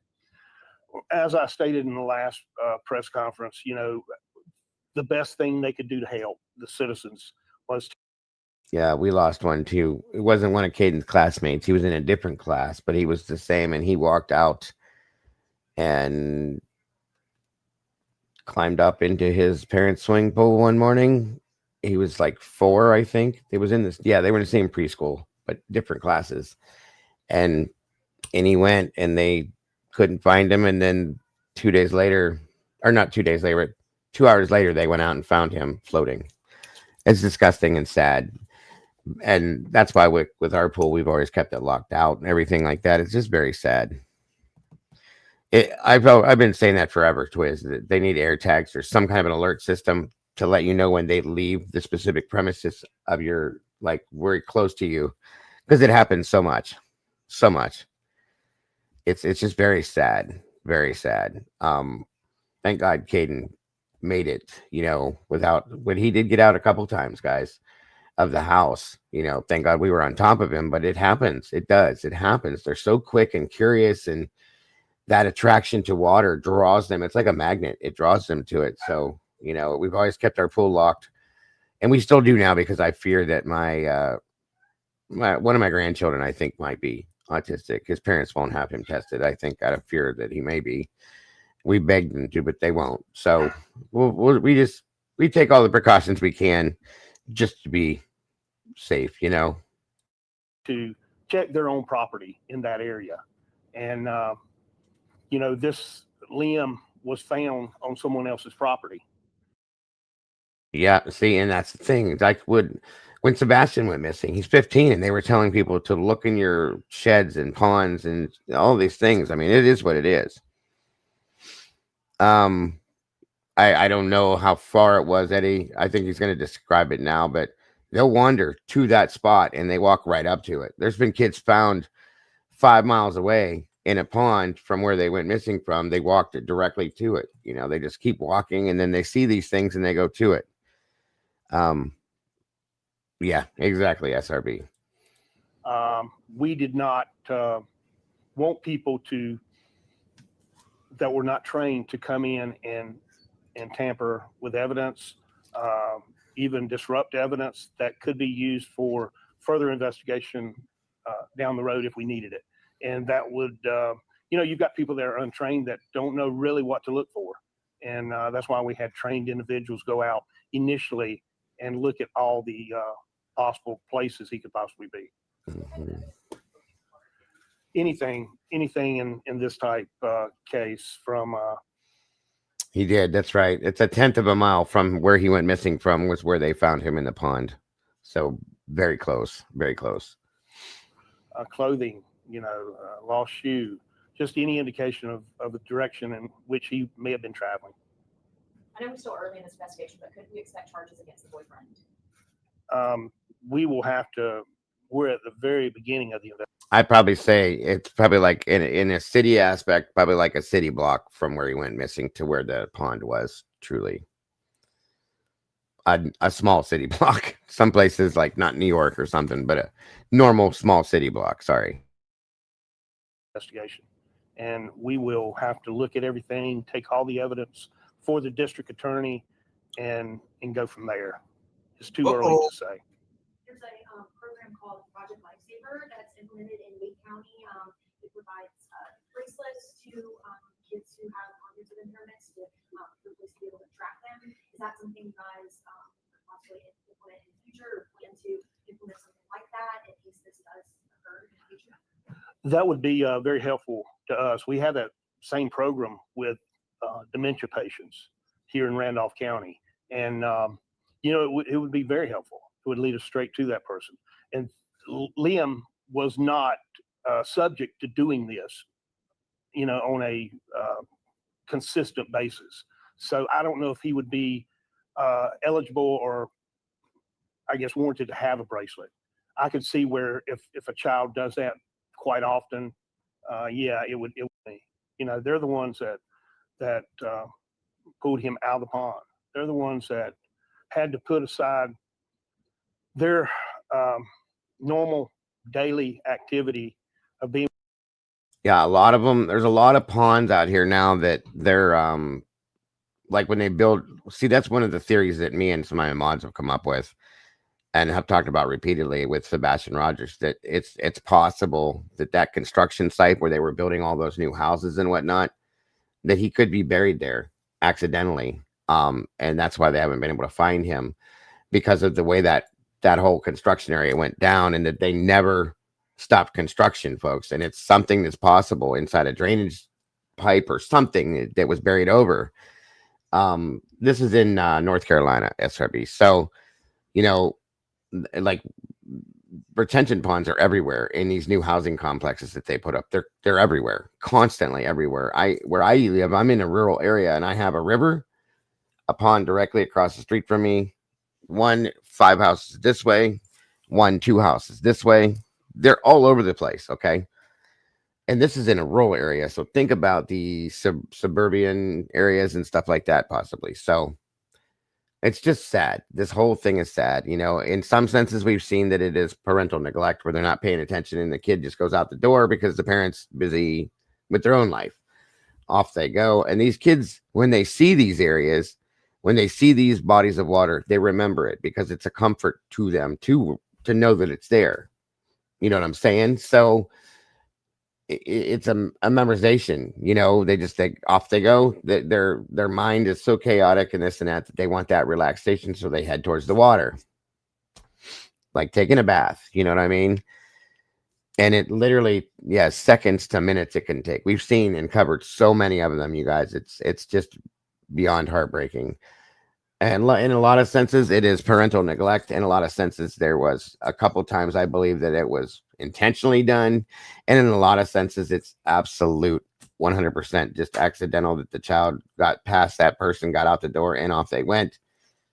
No fault of anybody's. It just happens. Sometimes no matter how much you lock your house down, they find ways. My son, we had locks on every door, and my son decided to open a window and crawl out of the window when he was 3 years old. Thank God we caught it, but still, the point, it happened. You know what I mean? And when they want something, they want that now. They go for it. They will get what they want when they want it. If the very best is as often as they can. That's what I'm saying. So let me finish this up real quick here. With their family to deal with this. They're the heroes that I look up to each and every day.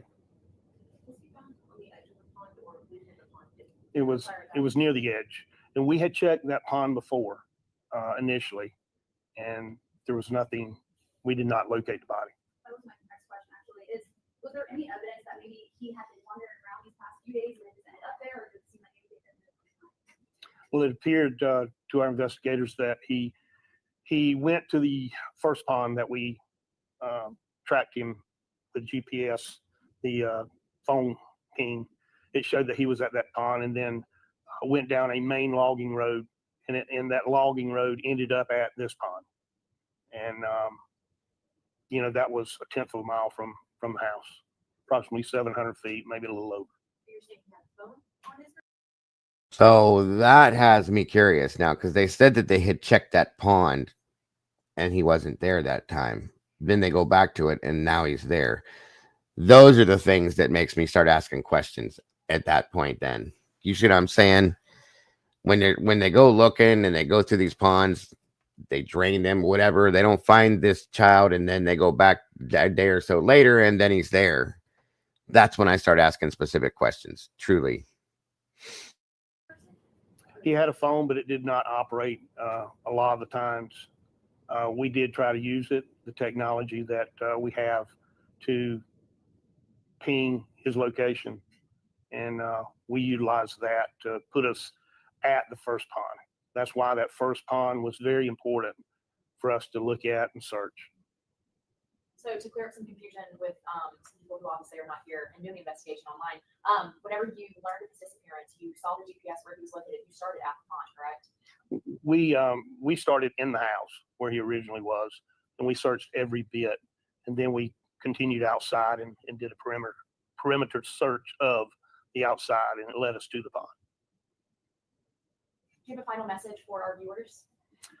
No, I just want to say that thank you for your support, Randolph County citizens. They're the best, and I want to thank these men and women behind me for putting their family to the side and going to help someone else's family. That's what it's all about. Just continue to pray for the King family because they will need it. Can I ask you, you mentioned that it was Brunswick County. Of course, they're Coastal County, they're not close to here. Was there something about the expertise of the technology that brought to that helped? No, it was the other one, Ken. No, I don't think it had anything to do with the expertise. That was their next area to search. And, I think anybody trained in search and rescue would have found the body. Can you confirm, was the mom, boyfriend, and the father of Liam a part of the search efforts, and were there any other family members who came out? We communicated with them throughout the search. But as far as them participating in it, no. And you did not have a history of wandering? No. You know what the boyfriend was doing at the time that he... Welcome, Super Goat. That will be part of our investigation. Can you share more just about, we talked about this a little bit yesterday, but just curious about the other jurisdictions that came in, what kind of resources they were able to bring in? I know there were some dive teams and things like that. We had technology from drones, airplanes. We had SBI airplane. I pray that they don't find any nefarious activity in this one, but you never know. You never know. We had our airplane that we have. We have helicopters. Highway Patrol had their helicopter. Brunswick County brought their helicopter. We had infrared sonar for underwater rescue. And dive teams from all around the state, search and rescue teams. And is there anything else? Probably fettuccine. But we had an outpouring of support. And, my phone is loaded with messages wanting come and help. And, when something bad happens in a community such as this, it brings the community together. Going out and trying to help this family with their problem. And that's what it's all about. Do you know what time he actually went missing to when you got the call? That's still in the investigation phase of it. Talk about lessons learned. I know a lot of people have resources. What throughout this experience do you think the sheriff's department learned? Like, was there any equipment that you think would have benefited in your search that I could get? Any equipment to get more, like in general, for search and rescue? Well, Scott, the first thing is phone service in that area. We had none, and we had to get with emergency operations, state emergency management, and they helped us with the system that is used. We used out west some time ago for phone service. We're in the process of purchasing that here, I think, with Randolph County Emergency Management. We just haven't received it yet. So we acted with, I guess, the best way we could with the phone service being the way it was. And we quickly got it up and working much quicker than I thought we would. And but working with the state and federal folks, they said we did a great job. We don't do this but once every 4 or 5 years. And it seemed like we didn't have any bad critiques from it other than not locating Liam before he went to the pond. State Resources, was that FirstNet that you were responding to, you were referring to? It was FirstNet, Starlink. Verizon. Did your Viper resources work out? Did you bring up any Viper interoperability to help with that? We did, but I think Captain Grady can probably speak to that better. Evan Grady, Randolph County Emergency Management. So we did bring in a specialist that is trained through the state North Carolina Emergency Management System to help deal with communication issues, failures, shortcomings. So he, through Chatham County, brought some equipment, a trailer, some cellular data equipment, and Starlink equipment to boost what we could in that vicinity. As the sheriff said, the site presented a lot of issues with connectivity, and we did the best we can by bringing in that resource.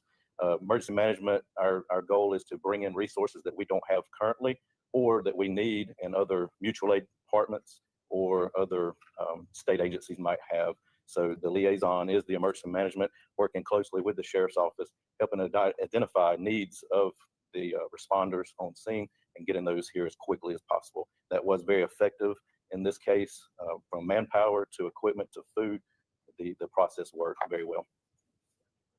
Sheriff, you mentioned the emotional side of this, and I'm just wondering what kind of support is available for those responders and volunteers who are invested themselves emotionally that had this unfortunate tragic outcome.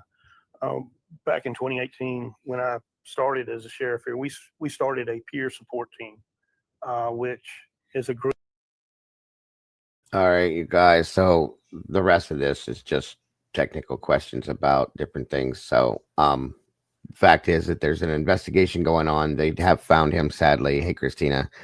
And they're looking into the fact that he was left with the mother's boyfriend and that situation there, so on and so forth. And I guess we'll see here in the next few days if there's any charges pressed or anything like that. So I think that's going to do it. Again, I'm sorry to end it on a sad note, but that is what's going on with Liam King. Again, another sad ending to a sad situation, in my opinion, you guys. I hate seeing these. I really do hate seeing these. Take care, Kent. Thank you for your update as well, my friend, and hope to see you soon. I'll be back out here a little bit later, guys, if everything goes well. I'm trying to, for sure. So I hope to see everybody here. I appreciate you guys joining me today for this one, catching up on some of these other cases we've been covering, or I've been covering, giving you some updates and so on and so forth into some things, but we will be back hopefully within the next few hours. I hope you guys have a great rest of your day. For those of you that I may not see, for those of you that I will see you soon. Thank you to my mods, as always. I want to thank everybody and anybody that made any kind of donations. We hit one goal today. I'm pretty sure that we hit set. And that was amazing. Thank you for that so very much. And anybody that made any donations or tips in any other form, shape, or form, thank you so much for that. God bless. Never expected, but always appreciated. Thank you to my amazing mods. Thank you to all these amazing community people here. You guys are just amazing. They found him in a pond 1/10 of a mile from where he went missing, Twiz, sadly.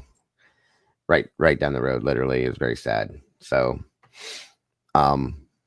Miss Denise, thank you again for joining us. I hope you're doing okay. Guys, don't forget to love yourselves and love each other. And please, please, please, do not, thank you so much, Transformer. I appreciate you joining us. Do not change a thing. You guys are the beautiful people. I appreciate each and every one of you, and much love to all of you guys. And I'll see you very soon, folks. Bye-bye.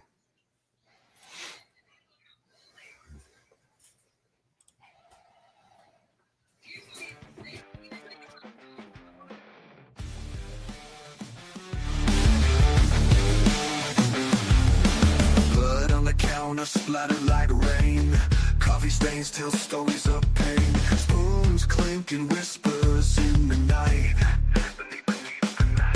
shadows dance beneath the neon light.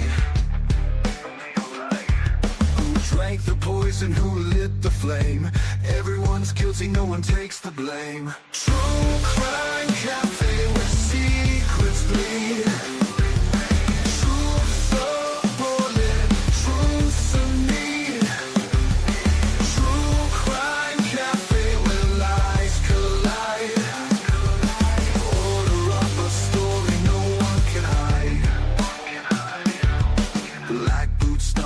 Flows of regret, ashtray trace full, but we're not done yet.